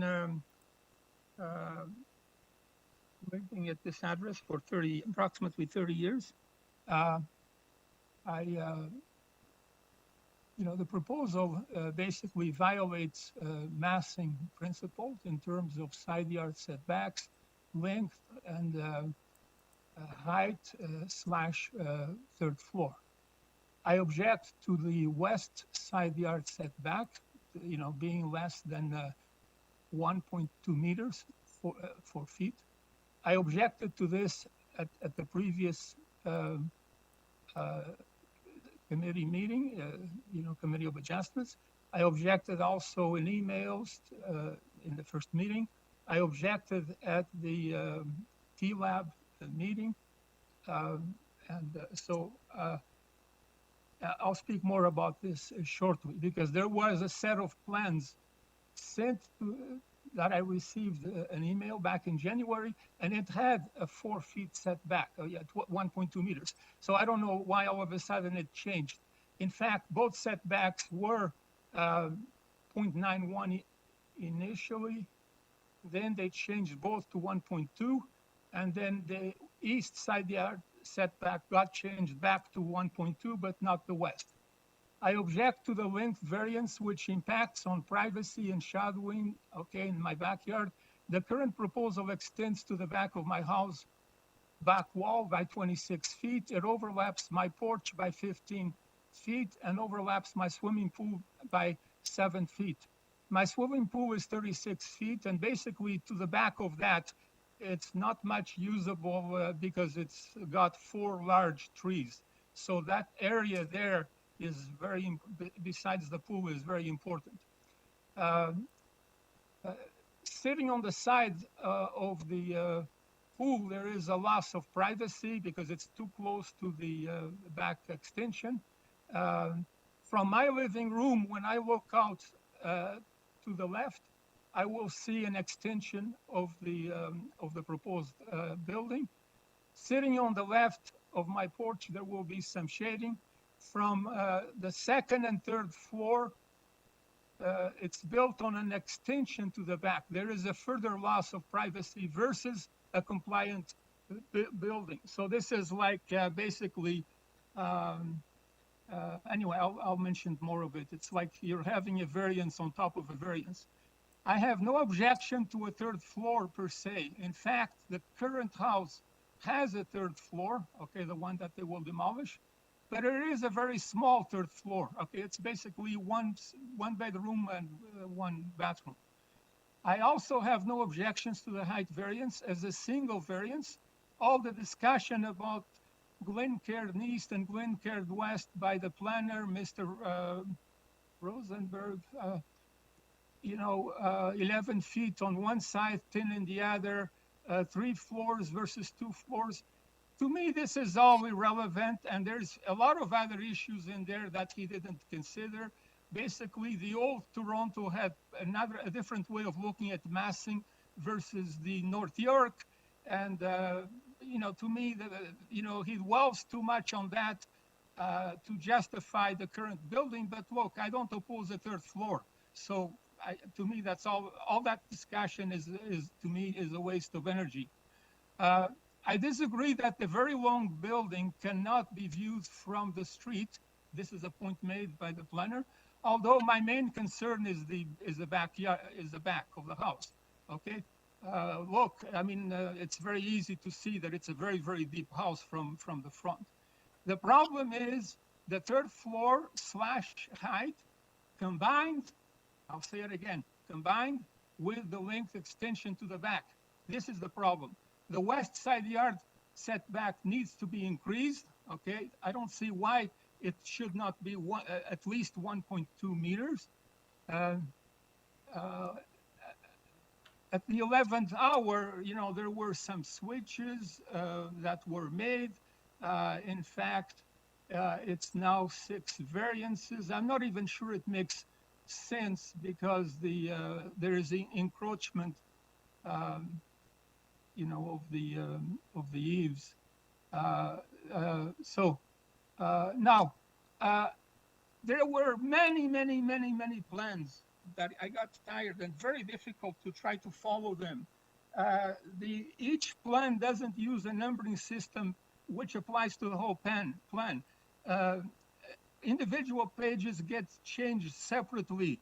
And so to understand all of this and to compare all of this, I looked at 3 main things that determine the massing, width, length, and height, and I'll leave the 3rd floor out of this. So basically, if you look at the percentage increase in each of these, okay, you will get one, you get something like 15% for the width, etc. So 1.3 something or 35%, I think, for the length, etc. So if you multiply all of those together, you get a number that's, I call it the massing index. Okay, I'm an engineer. I like numbers to approach things objectively. So the massing index effectively measures the percentage increase of the volume, okay, the biggest house you can build with those required setbacks to the volume of a house that complies. So for example, okay, if the plans meet the bylaws, I will say the massive index is 1. The initial submission to the Committee of Adjustments had a massive index of 1.91. That is 91% above that compliant one. And then the T-Lab, well, that was reduced to 76%. And T-Lab criticized very heavily the massing issue. The planner in this application refers to massing once. T-Lab referred to it 7 times in its denial decision. In the letter submitted by Mr. It's Goldberg, not Rosenberg, sorry about that.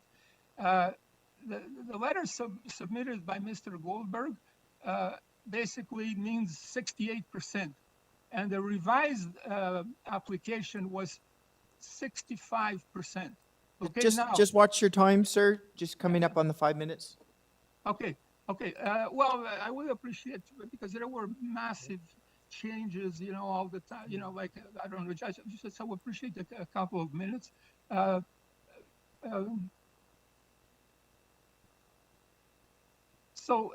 Anyway, there's, just want to emphasize the backyard, the impact,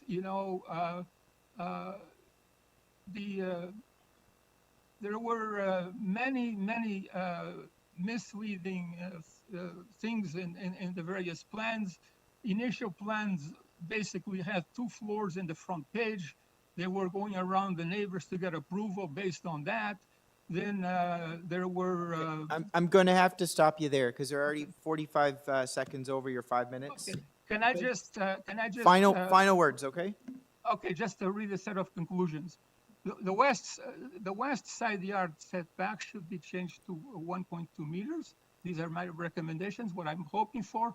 The length variance should be removed. Third, the third floor and height variance are okay, subject to the removal of the length variance. Okay, I wouldn't object to that. And an analogy here, my final comment. The planner makes a big thing about that. We're just replacing a 3rd floor house with a new 3rd floor house. Well, what I say is you're replacing a donkey, to use an analogy, by an elephant, because, they both have 4 feet. I mean, the 2 houses have 3 floors, but so what? The donkey and the elephant have both 4 feet, but they're not comparable. So according to my suggestions, yes, the applicant can have his elephant. Okay, it's still a lot of massing, but it's just too much with the length and the setback. Okay, understood. I'm going to have to stop you there. Okay, thank you. Questions, gentlemen? No. All right, we've got some other neighbors. All right. Hello? Hello, Mr. Franklin. Can you hear me? Yes, we can hear you. Thank you very much, Mr. Chair and members of the committee. I think you've seen my letter of objections, so I won't go through that in detail. But just to clarify, this is the 2nd application by them for substantially the same as the previous one, which was rejected unanimously by the COA and T-Lab. And as Mr. Bronski says a couple of times, staff supported this current application. For clarity, staff supported the last application as well, which was rejected totally. My biggest objection is how misleading and in bad faith both applications have been. It's not what they say, it's what they don't say. How the combination of all these variants creates as a massive house. For clarity, with 8 ensuite bedrooms above grade. How examples they show in Mr. Goldberg's list of other approved applications are on different lots, different streets, and also how they compared to the neighbors' houses. He also doesn't say there are other objections to any of these houses. I am one away on the east side, and I will be looking at a wall that is 21 foot long and 30 foot higher than what the code is. That's not minor. Also, they go to a long extent basing their argument on some blurred dotted lines between North York and Toronto's building codes and how they want exceptions made to these building codes. Now, that's not bad. Also, in their application, as Alvio said, 3 times they say they're replacing an existing 3-story house with a new one. Just ludicrous. Their new 3rd floor is 1,678 square feet. It has 3 large ensuite bedrooms and a large lounge. Yet they show dozens of pictures of existing homes in the area. Some of them are 60-year-old with very small 3rd floors. Some just have dormer windows and are not living space. I'd also like you to look at the sunshade study, page 11 and 21, that Mr. Goldberg submitted, and how the 3rd floor exceeds the allowed height and how it affects us. If they want a 3-story house, then remove the height variance. Also, their argument hinges on the following, and these are their words in Mr. Goldberg's application. They refer to, and these are their words, not mine, a person walking down the street, the physical character of the neighborhood, the physical characteristics of properties that face the same street on the same block, and the proximity to the proposed house. Well, I'm 1 house away. Now, how a person on the street would not discern former to current building codes is beyond me. He refers to city bylaw, whatever it is, particularly section 4.1.5, that states that no change will be made that is out of keeping with the physical characteristics of the neighborhood. They also say that the physical characteristics of the properties that face the same street as the proposed development in the same block. This is ridiculous. Here are the facts. On GLENCAIRN, from Bathurst Street to the correct dotted city line of North York, there are 51 single-family homes, many new builds. Not one is anywhere like 423 in its massing and volume. From Bathurst Street to Avenue Road, which is 2 kilometers long, there are 132 single-family homes. 3 of these are large new builds. That's 2.2% of the neighborhood. But there are large homes next door to these other ones, and we don't know if there are any objections. So once again, using their words, walking down GLENCAIRN and the characteristics of the properties that face the same street, then using their words, not mine, would automatically lead to rejection in its entirety of this application, as it does not fit in or reflect the current look of GLENCAIRN. When Mr. Levine and I met with Mr. Goldberg in February, we offered a fair compromise. We indicated we would accept the 3rd floor so long as they removed the 2 side yard setbacks entirely. They reduced the overall length by at least 2 meters. And that would still allow them to exceed the variance of length by 26%. We heard nothing back. After the deadline has closed for permissions, they posted a COA approval for 394 Glen Grove, presumably to show how the committee allowed reduced side yard setbacks. Very misleading. That house has a length variance they got of 0.33 of a meter. The height was 0.67 meter. No 3rd floor. Just more misleading. Just be So in mindful of the summary, clock. Yep, the application is not minor, objectively and quantitatively. It is misleading in bad faith. It is substantially the same as what the COA and TLAB rejected. We offered a fair compromise. The immediate streetscape on Glencairn is nothing like this application. And all of the obligations are from direct neighbors. The only approvals are from very distant people who live far away. Thank you for listening to me, Mr. Chairman and committee. All right, thank you. Questions? All right. We have another speaker. Okay. Hi, can you hear me? Yes, we can hear you. Let's get your name Perfect. and address. Yes, Robert Levine, immediate neighbor to the east at 421 Glencairn. All right, very good. Okay, so they'll make a few points and try and give us back some time. So first one, the neighborhood character of this block, and I sort of underscore this block. The application must be assessed in the context of this specific block. And on this block, the prevailing pattern is consistent. Two-story homes, aligned rear walls. Let me just reiterate, aligned rear walls to accommodate large backyards and a tree canopy, and the appropriate spacing between houses. And it's shown in my submitted material that, including aerial and side view exhibit, the proposed home extends significantly beyond the neighboring home, both in depth and height. And it just really creates a dominant and added character built form. It's not an incremental change. It is a material shift in the massing on this block and would create a clear new precedent. And that is why we think that the committee should reject. And it's also why it was rejected previously at committee and TLAB. So these are not minor variances being requested. The application seeks relief across multiple dimensions, but all at the same time. So length, depth, side yard setbacks, and height. For example, the building length of 23.4 meters versus 17 and 19 in length and depth.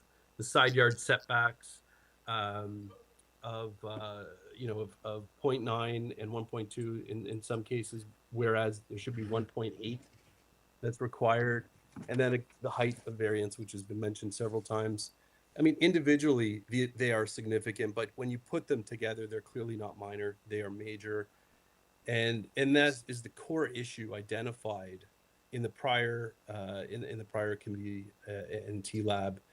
And that cumulative massing, it's just not minor. And this application repeats the same issue. We have not learned from our mistakes, clearly. So no meaningful change from the prior applications. Let's go there. So this is not a new proposal in substance. And as outlined in my written submission, that based on the applicant's own Goldberg planning comparison table, the current proposal remains substantially similar to what was previously refused. There are very minor in the scheme of the overall magnitude of the request. And these have been modest numerical reductions, but they do not materially change the overall massing or impact. And if this proposal were presented for the first time today, we would come with the same concerns, the same, and I suspect the same planning conclusion as well. Next point, the incremental changes do not resolve the core issue. The applicant has made incremental adjustments across the submission. However, the committee should be looking at the cumulative impact and not each variance in isolation. So a series of small reductions do not make an application minor if the overall massing remains excessive. And here, the combined effect of the length, the height, the reduced setbacks continue to produce an outsized built form that materially reduces our privacy, sunlight, and just enjoyment of our properties background. Next point, having to do with the good faith efforts in trying to come to conclusion. So following the application, it did try to engage constructively with the applicant's planner, Goldberg, as Mr. Franklin just referenced. And I attached to my submission an attachment B, which was very specific concessions and that would make a very achievable path forward, whereby that would maintain a 1.8 meter east side yard setback. They would adjust the window to avoid direct overlook between two bedrooms, and implement a privacy screening through fencing and landscaping, in particular around that main floor bump out for the kitchen, the planned kitchen. Importantly, I want to make the point, this was not a meet in the middle type of proposal. I was already prepared to accept the proposed length and height of this application, which are the primary drivers of the massing. And the request for a more appropriate side yard setback was necessary mitigation to preserve the light, the separation, livability between the homes. I mean, without that, the combined massing remains excessive. So while it appears that one element, the window placement, may have been adjusted, the core issue of the setbacks and the overall massing was not addressed. And I'd also note that there's been an inconsistency in the drawings that were submitted, referencing 421 Glen Grove. I see it may have been updated with what was shared online. So again, it's just like there's so many plans floating around that it's like, you know, what is that final version? Just be mindful of the clock, sir. I am wrapping up. Revised plans and the materials were submitted approximately 24 minutes before the public deadline on April 9th. At that point, the neighbors had already reviewed the original materials, provided the feedback based on those plans. Now, given that the applicant was already aware of the concerns raised, the timing of the revised submissions didn't allow for any meaningful opportunity for the neighbors to review or respond. But the situation that was created was there's changes being reduced without proper scrutiny, and you know, we're not even sure if we've had reviewed them all at this point. So I'm going to I'll just wrap up here with my last point, which is the reliability and the relevance of those support letters. So 2 letters of support. I'm going to have to ask for final words. You're already a minute over. I can't have you going into new material at this point. Okay. Well, okay. So all of the letters of support were submitted after the deadline. I'll make that point. And I would say that I would ask that the committee reject the plan outright, or allow for the 1.8 meter east side yard setback, as well as a commitment to ensure that there's privacy fencing and landscaping between the properties, so that we can make sure that we have privacy, especially around that first floor bump out. Thank you for your time, committee. Okay, thank you. Questions? All right. Mr. Bronsko?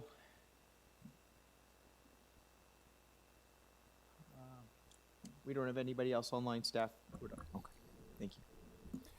Thank you, Mr. Chair. Just to address some of the comments, I'm not going to get into the letters of support and a tit for tat, Mr. Chair. I know they were late, but they were also replacing letters of opposition that Mr. Levine had gone to get. So I don't want to be here late in the evening talking about who said what to whom. But when we saw some of those letters of opposition, we were actually quite surprised when I talked to those people, understood the circumstances under which they were given, and then when they were shown the plans, those letters were replaced with letters of support. That's why they're late. They were corrections. But I don't think that's necessarily relevant at the end of the day. It's obviously not a democracy in front of you in terms of letters of support and opposition. Secondly, there was a suggestion changes were made without proper scrutiny. In fact, what was happening was in-depth discussions with planning staff. That's resulted in the final changes that are before this panel. I acknowledge that, and I'm glad that the speakers acknowledge the consultation that did occur. I have said to this panel before, and I will say it again, sometimes consultation doesn't result in agreement. Consultation is good, but consultation is also not capitulation. And sometimes offers aren't workable. And a 1.8 meter side yard setback, for example, would result in a dining room that's too small and an inability to have a 2-car garage. I know that seems like maybe not a big deal for everybody, but with a family, that's a big deal. And so it's just not something that my client could do. Instead, my client could go to 1.2, and next to 425, who had asked for 1.2, increase it to 1.2 next to his property where he noted the potential biggest impacts. So we couldn't give him the 1.2 all the way down, but we could give it to him where it impacted him the most. So we have tried. The suggestion about the window, we did move it. Fencing and screening, just on the record for Mr. Levine, my client has indicated that he is going to do that. It's not something that would be a condition, but that is something my client wants to do. I think it's in the interests of both parties. There was a suggestion, and if I could get staff just in the presentation, apologies. You're on page 5. If I could get you to go down in the presentation, just to one of the aerials, perhaps page 8, with my thanks. And I'm going to test the panel's eyes a little bit. But when you look at Glencairn, you can see the site there dashed in red. It's actually not true that there's a consistent line of rear walls on the south side of Glencairn. 419 sticks out further than 421. 429 sticks out further than 427. And then, gosh, you've got a huge lot at 431 with a significant extension out the back. It's the street then curves slightly, and so obviously some of those houses are going to be deeper. But when you go from Glenrush and you go east across those properties, there are some that line up, but it's not consistent. There are some that project further than others and some that project significantly further. And so I don't think that's a fair thing to put in front of the committee. And as the committee also knows, you don't have a right to a view down past other people's properties through their backyards. And in a treed neighborhood like this, I also reject the suggestion that it's somehow going to be looming or imposing. I did want to deal with the numbers that were given to you just quickly with one example. So there was a suggestion that this is going to be 27 feet. 27 feet, I quickly did the math, is 8.23 meters. So what they are actually suggesting to you is it's 27 feet beyond their rear wall, not the bylaw permission. So that 27 feet is actually a misleading stat for you, because you could go to 17 meters. And therefore it's a lot, that projection versus the as of right is really the 3 meters and change. So it's not this 27-foot looming projection. I don't think that's a fair thing to have said to the panel. I'm simply going to say this. It's been worked very, very hard through this process. It did go to TLAB, it was refused. As I indicated to you at the start, length and depth have now been reduced by 0.75 of a meter. We've got the side yard setbacks increased to 1.2. We've got the bump out now to be secured by a condition. The side wall heights, main wall heights were removed. The side wall front and rear main wall heights were removed. The height has been reduced since it was at TLAB. The eaves variances have now been both removed. I don't think it's fair to say to this panel that my client hasn't attempted to make efforts to revise since TLAB to come back with something for this panel. I actually think the opposite is true. Sometimes, again, consultation doesn't reach agreement because simply the two ends of the rope can't meet. That means we're left with the panel. And the last thing I'll just say to the panel is this. There was a lot of talk about numbers and math, and I'm going to suggest you very little about actual impact. That's because when you look at the side yard elevations, there isn't much in terms of windows on those side yard elevations, and in particular at the rear. So people aren't going to be looking across at other people's properties. It's on the south side of the street. This committee can take notice of that in terms of sun and shadow impacts. There might be some additional shadow early in the morning to the west. There might be some additional shadow late in the afternoon heading to the east. Not the type of impact that would rise to an undue adverse planning impact. So those concerns I don't think were substantiated for you, and I think that's what planning staff saw in their memo, and that's again why I'd urge you to adopt their view, authorize the variances I've modified, and subject to the conditions that I have recommended to the panel. All right, thank you. Thank you. Questions? Mr. Nifil. Thank you, Mr. Chairman. Mr. Bronskill, excuse me, if this were approved, would you have any difficulty with the condition that requires that the rear roof deck or the rear roof patio area be unenclosed? Sorry, did you say unenclosed? Yes. And are you meaning, and I just want to clarify, and then So through that Mr. it Chair. doesn't have walls all the way around it, and therefore it's part of the gross floor area of the house. Not the interior bump out. Not He's the meaning bump deck. out, No. but the deck next to The it? deck, yeah, that's why I was mumbling with the, so Yeah. I would call it the deck. Is that how you would refer to it? The one that's got the barbecue and so forth? Yeah, I'm fine with flexible terminology. Through you, Mr. Chair, to Mr. Nifel, first, I always enjoy the question. Secondly, I'm stalling because I'm just letting my client consider that, and I'm going to turn around and be a good lawyer and get instructions, if you don't mind, just, sir, before I say yes. Yeah. I got a thumbs up. Yes, that condition would be acceptable. Okay. Right. And through Mr. Chair, I also understand it's a bit of a tangent. Mr. Clay in the downtown panel sometimes asks a very similar question, and I understand why it's being asked. It's to eliminate that feeling of massing of that additional one-story portion in that area, Yeah. and I understand, and it is acceptable when I think about it in a bit more detail. I get a similar question from Mr. Clay in the downtown panel. Okay, thank you.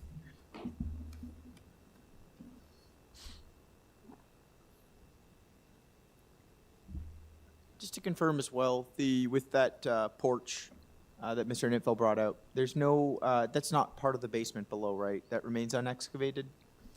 It's hard to tell from the plans. There is, so there's two portions to it. The plan is A 3.0. There is storage with a low ceiling under a portion of it. And then when the steps come down, it's unexcavated. Okay. Okay, thank you for that clarification. Any other questions? All right, Mr. Bronskill, thank you very much. Very good presentations, I think, on all sides. Well, let's take this into committee. Maybe just start by saying I don't think that the decision on this application is going to be based off of support letters or objection letters. It's going to be based on the merit of what's being proposed. I think there's some really good planning rationale that has been put forward on both sides. Certainly a lot for me to consider. I guess maybe the biggest challenge for me, the biggest question of contention here really comes down to the length and depth, and whether or not what's being proposed is considered appropriate in the immediate context. So maybe I'll start with that, open it up to both of you, see if you guys have any comment.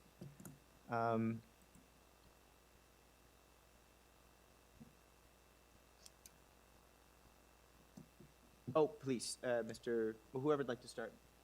Oh, Mr. Chairman, I feel like we're giving birth to something here because I can remember all the prior applications, and I think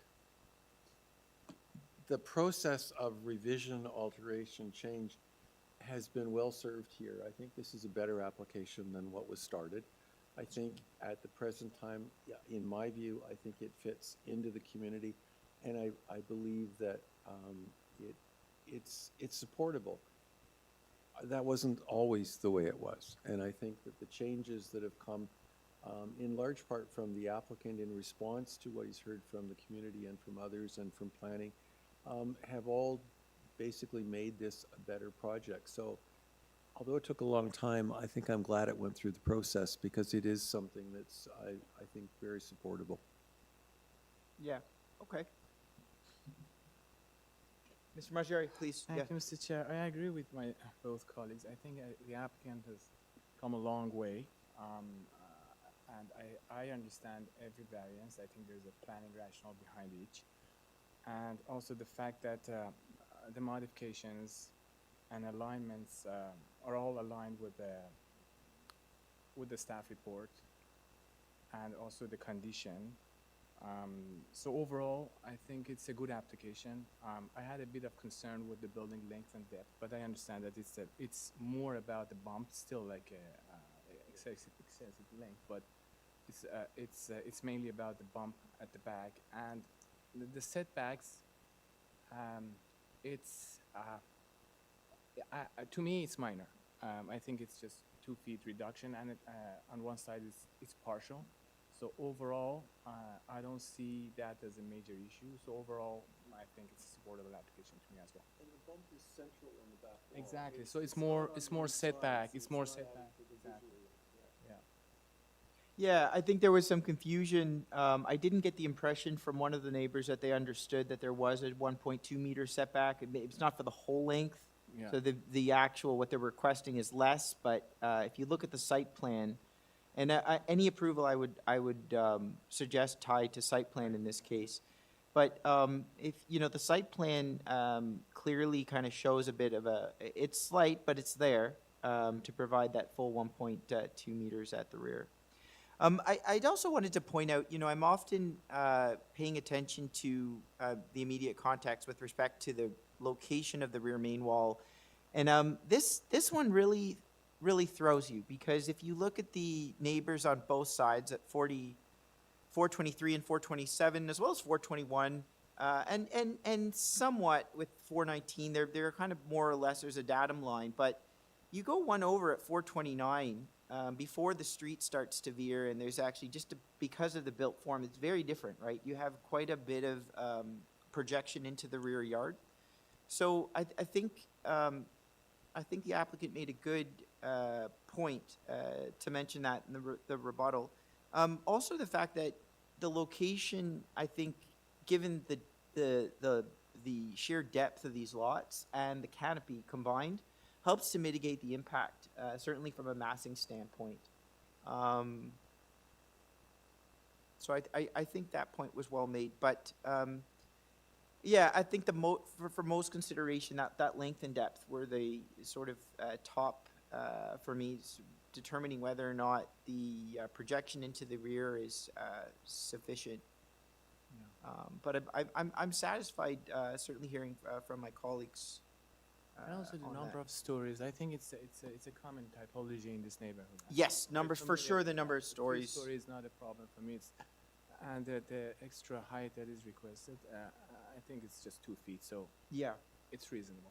And while I don't think the applicant would take advantage of any such variance, I would, just given the nature of the one-story single, the bump out at the rear, I think it would be wise that in addition to tying any approval to site plan, that we would tie it to at least one side elevation. Yes. To ensure that those heights, and again, those nice angular planes on the mansard roof are maintained. Not that I would think in this case anybody would want to build that out, but those guardrails are good to have. In terms of staff, forestry, we've got some conditions. Yeah. I noted community planning. Do you want me to try a motion?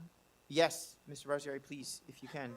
You're ready to go. I don't need to talk. I think it's going to be okay. So I forward a motion to approve this application as amended. Variance number 4 to be increased to 1.2 meters. Variance 7 and 8 removed. Variance 235 to be tied to site plan and perhaps east elevation. That's sufficient. Yep. Yeah, because it has the window removed. And also urban forestry condition 3, and also I will add a condition that the deck stays unenclosed. Okay, substantially in accordance with? In accordance with site plan and east and side elevation. Okay. Okay, yeah, I think we've captured everything there. I did, we got the east, it was the east side elevation. I think it's the east that shows that the window is removed, so.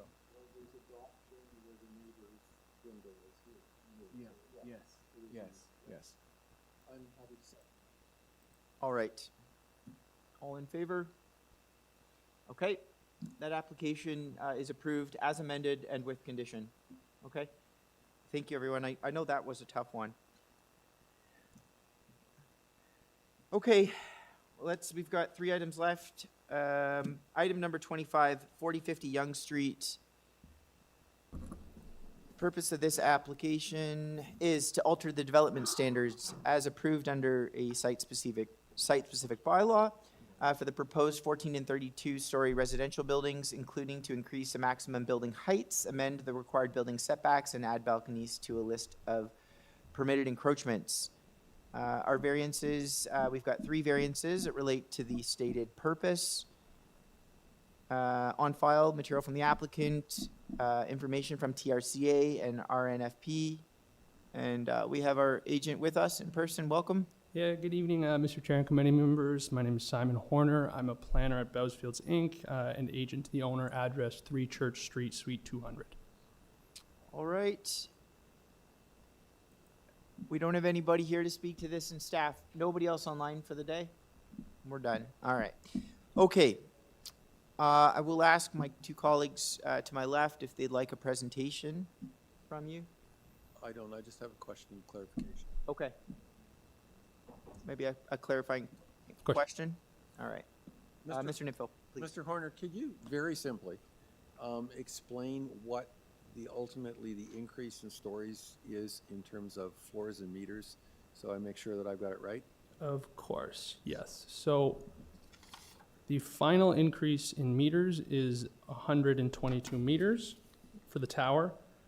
So that is a 15-meter increase from the site-specific bylaw, and it's a 4-meter increase from the previously approved minor variance application.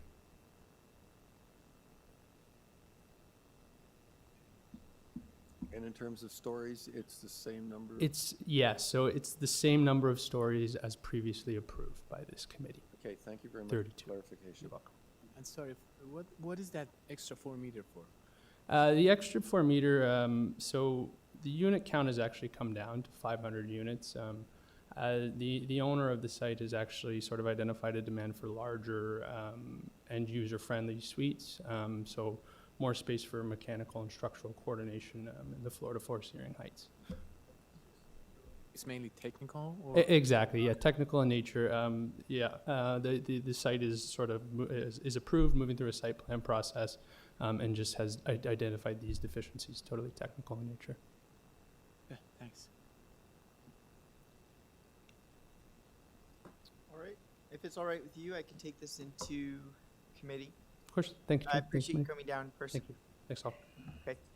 All right, gentlemen, let's take this into committee. Mr. Nipfel. Mr. Chairman, I think this one's supportable and frankly understandable. I'm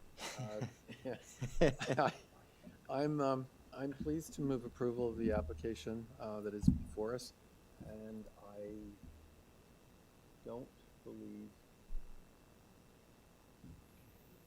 that I have any petitions. Yeah, I don't have any. No, so they're without condition, so that's the first. All right. Mr. Mazziari seconds that. All in favor? All right, that's unanimous. Thank you, Chair. Thanks, committee. Thank you. All right, last item of the day, item 26. No? All right, 2 more items. Item 26, 99 ARMOUR Boulevard. Purpose of the application is to construct front and rear 2-story additions and a 2nd-story addition over the entire footprint of the existing dwelling. 4 variances: lot coverage, front yard setback, east side yard setback, west side yard setback. On file material from the applicant and a report from community planning. I've also got a memo from urban forestry. I forgot our agent? Yes, I'm here. All right. My name is Michael Dwyer of 6 Kennard Road, here to speak on behalf of my client at 99 ARMOUR Boulevard. It's a addition out the back that is going to be an in-law suite, and then we're proposing to move the garage to the east side and add the principal suite above that. We are asking for relief on the west side. There's currently 1.27 meters from the lot line to the existing house. With the rear addition, we're looking for 0.86 meters. And then on the front yard, with the bump out, the garage and principal suite, we're asking for this relief of the 6 meters down to 4.6, and then lot coverage 37.7%, and existing is 30. Also on the east side, the existing setback is 5.22 meters, and we're asking for 1.87 meters. All right, understood.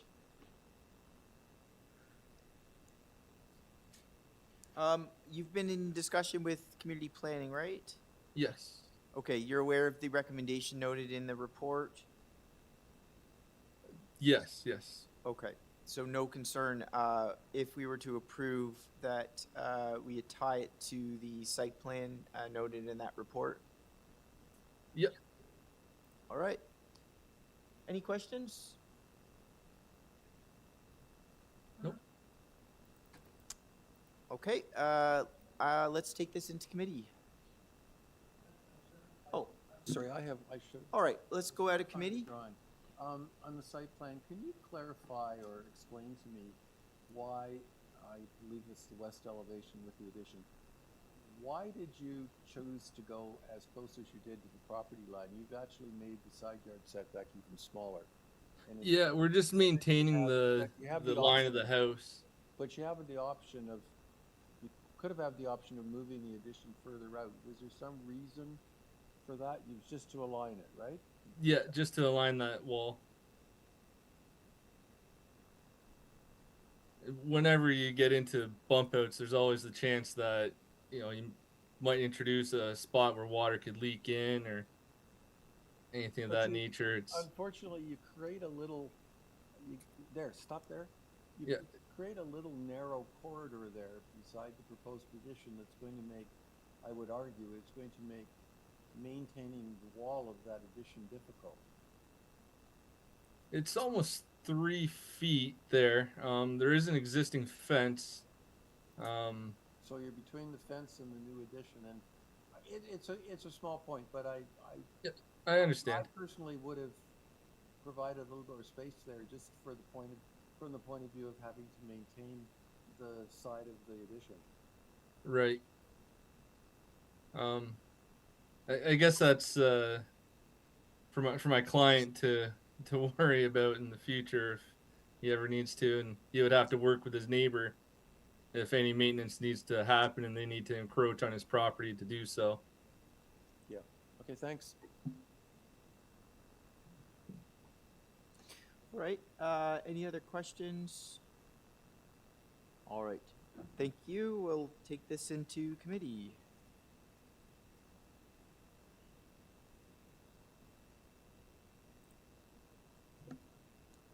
Mr. Nipville. Thank you, Mr. Chairman. I think that setback is questionable, but it's not the breaking point on this application. I think it's still a supportable application, a very unusual looking building. Unless Mr. Marziardi wishes to make comments, I'd like to. I'm fine. I'd like to. I agree with you. It's not. It's unusual. It's unusual, yeah. I'd like to move approval of the application subject to the planning condition that was noted that the west yard setback is to be developed substantially in accordance with the site plan drawing SP1. The covered patio is to remain unenclosed, and forestry condition number 2. All right, second by Mr. Marziari. All in favor? That's unanimous.